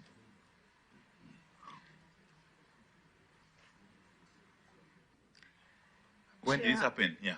We have the article which we can forward to the Secretariat. It was in the international news, and we can forward it. We're just as shocked about it as you are, but that is the case. And I think what we must ask ourselves is, how did we get there, and what impact, therefore, does it have on the functioning of the economy? This is does that point to a possible collapse of the economy? The Bloomberg report. There's a report. Are you hearing me? I think you can forward it together with your further written submissions, Yes, so that we will. consider. Because there's a Nigerian who was saying you can't manage the economy through propaganda. And one way of seeing is really the stock exchange and the dollar rate. Maybe that's a very worrying sign of the times. I think Bloomberg is a very reputable report. I wanted to say, even as we send our further memorandum, one trend that we've seen in the recent past, Chair, is that taxes are being levied on consolidated pay, away from the tradition of basing statutory deductions on the employee's payroll on basic pay. Now, that alone has had major impacts on the take-home pay of employees, because you're taxing employees on allowances for transport, for DSA, and for leave. So it means that the employee has to dig from his pocket, or the employer has to top up, to be able to survive in Kitale or Kericho or wherever they go. I think that alone would have major impacts, because we need to focus statutory deductions on the basic pay, even as we look at the raft of taxes which we are going to address, as Honorable Wamalwa has advised us. Thank you. Because that is what has actually thrown the level of taxation to unprecedented levels, and we're seeing employees taking home less than the 1/3 salary they're supposed to have. Thank you, What are they supposed Madam to Mugo. survive on? We shall now excuse you. And I sounded like a trade unionist, but I'm not, because even for enterprises, it's very difficult. I can see you are clearly agitated by the state of the economy and general decline of the living standards of Any your pain the employee employees. feels is thrown on the enterprise. So Yes. we are bearing a lot of burden, which Yeah. perhaps we need to be supported in. Thank you. So in your view, the policies are not working They're not working. at all? They want, not at all, but the climate in which business is being done today is very difficult. And you cannot, as a country, throw 20 new taxes on businesses at the same time. We need to pace them out and have conversations with the stakeholders, employers, workers, and everybody else about how can we achieve the dream we have for universal care, for affordable housing, and all this. Thank you. Thank you. I'm told the Kenya Human Rights Commission is in the room. Kenya National Commission on Human Rights. Kindly. But while they come, we had Governor Waitito, and you know you were not on the list. Just So come forward and wave Governor We are Waitito trying to as you figure say out it. how to handle you, because you've just come without notice. People are coming by invitation. Maybe we give you 5 minutes, Governor Waitito, because you're a respected member of society. We give you exactly 5 minutes, Governor Waitito, before the human rights takes over. And proceed. Proceed, the Governor thanks a lot. Waitito. I know all of you know me. I'm Waitito. And having been around for a long time, from a councillor to governor, there are some issues that I've observed that I wanted to make some recommendations. One of them is on education. On education in particular, I wanted to recommend on the issue of distribution of bursaries, which have been involved for a long time. I wanted to suggest and recommend that they be removed from the CDF of the Member of Parliament, because the manner in which bursaries are distributed is selective. The people who support the MP tend to benefit more than the people who do not support the Member of Parliament. If you look at the students, all the students nationally attend the same exam. They need to be given equal footing as far as preparations on exams is concerned. But if one student gets 1,000 shillings because of how the father voted, and another one gets 10,000 because of how the parent voted, that is unfair for that student who did not vote and is getting less money. If we want to equalize, the national government must take over the distribution of bursaries such that a student in Suba gets the same amount as a student in Githunguri and a student in Wajir, because they are facing the same exam, the same environment as students, but a student cannot be discriminated because of how the parent voted in the same constituency and how and where the student was born. And they are the same students. Governor, you've taken 1 minute on that alone. So Yes. Please take note, you have 4 more minutes in case you have more issues. Yes. And that you have prosecuted very well. Yeah, I'm still continuing the same. If you consider an orphan in Rodwa, it is the same orphan in Kajiado. So both orphans should get the equal amount of funding from the government. So as far as I'm concerned, and I know that is a concern to so many other people, distribution of bursaries should be given to a national body, just like the way university is given to help, so that distribution of bursaries can be national. Let the Member of Parliament just oversee the distribution. The point is made. Honorable Waititu, any other issue? Any other issue? Yes, I have. This is only one now, yeah. Yes. Having gone through the impeachment process as a governor, and also having been a Member of Parliament, when the Kenya Constitution 2010 was enacted in Parliament, I know very well what the initial intention of the drafters of the Constitution was when the impeachment was enacted in our Constitution. First and foremost, it was meant to check the excesses of the governors in the counties. But the drafters of the Constitution did not know or did not intend to hear or even to imagine that it was going to be used politically by some other leaders. But as it is now in our country, and as it happened to me, when I fall off, when I went into the bad books of the regime that was there, they drafted and planned and on how to get me out of office. And that will happen to so many other governors in future. I think there's a proposal, Governor. My proposal is... No, I'm just suggesting to you, the Council of Governors was before us. Yes. And they addressed the same issue. What they are proposing is that we tighten the knots on the impeachment process, but also make it 2 years, was it? What were they suggesting? We push on the governors for 2 years, at least for them from the government to perform. What would you say? My issue is different. What my suggestion was, because the drafters of the Constitution, the initial idea of impeachment was not meant to be political. It was meant to check the excesses of the governors. My suggestion is, because impeachments will continue, I'm not opposed to impeachments, but since the governor will have fallen off with the regime or the support of the politicians, it should be only for that period that governor was elected.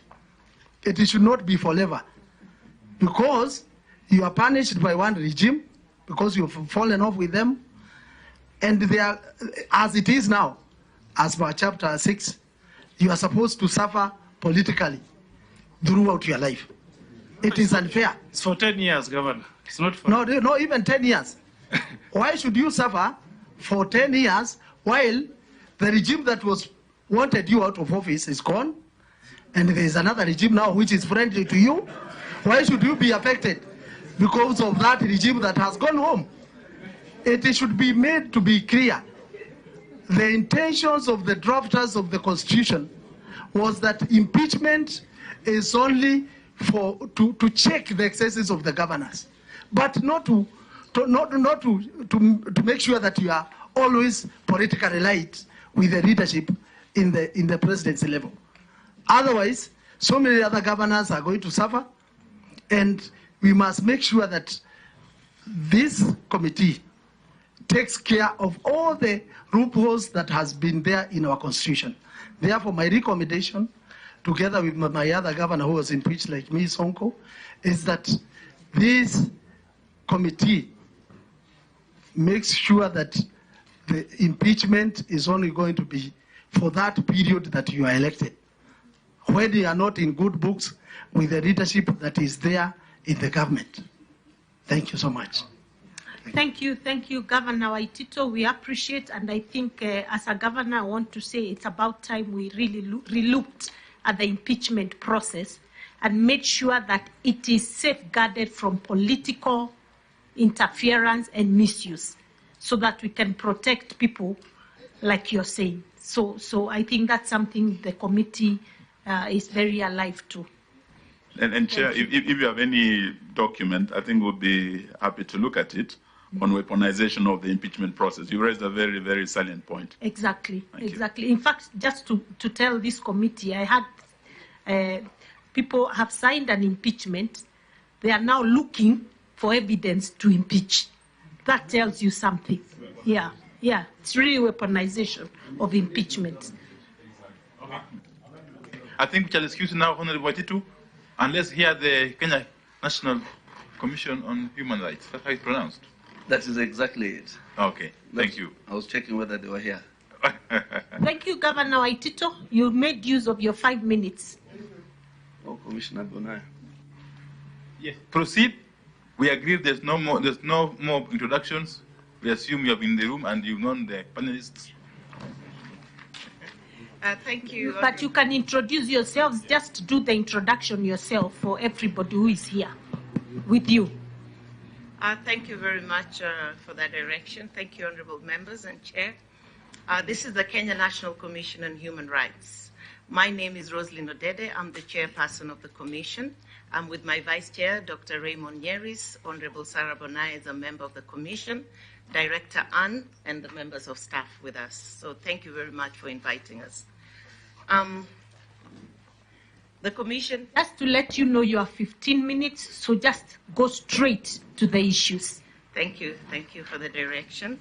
The commission provided its detailed report via email to your team, and we hope you have received it. If you haven't, we can send it back once again, but we did send our detailed our submissions to you. We will here just speak in summary to some of the key issues that are under discussion in this dialogue. So thank you very much. Now, we will go as per the issues that were sent to us. The first issue that was sent to us was the issues of electoral justice. And under electoral justice, the first issue that was brought up was restructuring and reconstitution of the IEBC. As a commission, we say this is a very crucial and imperative factor that should proceed with haste. The commission notes with concern the frequent amendments to the law on the composition of the selection panel at every turn. We as a commission think this does not augur well and contributes to feelings of suspicion and mistrust towards the electoral process. As a commission, we would suggest that composition of the election panel should be inclusive and diverse. It must be an inclusive and diverse panel at every instance. We suggest minimal or no participation by political parties. And we also suggest that it be entrenched in law that amendments to the composition of the panel do not take effect if the panel is to be reconstituted within 12 months of the amendment. This is to avoid interference or setting up on panels to play up to certain interests. And we think that should be a safety net there. When we talk of inclusivity, we would like to see PWDs in the panel. We'd like to see gender considerations taken into account. We'd like to see members of civil society included, academicians, professional societies, private sector, religious groups, and the youth, essentially making up the panels so that it is inclusive. When we talk of diversity, we talk of regions and we talk of ethnicity. Why do we talk of both region and ethnicity? Because when we talk of regions, sometimes I could be of a particular ethnic group, but descending from a region. And if we looked only at region and not ethnicity as well, you might end up with people from two people from the same ethnic group because they come from different regions. So diversity should consider both region and ethnicity. And in this, we also need to totally consider marginalized and minorities, the marginalized groups and minorities. Now, when it comes to boundary delimitations, the Constitution has very, very clear provisions on boundary delimitations, and it actually provides for 8 to 12 years for constituencies and periodically for the wards. And in constituency, they can only change the boundaries and the names. They cannot change the number of constituencies. We believe as a country, we have no reason to change the constitutional provisions in regard to boundary delimitation. The Constitution also provides the factors we need to take into account, including geographical features, community of interest, historical, economic, and cultural ties, population quotas, and communications. These are very, very key issues that must be taken into account. But as a commission, we would like to say this, that one, there's an urgent need to review the boundaries right now. One, because the limitation period is running out.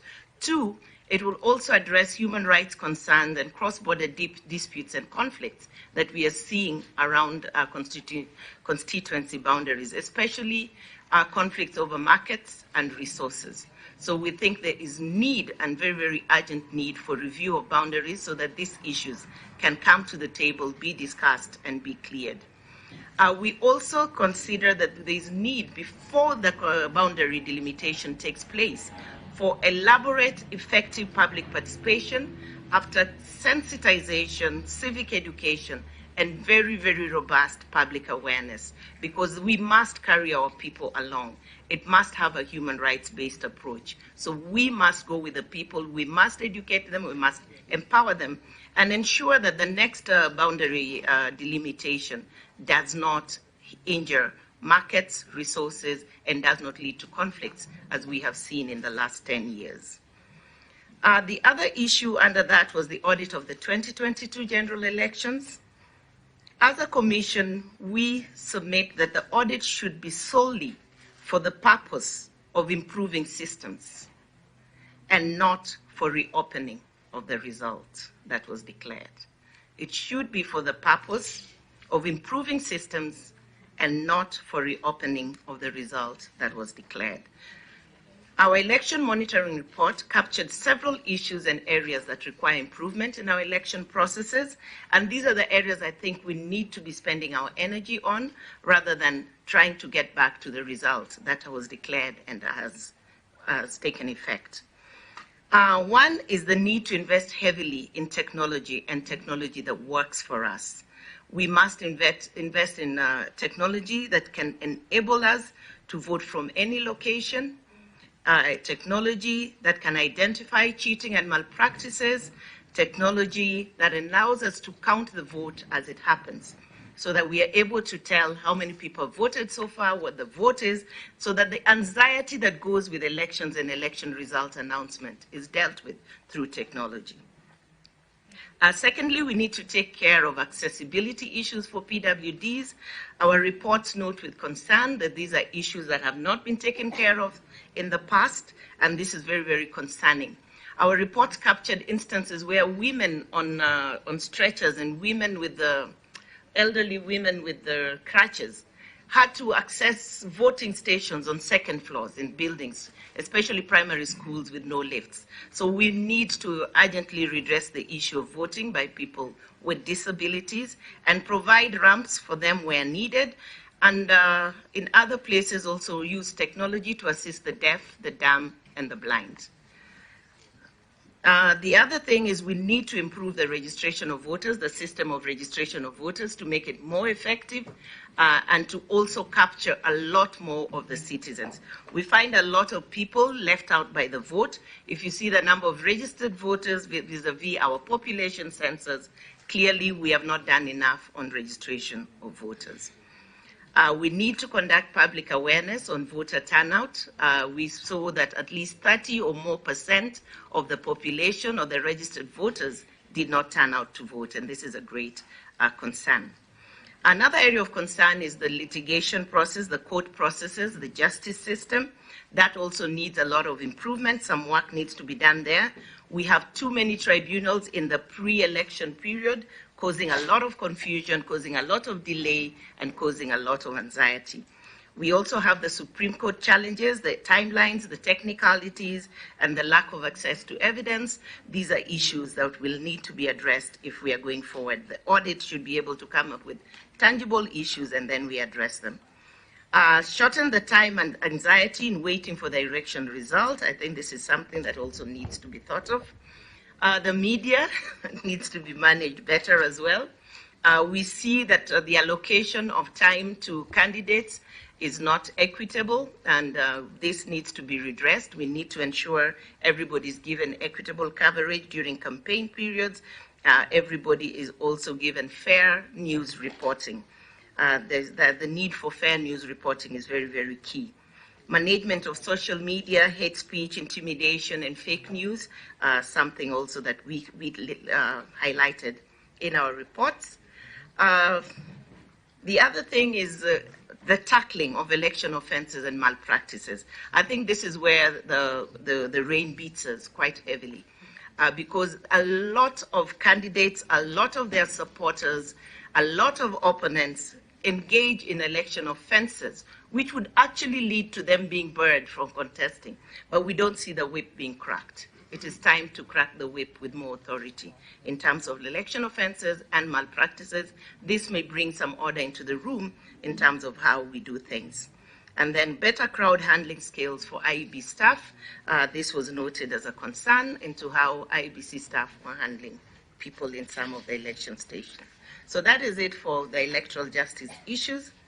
On outstanding constitutional matters on cost of living, a lot has been said. We've followed what has been going on here. We note Article 43 of the Constitution protects ECOSOC rights. This is economic and social and cultural rights. The Constitution also protects the dignity of the person and security of the person. High cost of living has negative impacts and human rights negative impacts on security of the person. It leads to a lot of insecurity and challenges around that. It affects the dignity of the person. If you can't afford your basic needs, your dignity is affected to a great extent. It affects the health of the people and the health of a nation at large, especially the mental health of our people. And we've seen a lot of psychosocial problems affecting our country now. Not just the youth, but affecting everyone across the board. We've seen a lot of suicide, we've seen a lot of violence. All these are manifestations of mental health, depression, some that may be tied back to cost of living.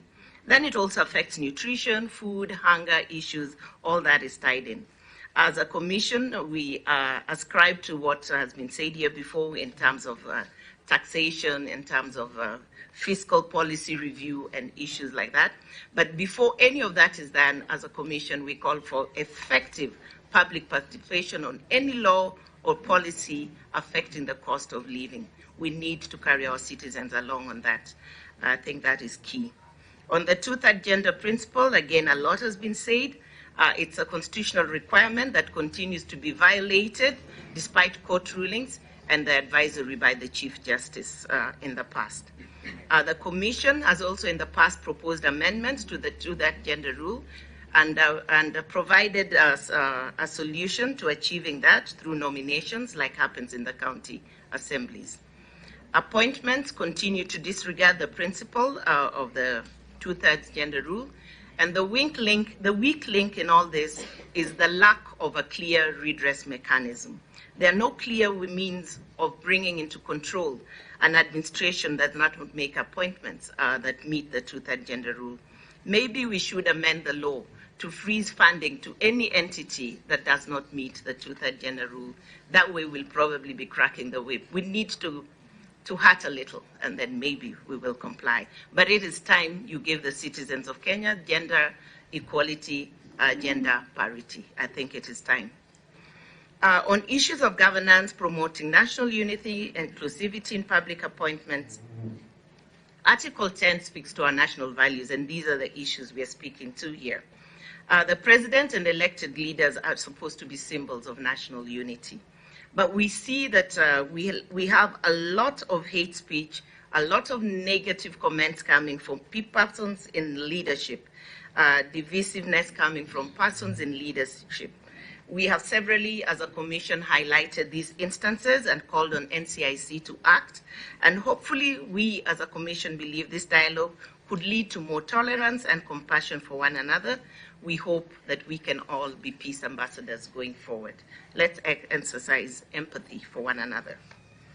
Now, on the third issue, which is fidelity to political parties, we say political parties are actually the fulcrum for democracy. It is through parties that citizens exercise their political will as they donate powers to their elected leaders. It is expected that political parties in their operations uphold good governance and democratic principles. The Commission, in its many reports, finds that most political parties have weak internal governance structures that make them susceptible to interference. The Commission says that there's no need for changing law. Parties just need to abide by Article 91 of the Constitution and abide by principles of good governance, promote democracy through regular, fair, and free party elections, respect and promote human rights, fundamental freedoms, gender equality and equity, respect rule of law, respect and adhere to the provisions of the political party's code of conduct, not be based on region or ethnicity, which probably is one of the factors that beat us a lot,